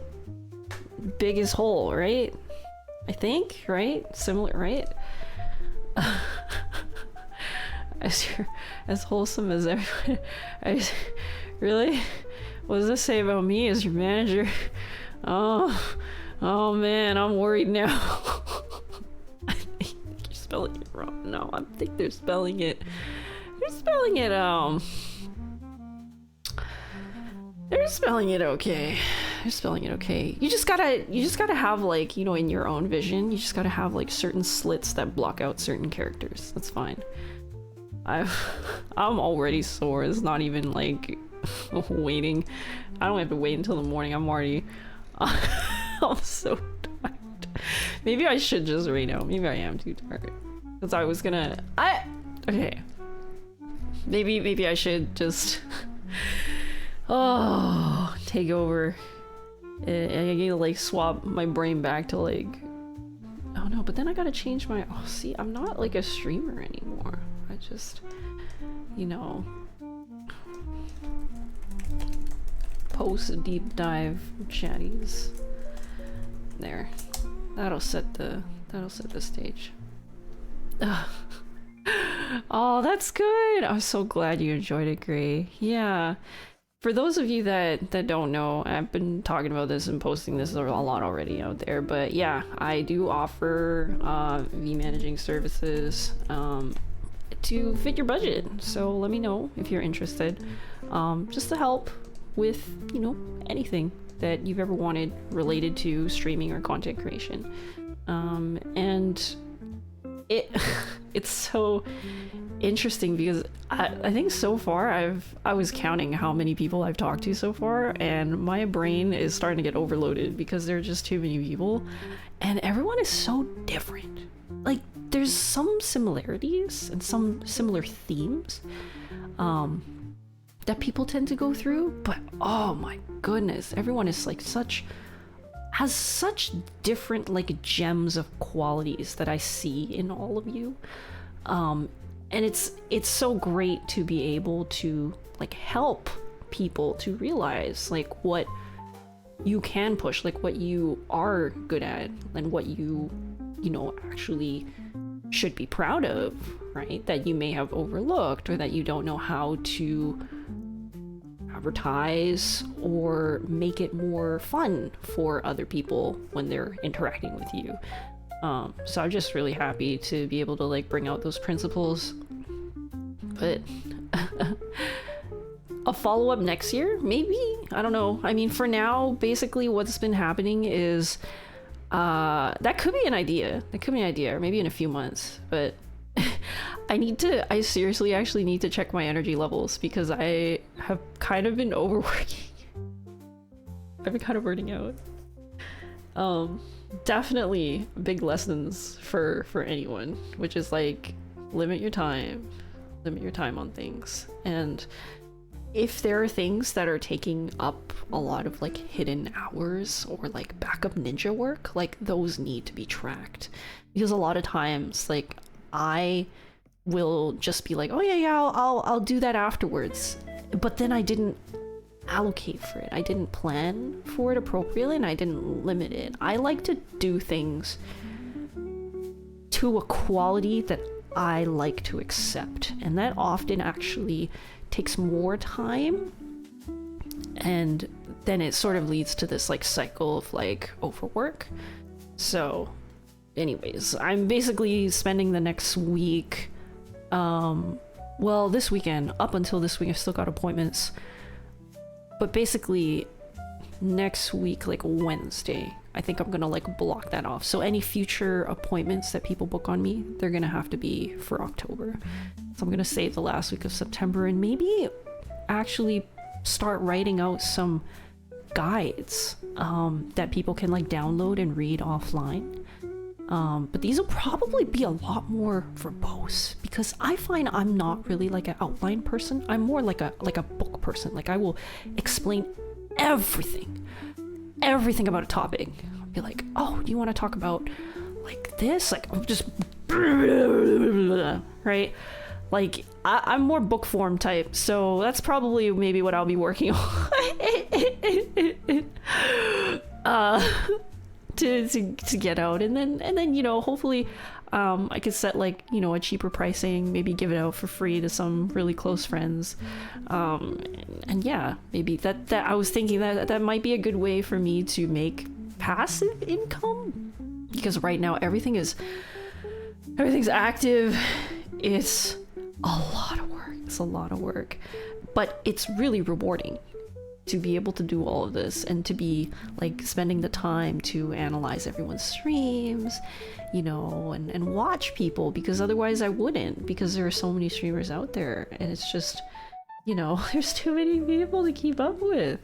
So it gives me a great excuse to go and take a look at people that I also like care about. Like so far almost everyone's been a friend, people that I know of, but it's just, you know, it's too hard to keep track of everyone. Well, overworking can't be. No, who's a manager that needs a manager? Definitely not me. No way. That was another thing I was thinking of, those guy, was like, if I got myself a manager outfit,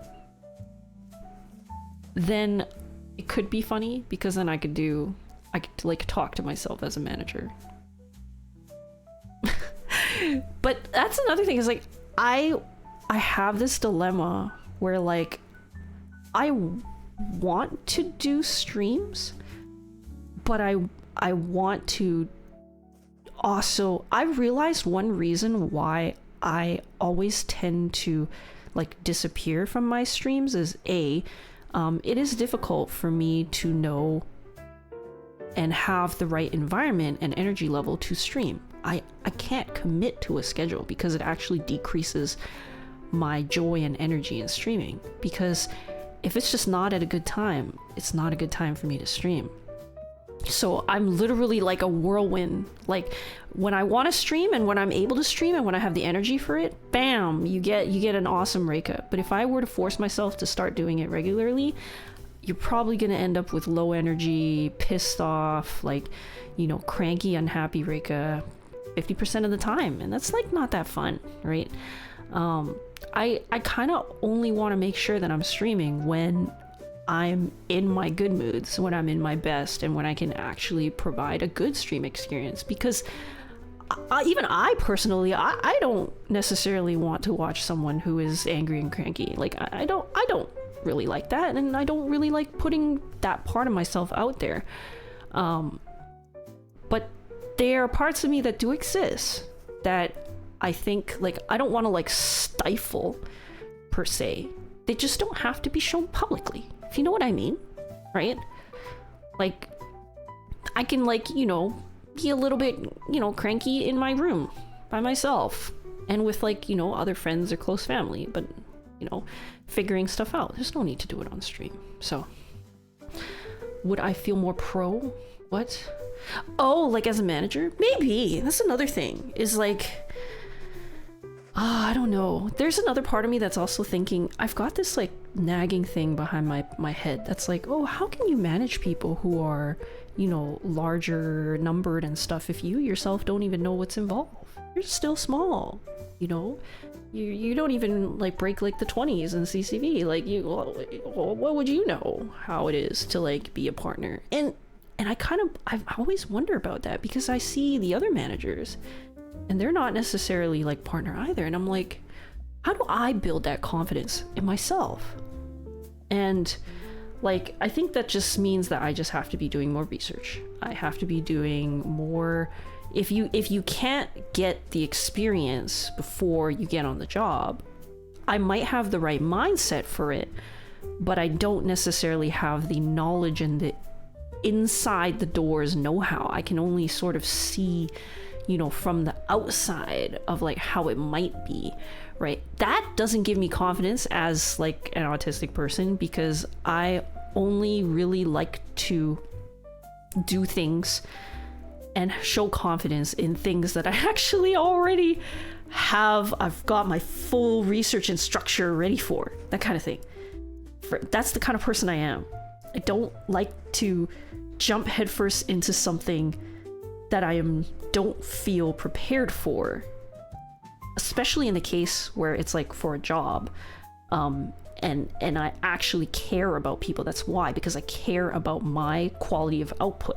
I don't want to be, taking in money if I'm not going to be doing a good job of it. If I'm going to accept money, I am going to make sure that people get their fucking money's worth. That's how it works with me. So, yeah. Dress up for stream IRL. Maybe I do need to do that. But for now, like when I'm on this stream, I'm not really manager Rika. I'm still Rika. Like, what's interesting is these deep dives that are public, they're more, I'm sorry if I'm killing the magic here again, but we're definitely running a show, right? And for those people who have actually had sessions with me that are not public, they tend to be a lot more very, like, we'll pull out a certain side of working. It's a lot more possibly like professional, down to points, exact points and details, exact nitty-grits, more critical, and more like, just really a lot faster as well. That's usually what happens. And also a lot more like personal talks that come into play, because there's a lot of things that we can't talk about as streamers that affects our ability to stream, that affects our ability to show, who we are properly. Like, we don't want to be telling you about every single time we get some dumbass thing hitting us in the side from life, or some like, depressing moments and stuff. You don't always need to be telling your community about that as a streamer. But then that's why it's so important to have like this backing network, a good support network for yourself as a streamer, because when you're trying to grow, your community becomes less your friends and more your parasocial like fans, so to say, or like parasocial supporters. It grows in disconnect though, which is unfortunate. But then that's why it's important to maintain who are your trusted friends, who are your trusted supports, and who are the ones that watch your image. Kind of like exactly what Gray was saying, right? Is like you go on the social, you gotta be real fucking careful what you put out there. You can get canceled, you can get right. And I'm not saying we're like bad people, but oh my god, literally even today, like okay, before I go on my tangent though, no, you know what, I'm gonna go on my tangent. I'm so sorry, I'll check chat later. I have to go on this tangent because I can't fucking, okay, all right. So I was doing something that, I'm tired, okay? And I saw something going on and I was just like, you know what, I don't have time for this shit. So I kind of like was like, I'm not gonna fully deal with the problem, okay? I don't want to say anything because I don't want to like reveal any personal information, but I was like, I'm gonna leave my stuff here. I'm sorry I couldn't be bothered to do more than this. What I'm gonna do is I'm gonna like tell the world that there is a problem here, right? And then instead I got flamed for adding to the problem. And so like I was talking to a friend about this, it's like holier than thou virtue signaling, just really like really pissed me off. Of like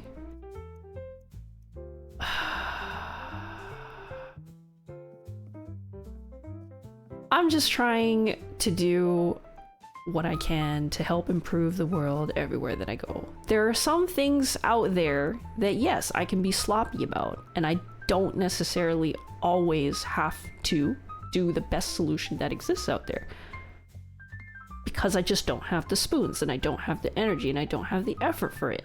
But you still can't discount the good that I'm trying to do. You still can't discount, like, the greater good and encouragement that I am always trying to put in effort for. It was just really, really discouraging and really painful to deal with. And honestly, that's actually why I was, you guys don't know this, but I was behind for preparing for stream today, because I was just so deflated.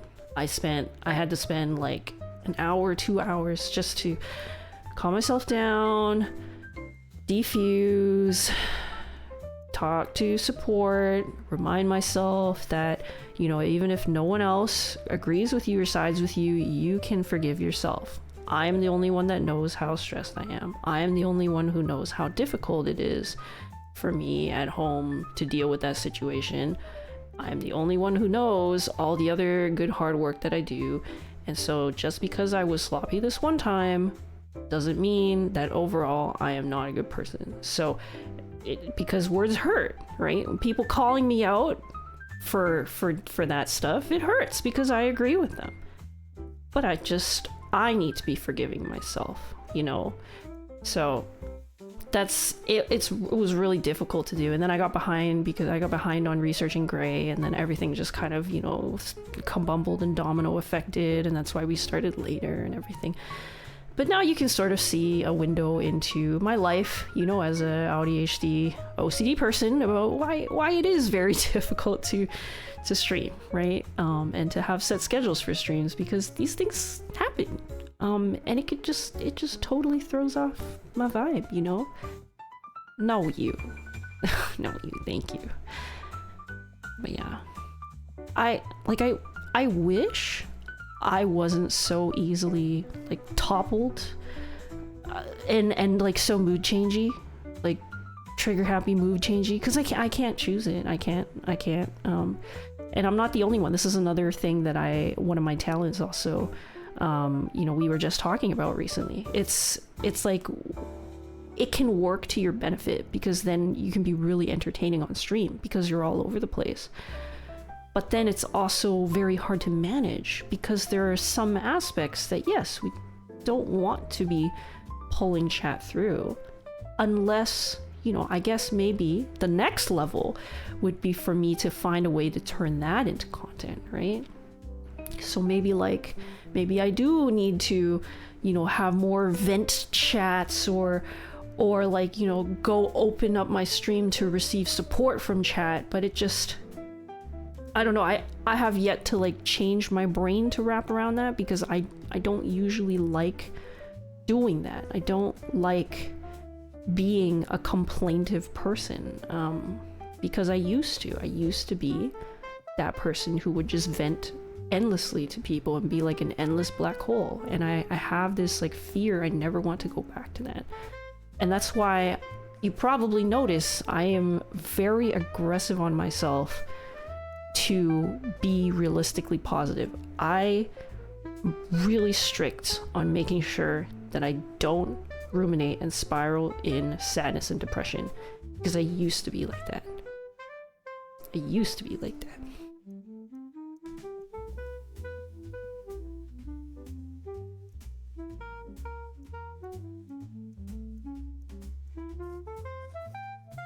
Wow, it just hit me. I used to be like that.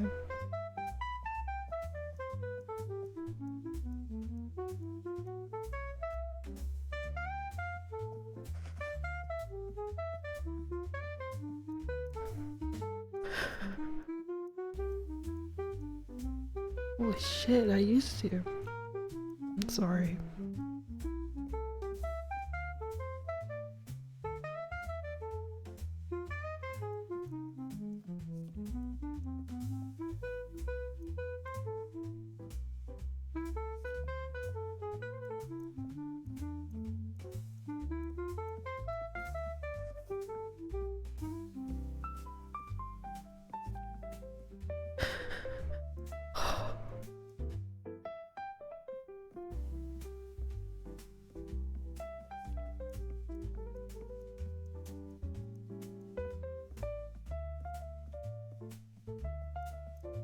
Oh, sorry. I'm back.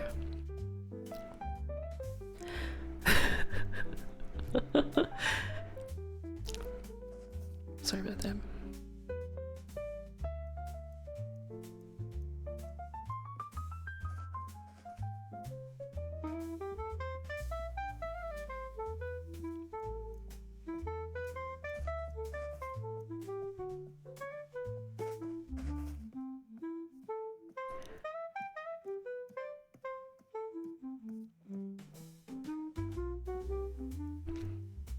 my like alexithymia is kind of getting to me. Because I just have like this huge range of like thoughts and emotions that are going through right now. It's like kind of crazy. I'll try to like describe it, but oh, thank you for the gift subscribe. It's okay. You don't need to cheer me up. I'm just there's a lot of thoughts.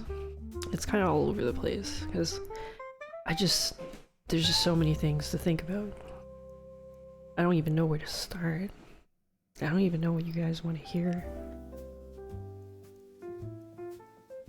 I've kind of talked about this. I'm like, should I even talk about it now? Should I even go into this right now? Is this the right place and time? I don't know.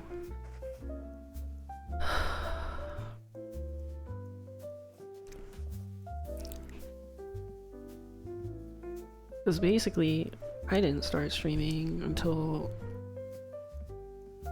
after I started breaking out of the really depresso rumination phase. And like I used to always blame my family until now I started, you know, learning about neurodivergence, and now I know that I can actually blame, you know, or autism and ADHD and OCD. That is very clear across my family and in very incompatible ways. And I guess I just happen to be lucky enough to be the latest generation with the means of education and emotional education and safety and freedom to be able to start healing from it and have the monetary means to get psychological support through it. Because yeah, I used to just cry for ever and just be an empty like shell and just sit.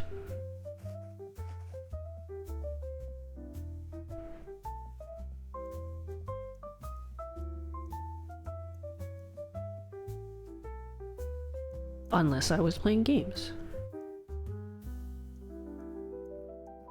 Because that was the only thing that brought me joy in life.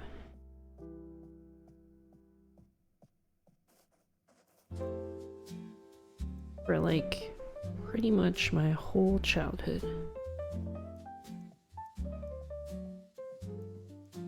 If it wasn't games, everything else was just so painful to go through.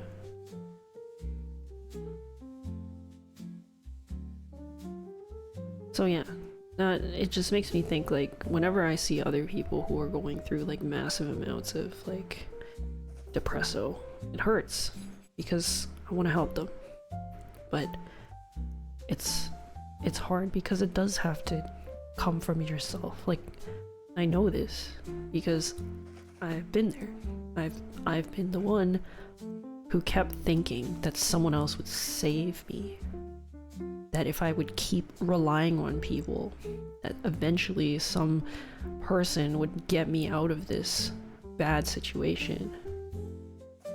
But that's not actually the reality. The reality is that it's a combination.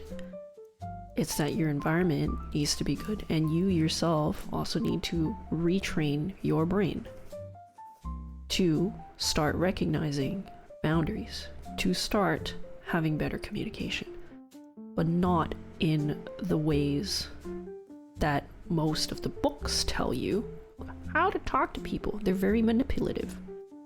They're very like, here's a recipe, just follow it. It's one size fits all. It did not, never resonated with me as a neurodivergent person.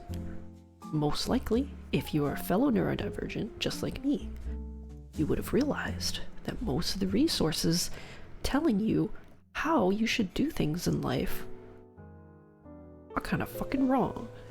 They're not wrong, but they don't match the way your brain works. And it's kind of trying to tell you that you should totally be different because everyone operates differently, but for some reason you don't operate the same as that, which is weird. So throughout my whole life, I kept operating on my own schema, my own guidebook, and I would help people who were similar to me. Now I'm realizing that's why I have so much experience in dealing with neurodivergence and coaching neurodivergence, because that's actually what I'd been doing all this time. I had been helping people who were cast aside by the system and telling them, I've got a different guide for you. But what my guide was missing was the next step, which is recognizing the whole bigger picture about everyone being individual, but also acknowledging like this, uniform system that everyone is trying to like push people to. It's a lot more nuanced now. And it's a lot more like, hey, let's figure out who you are. Let's figure out how you tick. If you were allowed to roam free in a vast field, let's go explore, right? Like how you really are like without any of these other stressors. And then figure out how to navigate the world with all of its crazy, structures and everything set in place. But if you can't acknowledge and accept the things that you are, you can't tackle the world properly in a sustainable way. Because if you can't tell, this is a recipe for disaster, but usually what comes hand in hand is the neurodiverse people tend to also not be able to know their own feelings and boundaries, and they are far more affected by their environment. So it's actually even more important for them to have a curated safe space so that they can actually have freedom to listen and feel what they are feeling, because otherwise everything else is too strong. It's too hard to hear and to know yourself, because everything else just attacks way harder.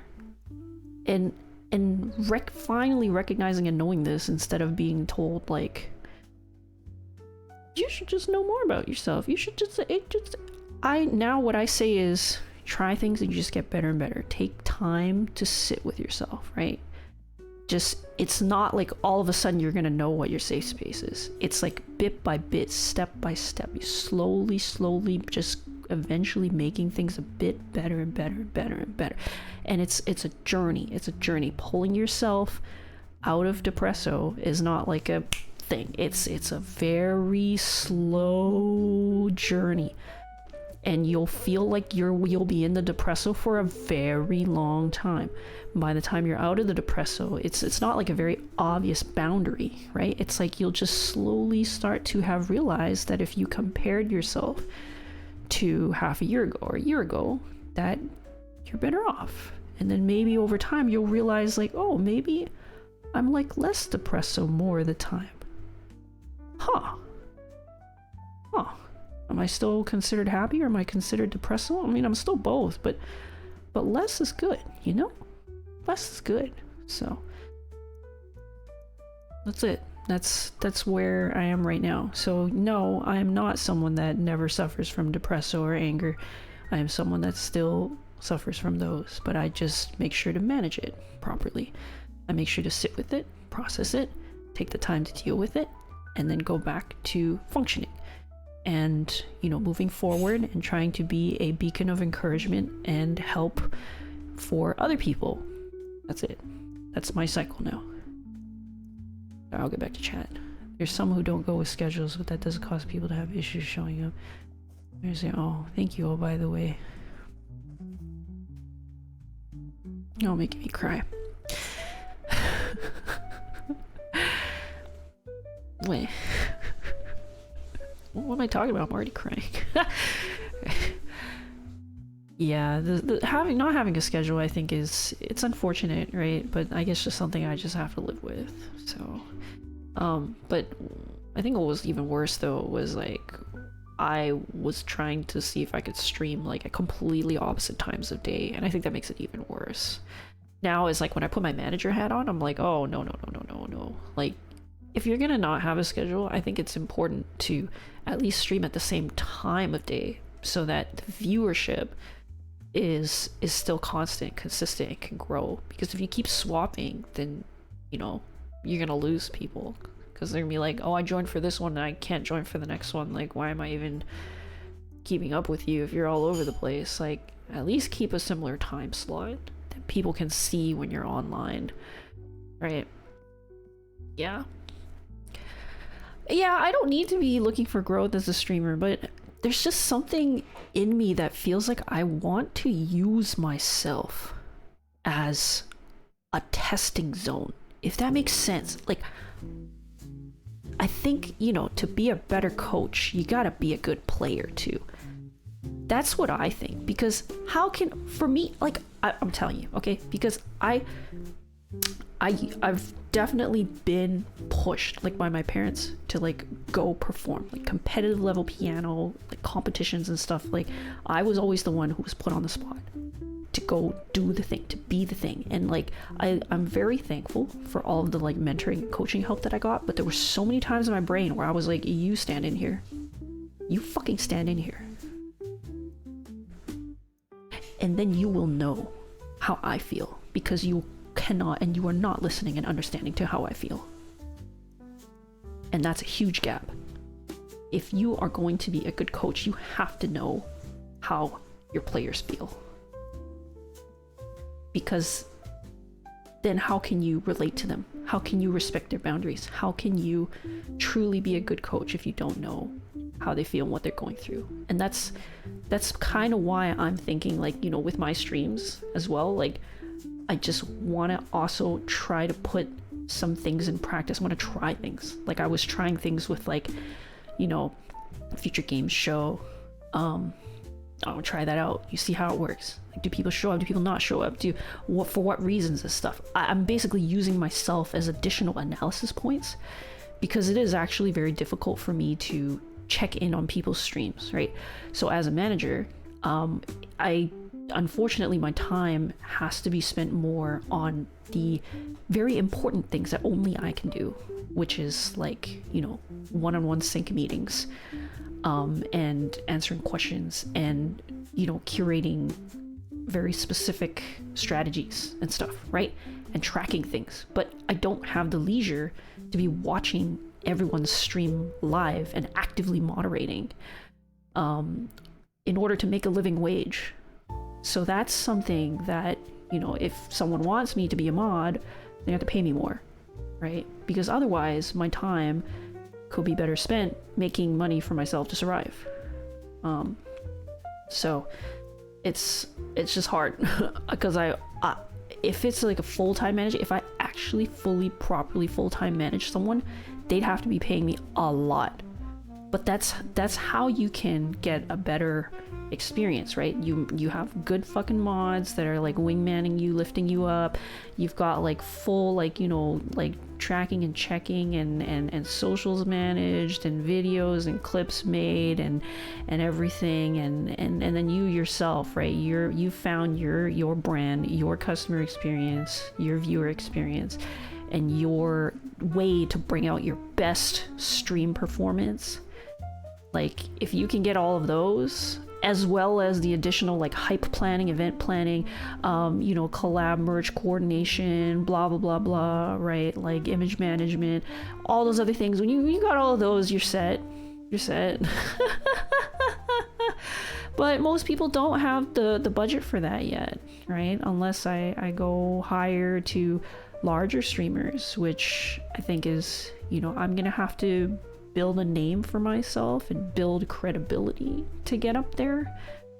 And then that's possibly one way to make more money. Otherwise, there's another way I'm considering, which is video editing, and also like the guides, right? The offline guides. So but anyways, yeah, it's a lot for me to think about.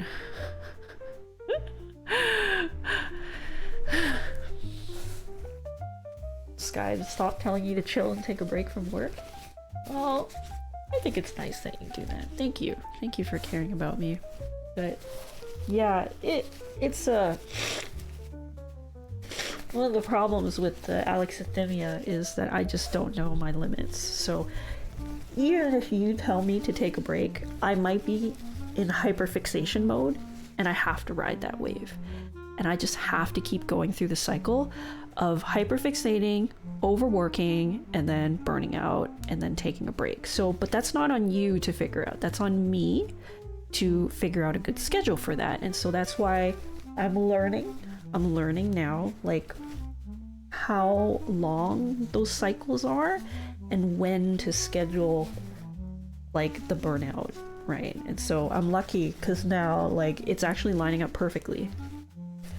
The whole week of whole last week of September, basically, I'm gonna basically section that off. So, oh no, Mythos, I gotta say sorry. I have to. Thank you all, and hello Kaiser. Hello, welcome in. Sorry you're coming into this. Sky, thank you again. Pokies crit. Finding out things about yourself years after being treated like it's something else is a lot, but yeah, it's still worth learning about and having that chance to heal.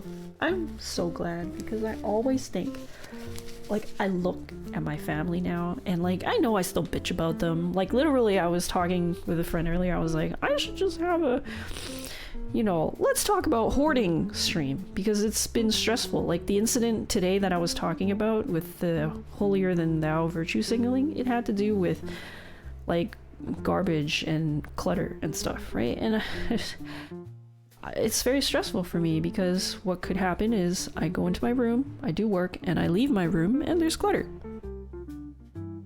More clutter. And I'm like,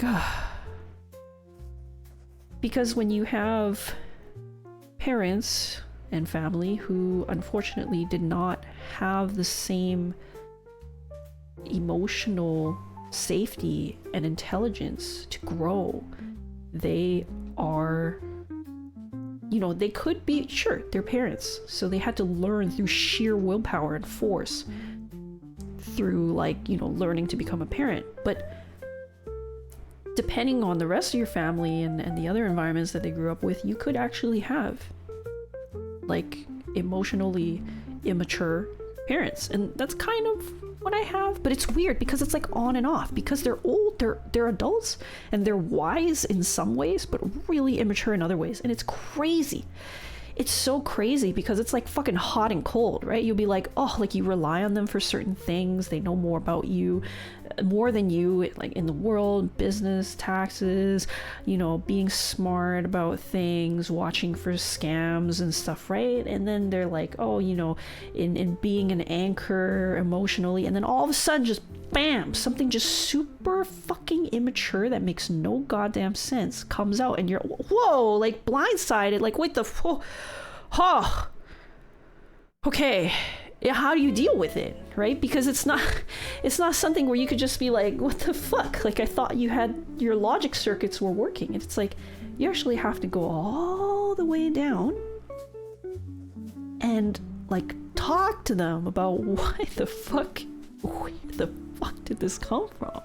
And so for me and my parent, I've basically gotten to the point where I have realizing that I have to teach them very basic things about space and organization. It's like I have to train in them to respect certain boundaries. I go, do you see this? Do you see the reason why we have no space here? Is because we have extra things that are necessary in the wrong places. So let's start with our basic ABCs. These are storage spaces.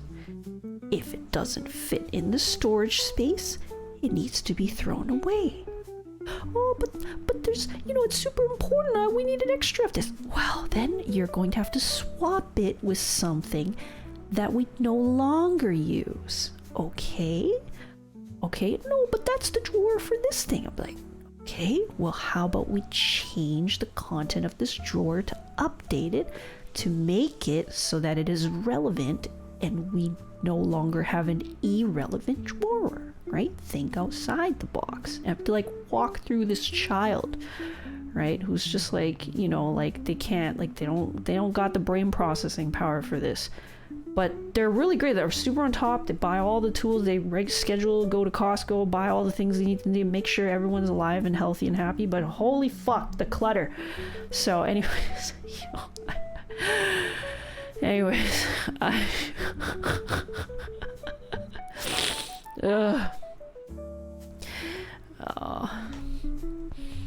Oh, Faye, thank you. So glad. Yeah, I also need to go back and read some more of my books. I've been bouncing back and forth between some of the books that I have because I have a lot. There's a lot of really good knowledge in these books, but I don't know. I've thought about, like, can I make this into content? Me reading these books? And I don't think I can do it in a very good way, which is why I have my other channel. I think it's better if I just come on to stream and then summarize the things that I've learned in my language, because then it helps me to focus. When I work, I can't actually work like with other people taking up my focus. I actually need to have a very, very closed environment. It's like no distraction, because I am so easily distracted. It just destroys the quality of my work. So any anxiety or any worry is amplified for me, and I have to respect that. So unfortunately, there's a lot of people that always want to hang out with me and always want to talk to me, and I'm like, I'm sorry, when I'm working, I just can't. But yeah. The anime I was watching in Discord one night was about someone getting rescued. Yeah, exactly. That's one of the problems. I've helped other people as well, and I always tell them, it's like, you always want to make sure that when you're receiving help from someone, good advice is not advice that tells you what to do. Good advice is advice that tells you how to learn to listen to yourself. But that's the problem, is a lot of people who are drowning, they never had that safe space. So they just want to be told what to do because they are always told they were wrong, and they were just trained, basically trained to seek answers and to seek validation from other people. And it's so hard to retrain that, right? Because it's totally against everything you were taught. It's like, and also they don't even have a sense of self, right?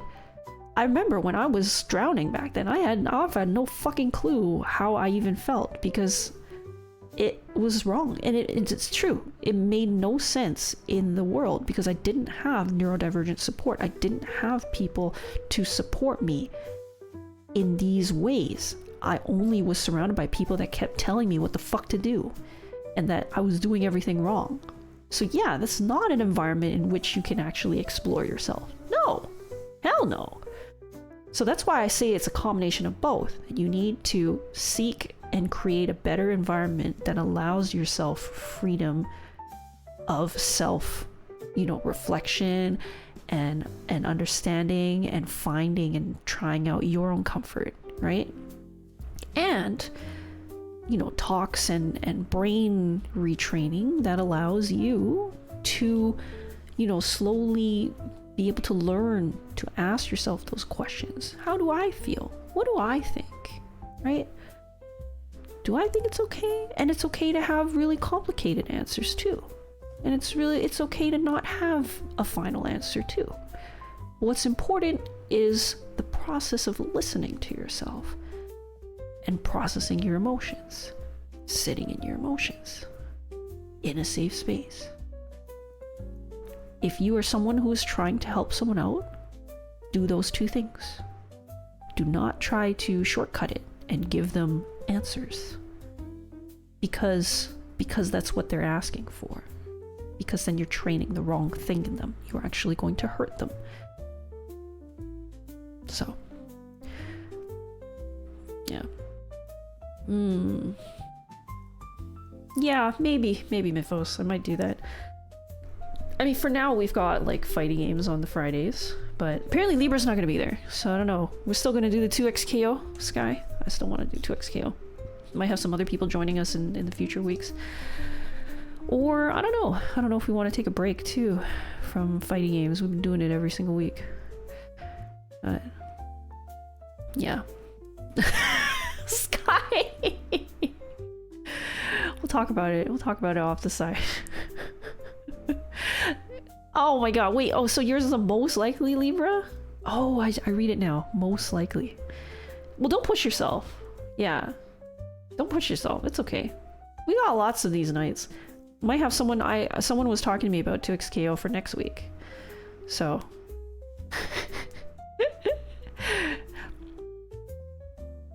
Because I'm okay with taking a break. I think Sky was planning to stream it though, so we'll see.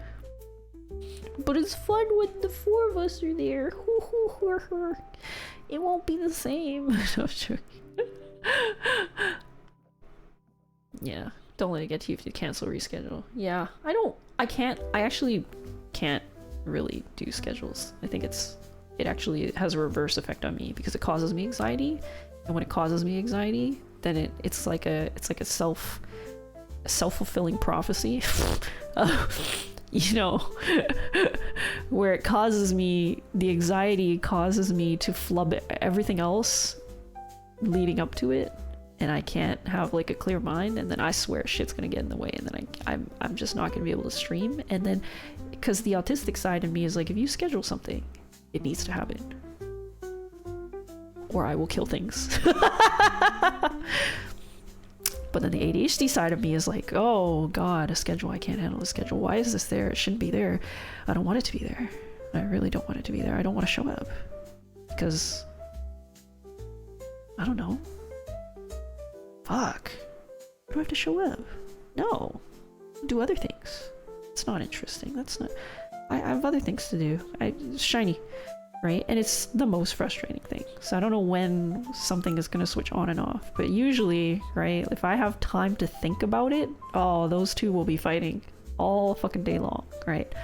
I'm like, oh, I have to make it, I have to make it, I have to make it. I'm like, no, I don't want to, I don't want to, I don't want to. I say, no, but if I don't make it, I'm going to like destroy things. I'm going to like be super unhappy. And it's like, yeah, but if I force myself to make it, then I'm also going to destroy things. And I'm like, oh, give me a break, please. So that's why I feel like it has to be when the stars align. You know, it's like, you know, in a puzzle or something, when everything just like click, click, like locks, and like all the rays of sunshine just all line up. And then I'm like, ah, they are both in agreement with each other. The environment and everyone else. No one is sidetracking me.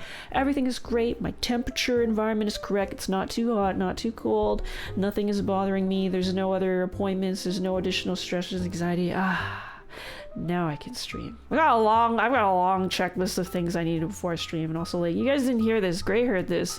But before I streamed, Gray heard my pre-stream mental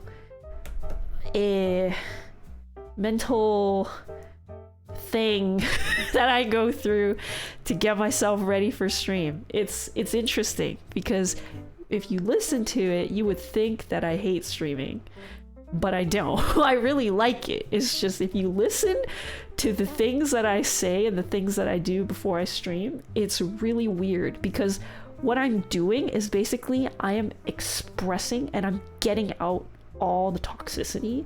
I'm like pre-getting all of my like negativity and emotions and all the things that would stop me from streaming, and I just like eject it out of me, right? But it has to be just enough that I can do that, right? Because again, what I'm trying to tell you guys all the time is that I am always full of a lot of varying emotions all the time, and it's really hard for me to keep a handle on everything because I can go like 100 to 0 in any category at any given time, right? It's wild. So this is what I do to like help prep myself. It's kind of weird. You just hear me like dying before I stream and being really frustrated, and I'm so happy on stream because I got all that shit out. It's crazy though. Show me someone without family issues and I'll show you someone who's been completely brainwashed. I hate that.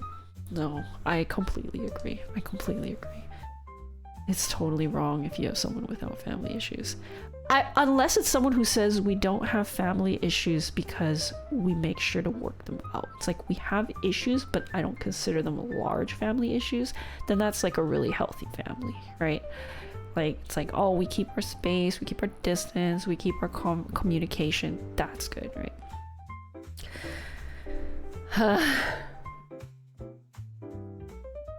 Well, sounds like your mom is great, honestly. Someone who doesn't have family issues. The only group that never had a family. Yeah. Well, I mean, I think, you know, eventually, right? Family, friends are the family you pick, right? Your definition of who family is, right? I have lots of a blood family that I have to deal with, but I definitely know other people who had to create their other versions of families, and I think the same thing still applies. It's just anyone you're close to, anyone who helps to take care of you, because then there's so many different types of interactions that come into play. Because now what I'm realizing is there's a different type of dynamic out there, which is like a caretaker dynamic, where if you, as a caretaker, if you drop taking care of the necessities for the other person, they're kind of dead.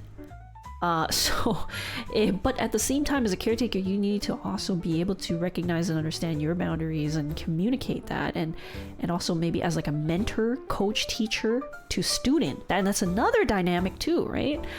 And so when you're like a parental figure, you get all of those on you, right? And then but if you don't know about the pitfalls of each of those dynamics and you don't know how to juggle them all, ooh, that's when you get problems, right? Yeah, found family. yeah PowerPoint lectures. You know what's really funny, Faye?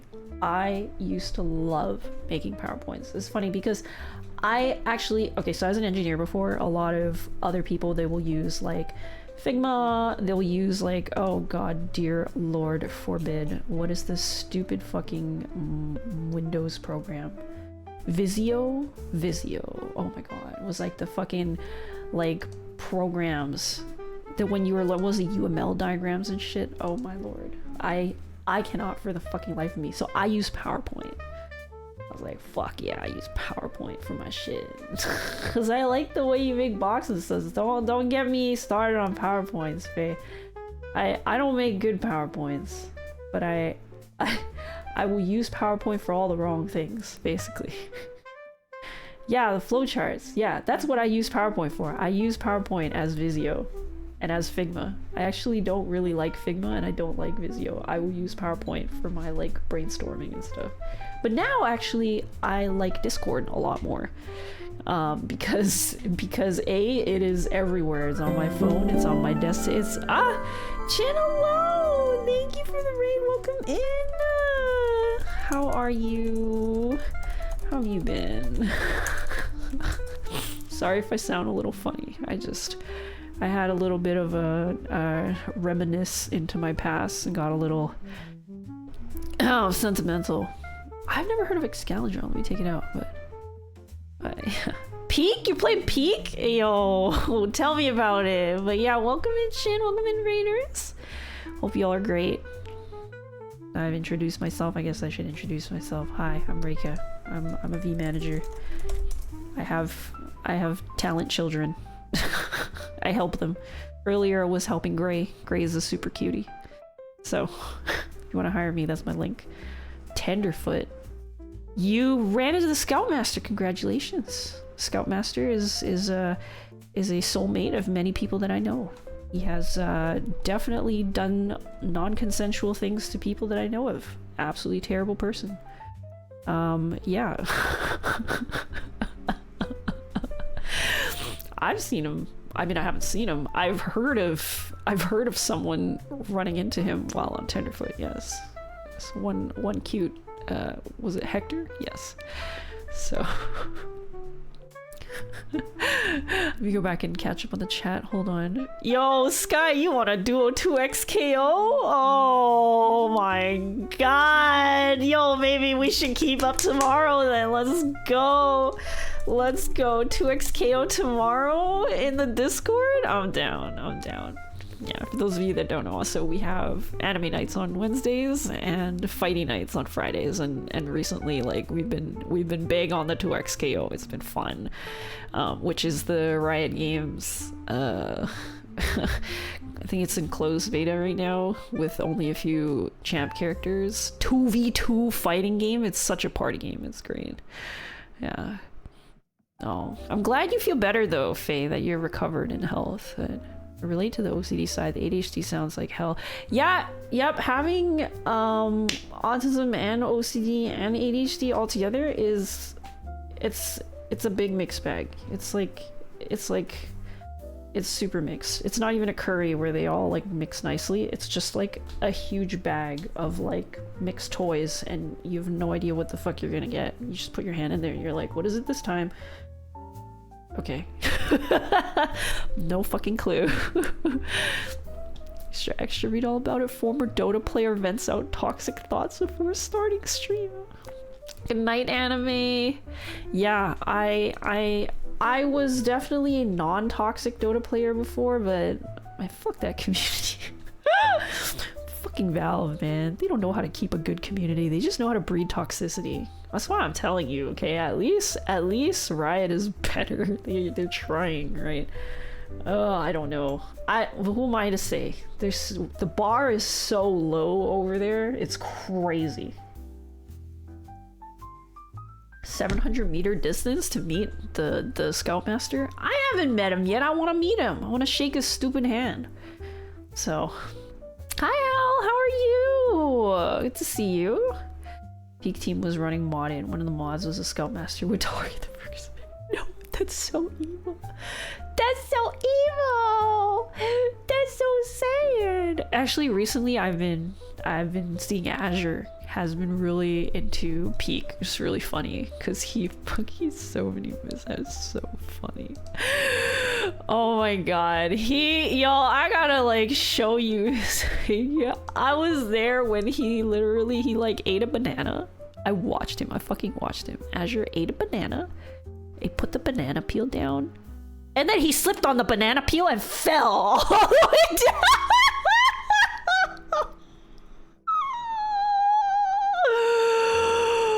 Was the funniest thing I had seen in so long. It was so fucking hilarious. If you all want to watch this clip, it's right here. It's fucking hilarious, but wait, throw them up? Wait, throw who am I throwing up? Chin. Sorry, I'm behind on the chat. Our group all met the Scoutmaster and he cooked one of us in lava. How do you do that? How do they cook you in lava? Hello, wait, how do I pronounce your name? Soundariak. Hello, I'm doing well, thank you. How are you doing? Oh yes, so I'm good. I just had a session with Cutie Graybo. If you want to check out who Graybo is a papa with a daughter, and he's also basically there's a lot of disabilities in his family too, but he's just a really, really strong beacon of positivity and encouragement and great like life lessons and stuff. Really overall just great guy, so definitely go check him out. But yeah, we had a really fun session to talk about how to deal with his definitely not kid-friendly stream suddenly turning into a kid-friendly stream when his kid decides she wants to come and check out what game daddy's playing and say hi to friends. It's crazy because usually when we talk about like viewers and target audience, usually you can blend the two, right? But you cannot blend over 18 and under 18. I was like, the biggest suggestion basically out of it was like, you gotta have, because the problem is his daughter, like Lily, she it's not scheduled because she also has like, ADHD and other things. So it's like when she wants to drop by, right, he's got to be like, oh, oh guys, Lily's here, be on your best behavior, right? And so like the biggest suggestion was like turn on like Lily mode, right? Like plaster it all on, change the whole scene, right? Your main audience 80% of the time is gonna be, you know, sussy good adult friends, but when Lily comes on, everyone's gotta be on their best behavior, right? Everyone's gonna be like, oh hey Lily, how are you doing? Oh, she's cute. Yeah, check out what Daddy Gray's doing. Oh, look, it's cutie, you know, Orin. Oh, definitely a really wholesome streamer. Oh yeah, you know, a good friend. Oh, you know, yeah, pet the Lily, right? Be really awesome aunts and uncles here, you know. Yeah, right. And then the moment Lily's gone, then Gray can like turn it off and be like, oh, Gray after dark 18 plus, let's go. Right. That was one of the suggestions.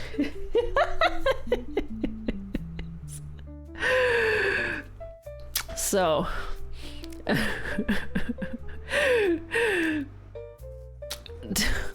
what who's setting me dotes? How dare you? Thank you. League is less toxic. Yeah, no, it really is. It really is. And I know it was like a very long time ago, but I did go to a session where League actually had hired someone to help the culture in their company. So you can try. I hope they're fucking trying. I don't think Valve cares about their culture. Heck, last thing I heard when I was like trying to like, you know, be an engineer and like apply possibly to Valve and stuff, I went for like a tour in their office. And they were basically like touting their very flat company structure. So, you know, there are some companies out there that have really big hierarchies. There's a lot of like overhead and bureaucracy. But at Valve, they tried to make everything a lot flatter. So basically there's only like one or two levels. That's it. Like only one lead, and literally they were encouraging people, like everyone had a rolly desk and you're supposed to be apparently like take your desk and roll it over to the people that you were going to be working with, because it was so free and like flexible and constantly changing with each project, etc. Now I don't know the details, this is what they told me when I was going on the tour. So and they also apparently they were told like a very like not cutthroat, but it's like if you were at the bottom, like you never want to be the worst performer kind of thing, right? So it's like you always gotta be better than the person next to you kind of thing. And I'm like, ooh, that's a culture. That's a culture right there. That's a culture of fear. That's I don't know about that. If anyone here actually works at Valve and has friends that, you know, at Valve, like let me know if it's different. But that's what I had heard many years ago. I was on their tour. So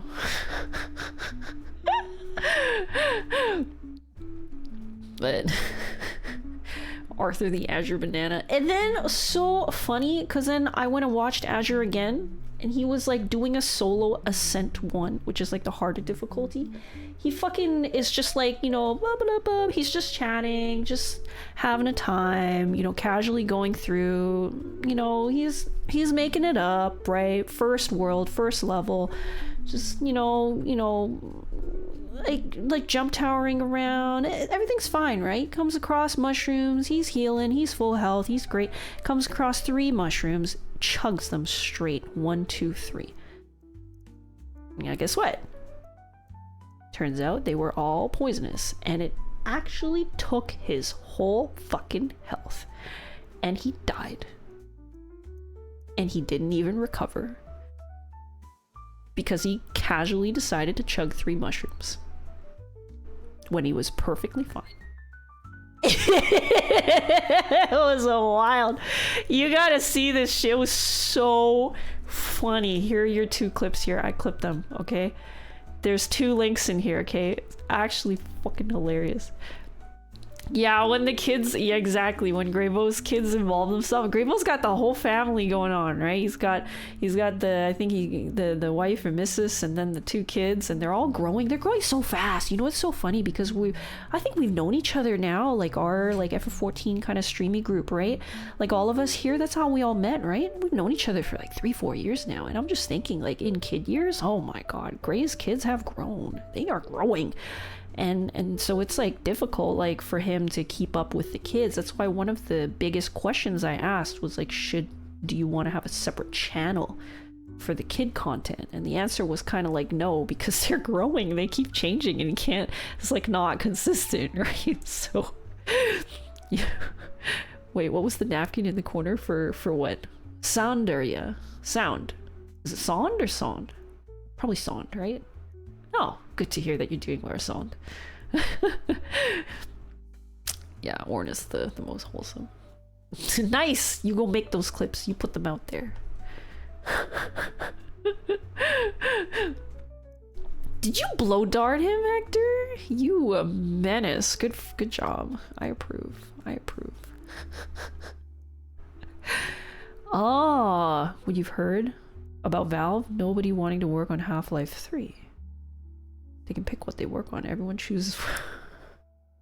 Is that like a joke though? Is that a joke? I don't know, okay? Because like back when I was there, I think it was definitely Dota was big. Dota was big there for sure. I think that was like what they chose to show us.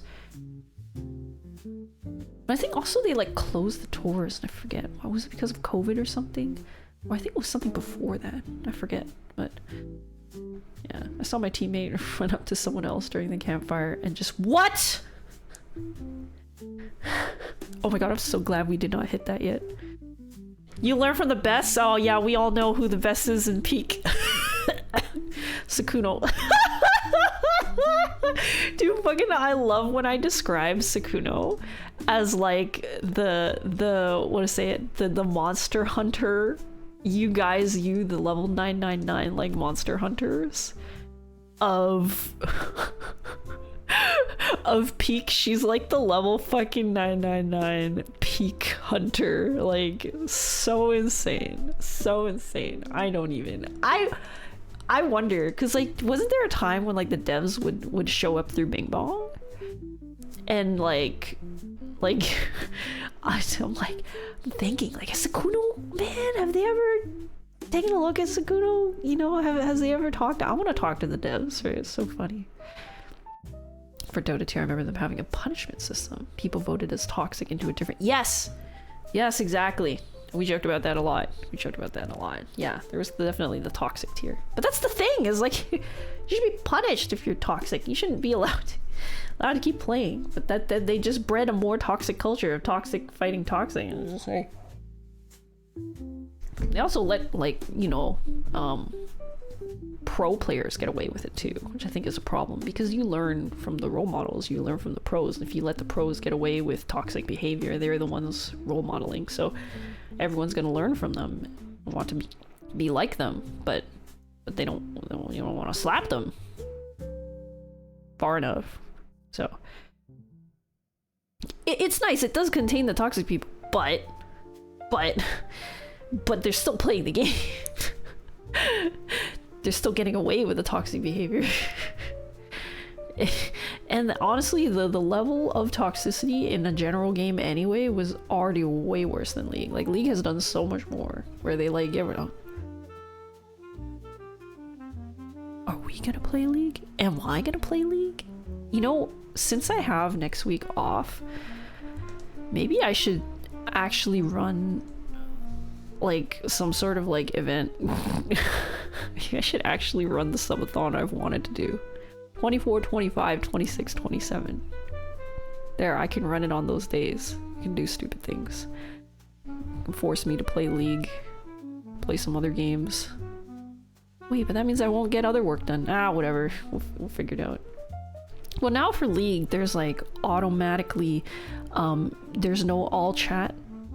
It's only like between your teammates, I think. I think chat might even be muted too, unless you turn on the setting. So it's literally like they really crack down on that like ability to trash talk, and they have a better like uplifting system. So afterwards you can also like give people kudos for various different types of things, like sportsmanship or not, it's other things instead of just like, you know, MVP player. It's like, you know, like good teamwork, and you can also do it on the enemy team too. So it's like kind of all over the place now. It's more trying a little bit better to focus on uplifting things and defocus the toxic stuff, I think. But yeah,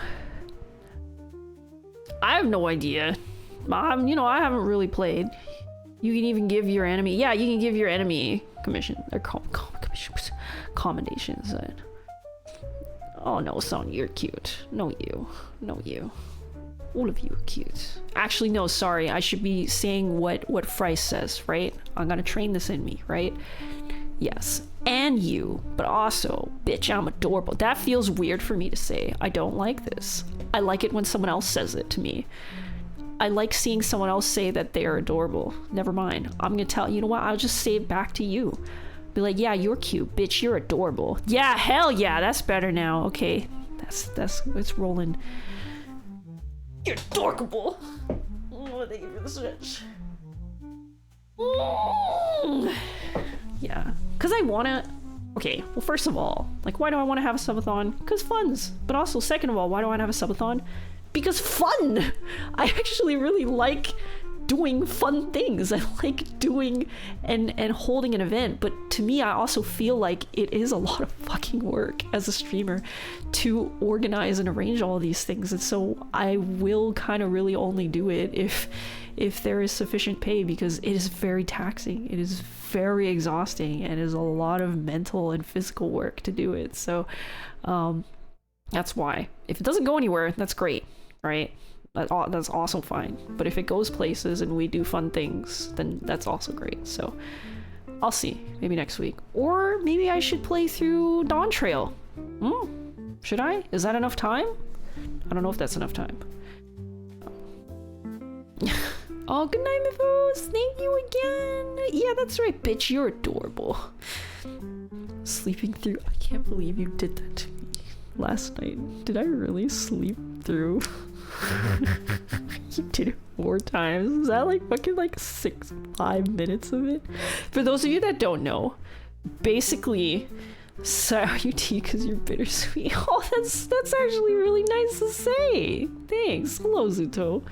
For those of you that don't know, Sky in Discord literally made an entire private server with the monologue from Archer in like Fate Unlimited Blade Works, where he like does that grand old speech, and it's like multiple sound clips. Okay, Sky cut this into multiple sound clips, and he has perfected the timing of chaining them in to basically play this entire like 2-minute monologue that Archer does in Discord. Exactly.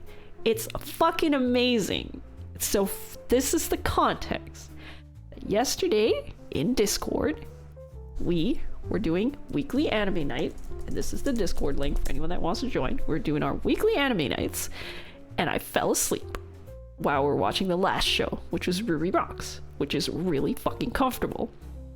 Last thing I remember hearing was Ruri going, Sophia, Sophia, Sophia. I don't know, man. She's like going all crazy over her Sophia, you know, because that was the thing about the show, I guess. I totally was not paying attention to anything else. All I know was the other grad student was away on some conference or something, and so it was the 3 of them, the 2 high school girls and the other like glasses girl, that were doing Sapphire adventures. And then that's it. I just fucking conked out for like 5 hours. And apparently in the middle of this, many people noticed that I was still in the voice call. And Sky even came and did his whole Unlimited Blade Works monologue like 4 fucking times, and I did not wake up. So amazing. Thank you for disconnecting me. And he disconnected me. Thank you. So I wouldn't be bullied by other sounds. No, but it's okay. If I slept through the Unlimited Blade Works, I would have slept through anything else. That's so funny. Oh my god. Sapphire. So cute, man. I like Ruri most of the time. most of the time. I cannot necessarily handle like bratty kidness, but I'm very glad that the other grad students can. So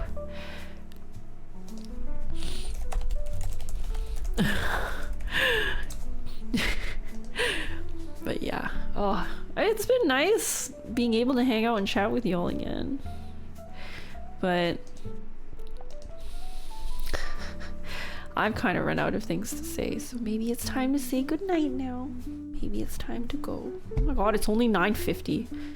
But, you know, the other thing is, like, I've actually been here, been sitting here for how long? 5.5 hours? Oh my god, I really need to get up and move. So, you have it on your Steam Deck too as a soundboard? That's crazy. Honestly, I need to do some post-stream work, or like, you know, behind-the-scenes stream work too, because I have that little, like, not a Steam Deck, not a Stream Deck. Man, Sorry what about a that. bunch I have of that not a jokers. Stream Deck thing. Thank you for the bunch of jokers. Oh, wait, okay, but yes, let me finish this. So I have that, like, not a Stream Deck, like, sound pad thing that I need to, like, hook up with the macros so that I can get some funny things going on. I can get some, where is it? Hold on, let me go get myself in. I want to do some, like, you know, on my stream. I really like doing these. Fuck you. Like, where I talk and then, you know, I can enhance my own streams while talking to you. A test of your reflexes. I love y'all, but I also love doing this myself, you know. Yeah. So I was trying to sell one of those the other thing for over 200. I got mine for dirt cheap. Oh my goodness. MMO mouse and macro your toggles onto that? No, but I don't like them because I'm not dexterous, Sky. I'm gonna always hit those buttons. I'm someone who is like, I have to have big obvious buttons for things because otherwise I will misclick things and it's not fun. I'm not super dexterous, so anyways. Pedals? No, I don't like pedals either because my feet are not my feet are really bad. I can't coordinate my feet very well, so I can only have like one pedal. I can't do anything else. I'm only trained to have like one. Even like when I play piano, like, do you know how hard it is for me to like do my foot thing? Like it's hard. It's super hard. I honestly, the only reason why I can play piano is because I just practice so hard that it is literally, I am like on auto performance mode. Like, I don't even think. When I play piano, I'm not thinking. That's the only way I can play piano, is I literally have to train myself to the point where I don't have to think. Because otherwise, if I'm thinking, I'm like just it's like a mess, okay? No, I can't even drive. I actually tried. I've tried driving. I can't. My family fears for their life, so yeah. I need to start even more basic is what I realized. So I'm starting with like a scooter and bikes, and then once I can understand like road rules and stuff better and not fear for my life all the time, because I also have massive like anxiety and fear around this time. My brain is like very fast to catastrophize, and it imagines it really quickly. So literally I'll be like cutting like fruit, and my brain will always be envisioning myself cutting myself, or like, you know, slicing my finger, or like blood showing up, or doing so. It's always doing that, and I always have to fight it. So maybe that's, I think Mythos was kind of, was it Mythos who talked about it on Blue Sky, about it being like an OCD thing? But yeah, my brain always does that to me. Like it, and that's also why I have trouble with horror, because it is very trigger happy with like showing me horrific images. Like I will envision so many things because I don't want to. Like, and the same thing with the spider thing. It's like I see spiders everywhere. Like when I'm overstimulated, I will see spiders everywhere, even though there are no spiders, because my brain just is afraid of it, and it will conjure it in my eyes. Anything that I'm afraid of, if I'm afraid of it enough, it will conjure it in front of me. So same thing when I was younger growing up and people told me horror stories, like if you go into the bathroom at, you know, when it's dark and you'll see like the Bloody Mary or whatever inside the mirror. I couldn't because I saw it essentially, whatever my brain made up. And then back in the days of like a certain book that I don't really want to, you know, advertise anymore because the author's kind of a dick. But anyways, like, you know, the bathroom, like the cabinet opening up, and like there was no movie out back then, but it was like, dog, like I can't go inside, I can't do bathroom cabinets because I'm just seeing snakes now. So hi Zakuno. Yeah, no, I can't. So, but I have to, like, because sometimes I'm fine, and then sometimes my brain just decides to be like, it flashbangs me with this image, and I'm just like, fuck, I gotta deal with it, you know. I'm realizing now this is definitely, most people don't have that, right? You don't have to deal with it. You don't just randomly see people dying and getting skewered in your face, right? So that's also why, like, I can't really. Is very weird because I can also use power tools. But if for some reason that other side comes out, I will literally be seeing how everything can go wrong. Because my brain is it's imagining things. So it's crazy. It's so hard to deal with. But it's good though, because usually then I don't get hurt. But then I can't work with those things regularly, so. Yeah, fear of snakes. I'm not actually afraid of snakes as much. I'm only afraid of them because I'm afraid of like getting bitten or like getting suffocated, right? But I really actually visually, aesthetically really like snakes. And heights. I can't handle heights either. Yeah, I really can't do that, dog. Oh my god, I swear to god. Like, I think I've been on those, like, you know, those like, oh, my legs are already shaking. I'm literally shaking in my chair right now, okay? Because I'm remembering this. I don't want to remember this. Holy shit. Being high, man, is just like, I can do ladders. But holy fucking shit. I can't handle being on high fucking floors. I can't. Like hanging over a balcony and looking down, I'm like everything's like spinning, my legs are giving way, and I can't. Like, have you seen those VR, like the VR experience where they like put you on like a plank, like on top of a building, and you just see people just like collapse, and just like all sense of balance is just dead?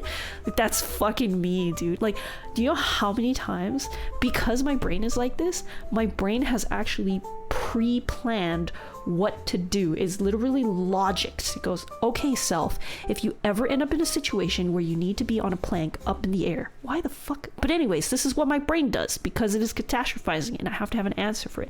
This is what you're gonna do. Logically, what's gonna happen is your legs are gonna give way. You're gonna have no sense of balance. And so the best thing that you need to do is you need to lie down onto the ground and you need to hold it, right? And this is the only way. And you have to make sure that you don't look down. You always have to make sure you don't look down, and you just have to focus forward one step at a time. You never look down, because the moment you look down, it's fucking over. So don't ever give in to that, and you have to lay flat on the ground because you cannot trust any sense of balance that you have. See, that's my answer. And I have the exact same thing for everything that my brain has catastrophized, which is like, if someone breaks into the home, if someone robs me, if I walk onto the street and someone's like, following me, if we're in a plane and then it starts going down, if we're somewhere and then someone shows up and there's danger happening, but my brain has thought of all of these things, and I've had so much time to like think of like a plan for how to deal with it.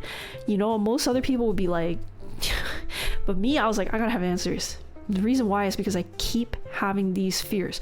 When you are constantly fearful of something, the only way to deal with it is to fucking have a plan. And that's why I'm okay with going out now, because I have a plan. I'm not gonna run away. Because I know, and I'm also constantly, vigilantly watching for it. So, but man, is it fucking tiring. To always be fending off your own brain. Always. always. So my own brain, man, is harassing myself constantly. I mean, technically it's not its fault. We live in a dangerous world. But, you know, ain't no way, you know, like the world is ever gonna be super safe. I just always have to manage my anxiety. Always have answers to these things. So. Oh, you like them? Nice. Skydiving, says the sky shorts. Indoors fine, that's safe, right? YouTube videos of people going up high structures for maintenance. Stop! You know what's funny? I really fucking love those like wilderness zipline things. Like, I love them. I love flying through the sky. I love that feeling of being in the air.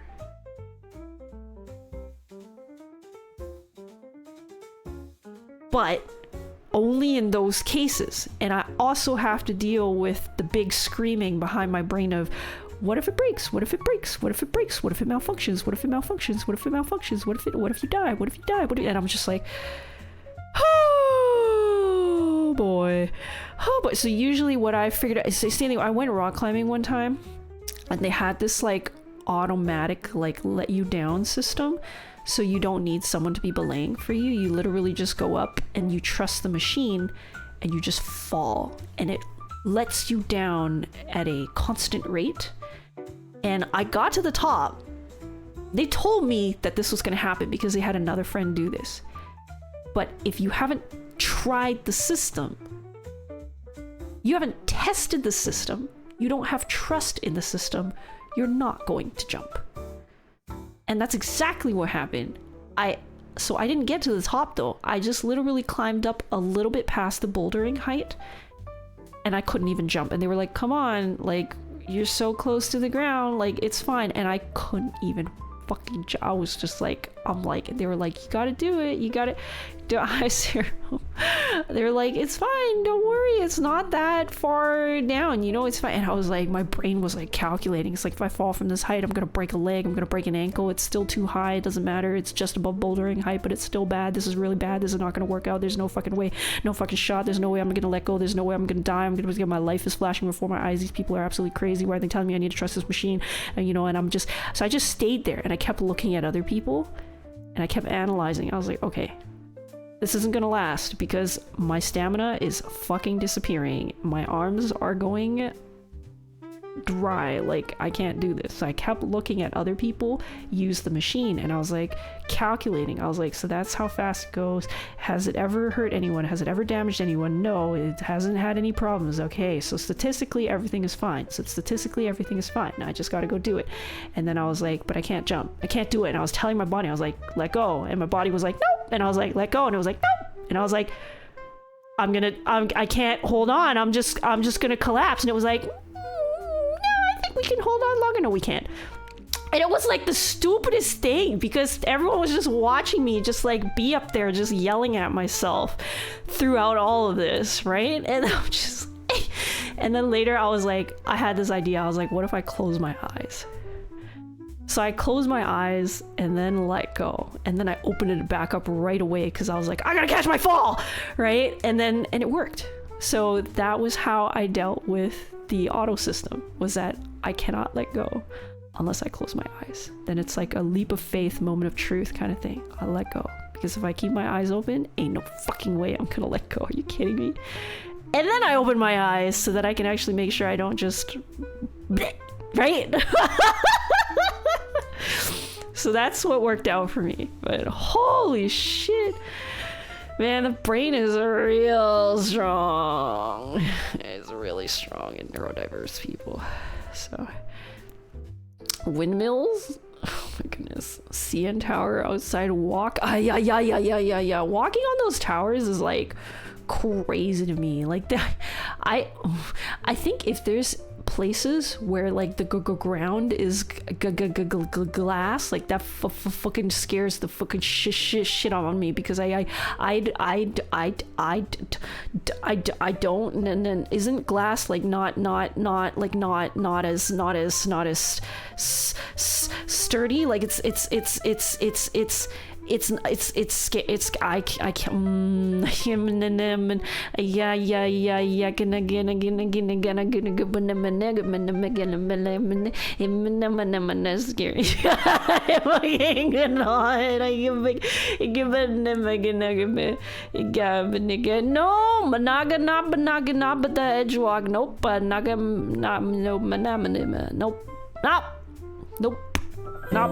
nope. Oh, Kunigu is me! Hello, welcome in! How are you? Hello, how was your stream? Sorry, coming in when I'm talking about dumb shit. Welcome in. Just chatting. What were you chatting about? How's it going? For those of you, welcome in, Raiders. For those of you that don't know me, I am Reika. I am actually pivoting now to be a vmanager. So, but welcome in. I just finished up my VTuber Deep Dive session with cutie Graybo Falcona. So, yeah, what were you doing? What were you chatting about? We here just doing the yappies too. We had a great stream. Let me catch back up on chat. All the fears I had when I first joined a free running group. Trust fall. That's a pit of spiders? What the fuck? What are you talking about? No, you, Paladin. No, you. No, you're cute. No, you're bitch. You're adorable. That's right. That's my new phrase. That's my new phrase, courtesy of Frice. Long dark. Adachi and Shimam. Wait, what are those? Wait. What are these? The Long Dark is a thoughtful exploration survival experience that challenges solo players to think for themselves as they explore an expansive... Oh! Wait, that's really interesting. How did you like it? I always love these, like, you know... It's a new way of doing like storytelling, right? Exploration, survival. Instead of like where they like straight up just give you the story, it's more like through environment, so to say, is the feeling that I'm getting. Achi and Shima. Oh, a novel! Japanese Yuri light novel series. Oh, no Windows Defender, I'm good.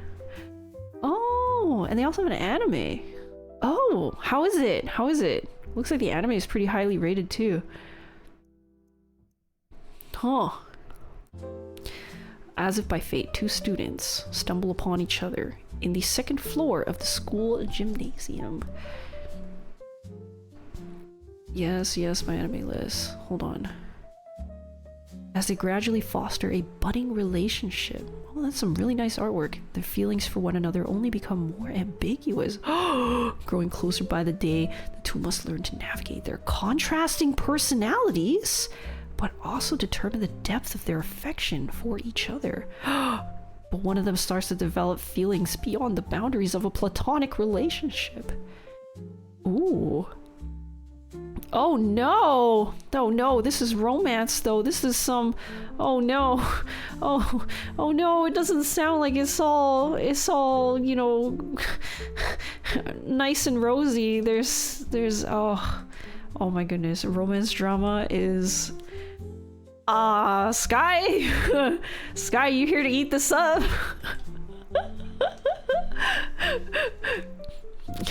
Oh boy. Oh, thank you for the headpad. It's fun. Played the free roam mode, so I kept bouncing between houses collecting food. Oh, that's nice. Oh, so I'm assuming that non-free roam mode has like other like restrictions or like pressure to it maybe. So yeah, only mild. Oh, thank God. Oh my God. Dude, some of the shows, the last show that Sky put us through was the fucking... I'm gonna throw something. I'm gonna fucking just. I'm gonna let this out. Man, kids, fucking puberty. Damn it. Oh, young fucking love. Oh. I don't miss those times. Oh, thank you for the follow. Oh my god. Yeah, the last fucking time, man. It was just a love triangle. It was just a love triangle. But no, now you want to do the love pentagon next. Oh my god, this guy. I'm gonna die. I swear, man. Can't handle these love grams. How many degrees of lovegrams are we going here? They're terrifying. Oh my goodness.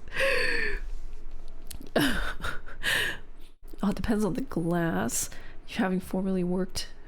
Lean off the edge of the CN tower. Worked at a glass factory. Tempered glass is very sturdy when impacted on the face flat side of the glass. Okay, if that's what you're telling me. Okay. Because usually when I see glass and I have to step on glass, I will always make sure to step on the edges, like where the supports are, like in between holding the glass, because because I'm scared of scary bear, you know. I'm super scary bear of those things. So I say, wait a minute, is it a love D20? Is it a Sky, you're the expert here. Sky is the expert here. I'm not the romance drama expert here. Yeah. No, I can't. These things make me so frustrated. It made me so frustrated. Okay, anyways, stop. So one work of Japanese writing that I really want to read, but haven't had time to read, will be Nanso Satomi Hakken. Let me figure out what this is. Longest novel in the Japanese language. The longest one? The most influential of the 19th century. An epic novel over the course published over 28 years? Holy shit! Set in the Muromachi period, the story follows the adventures and mishaps of 8 fictional warriors, so not real, born across the Kanto region, who gradually discover their shared origin as spirit children of a Satomi princess and unite in Nanso as loyal defenders of her clan. Oh, okay, and that's just how it starts. That's just a type moon? Oh, of course. They're gonna... The noble phantasm. Type moon, of course, has a character representation of them. Yeah, I see it now. Wow, that's crazy. Why is this selling on eBay for like 5,800? I want, thank you, Sakuro. No, you're cute. Holy shit, someone's selling the fucking old ass book for like $5,800 or some shit? Damn, that's crazy. That's insane. That's some... Wow. What a book. Okay. Wow. Legend of the 8 Samurai Hounds. Oh, interesting. Is there no like... There's no other like TV or anime adaptation? Oh, multi-generational samurai saga. 106 parts, 9 volumes. Holy shit. Okay, looks like you can get... Wait, is this the full book for like $36? No, it's only the first part. Oh my god, this is only part 1. Oh my god, but yeah. Forgot about the cute dog girl. How could you? How could you? Oh, there actually are? Oh, I don't know. There's too many things we have to go watch. Oh my god. Too many things. Was it? I also need to go finish watching, because I cut this out of the weekly anime nights, but like the Kaiju number 8, I haven't been watching it. And then also like Panty, Garter Belt, Stalking, have not watched that. Need to go binge that. And I also need to watch JJK Zero movie, because I finished watching JJK series, and there's more coming up, I think, like more anime coming. Wait, what's the anime? See, because okay, so next week is when most of the, was it fall anime is ending, so is it now winter season lineup? Well, let's take a look at this. Winter, is it winter season 3? Wait, for which one? Hold on. Wait, no, it's not winter. Sorry, summer, fall. No, it is. Fall is coming up now, right? Whoa, Ranma half remake? Oh my gosh. Oh wow. That was a good show back then. Uma Musume Cinderella Grey Part 2. What else is there? JJK season 3 next year!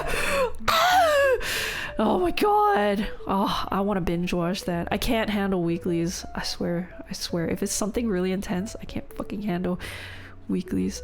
Digimon Beat Break. Nausea? Gnosia?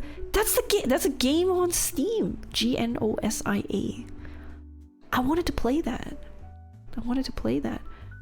The Gnosia lie, pretending to be human. They get in close, trick and deceive, and then eradicate each person. It's like Among Us. It's Among Us.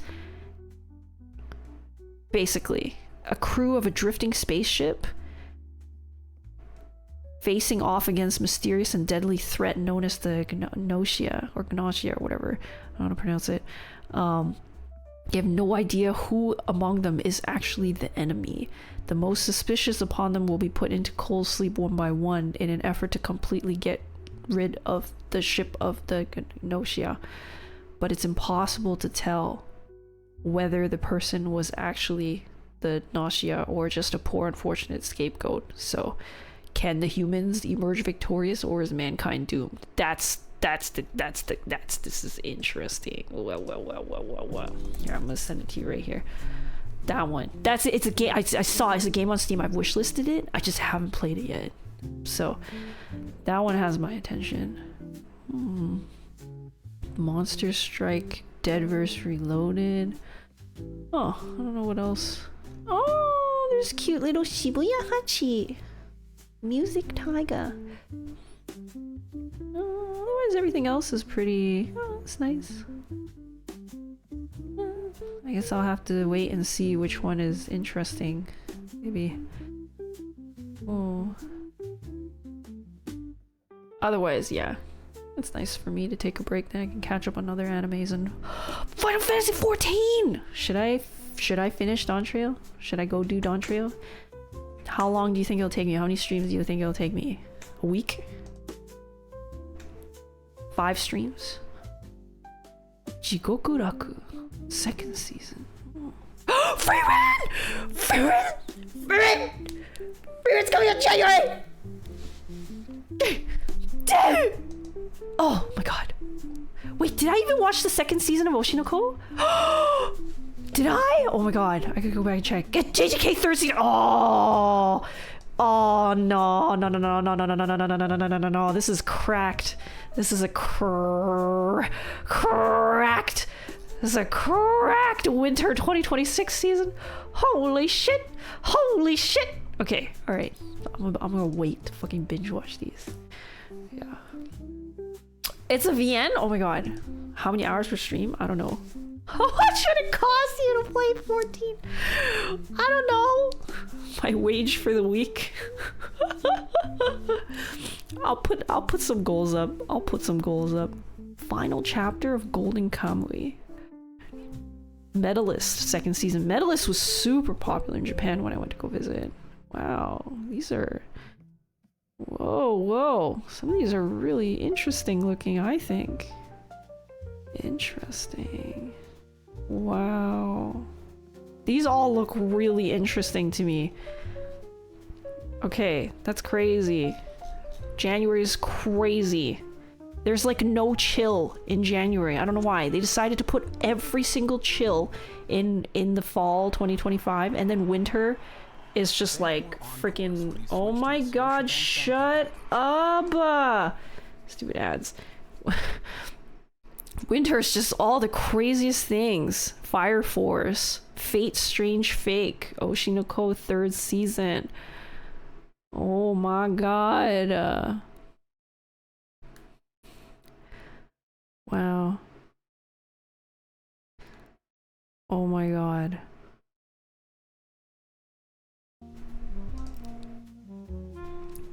Reincarnated as a what the fuck?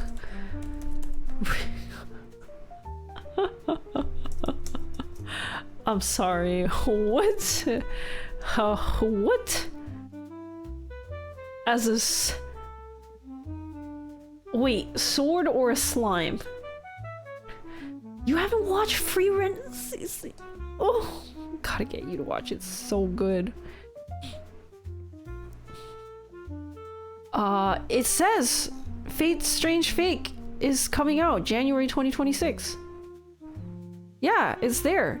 But there's actually reincarnated as a sword? What the fuck are you talking about? What the? Am I missing it? Oh, also Spy X Family Season 3 coming up this fall. Reincarnated sword? What? Am I missing it? Not seeing it. Coming out? Episode 0 and 1? Well, that's weird. How come? Oh, To Your Eternity. Wait, did I finish reading that? I gotta go back and finish reading my manga. I haven't gone back to go look at them for a long time. Oh, what's that one dance? Looks pretty good. I guess there's some good stuff in fall. One Punch Man, Spy X Family, Hero Aka. Yeah. Yeah. It's cool. I'm not the craziest over them, but yeah. To Your Eternity, though, I've been reading that one. I think it ended, though. I feel like I thought I read the ending, but I don't remember. But reincarnated as a blah is always a genre. There's like 10 bazillion reincarnated as a, you know, you're way late on this, CC. This is like we're past the prime. This is like it's flooded. The world is flooded with reincarnated as a XYZ. My goodness, what is that plot line? Oh, guy gets isekai'd as a magic sword, adopts a little cat girl and turns her into a dangerous menace. Oh, but also, how many hours per stream for me? I think probably like 6 maybe per stream. So student charge rate keeps throwing the back burner. Yeah. Well, it says here, it says it's part according to my... Oh wait, sorry, I'm totally looking this wrong. According to my anime list, anime season 2026. Right here. Winter. Says right there, Fate Strange Fake. Okay? Says right there. So, just a maybe. We shall see it. You shall see it. Maybe be the talk of the town. An imperfect copy of a Grail War based on the 3rd. Oh my god, Fate makes my head hurt. But this is like perfect. But also, wait, Sky, when are you doing the Bond watch along? Are you gonna stream? Are you gonna stream, like, are you gonna watch Bond? I wanna watch you. Like, I wanna watch you. Watch it. I need like a Thai person, you know? I need to be watching a Thai person ogle over this show to be able to explain to us the nuances. Like, you gotta stream this or some shit, my dude. How do you pronounce it? Am I pronouncing it wrong? Yes, the one that's coming out on the 20th. Right? It's coming out real soon. You posted about it. So, please, please, Please. I want to see. Ah, what does that mean? Okay, hold on. Thai translate. Can I enter text in Thai? บ้าน Like that? Is that correct? Is that correct?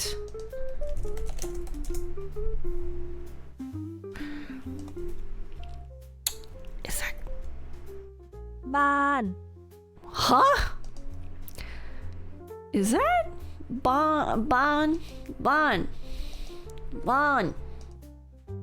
Eh. I don't know if I'm doing it right. I don't know if I'm doing it right. Ah! What? Yummy. Okay, anyways. See, that's why I need you. I need you. Is it? You didn't even say yes. You're just laughing and giggling and saying it's an easy language. This is not giving me the right signs. I can't tell. You are sending me mixed signals right now. I don't know if I did it right or wrong. Help. Please. Validation. I need validation. I don't know. I don't want to butcher the language. I don't want to butcher. Did I do it right? Yeah. How dare. Who sold the chicken eggs? What? Okay, fine. We're doing this. Who sold the chicken eggs? ใครขายไข่ไก่ ใครขายไข่ไก่ Huh? ใครขายไข่ไก่ ใครขายไข่ไก่ Help.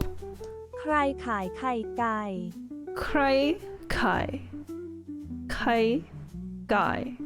ใครขายไข่ไก่ Cry kai guy.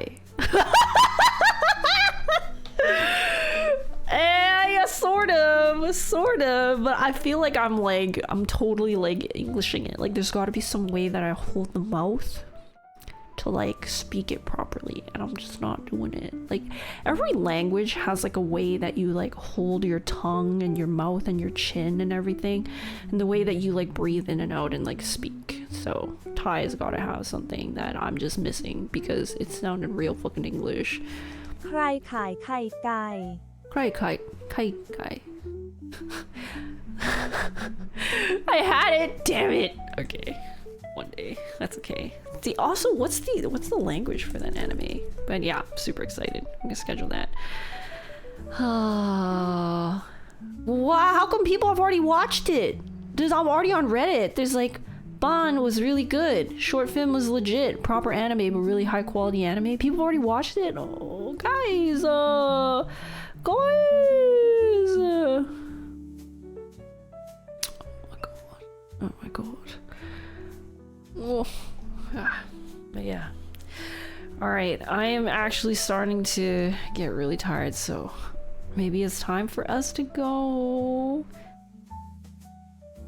Oh, what the heck? No wonder. So long ago, August 20th. Yeah, that's 1, 2, 3, 4 weeks ago, so yeah.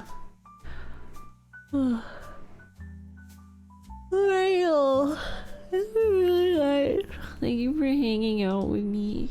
Thank you for coming to the chatties with Guibo. I hope you all had a good time. I am dying now, so I need to go send you all away, unfortunately. So here's the Discord for those of you that want to join us. Thank you again, Koneko, for the Guido. Oh, now let me go find someone. Multi-shipping trap.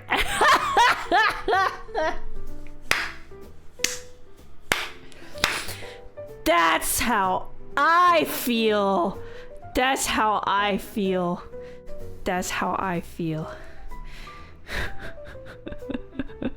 Sometimes. Alright, now let's go see who to go. Wow. Wait. goodness. Oh, there's so many people online tonight. Oh my goodness. Oh my goodness, there's so many people to raid. Oh, what? Who the fuck do I raid? Okay, no, hold on, let me just double check this again. Why there's so many people? I gotta like put everything in like a hat and just be like, muncha. Who the fuck are we gonna, what? Oh, okay. Are we thinking hot lads? Are we thinking... Okay, we got a choice between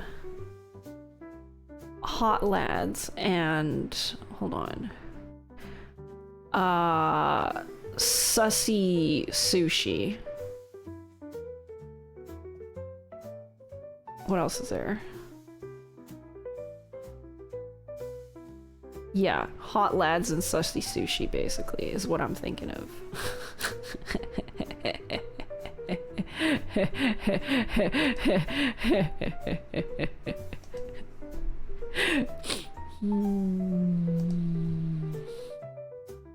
Maybe some sussy sushi.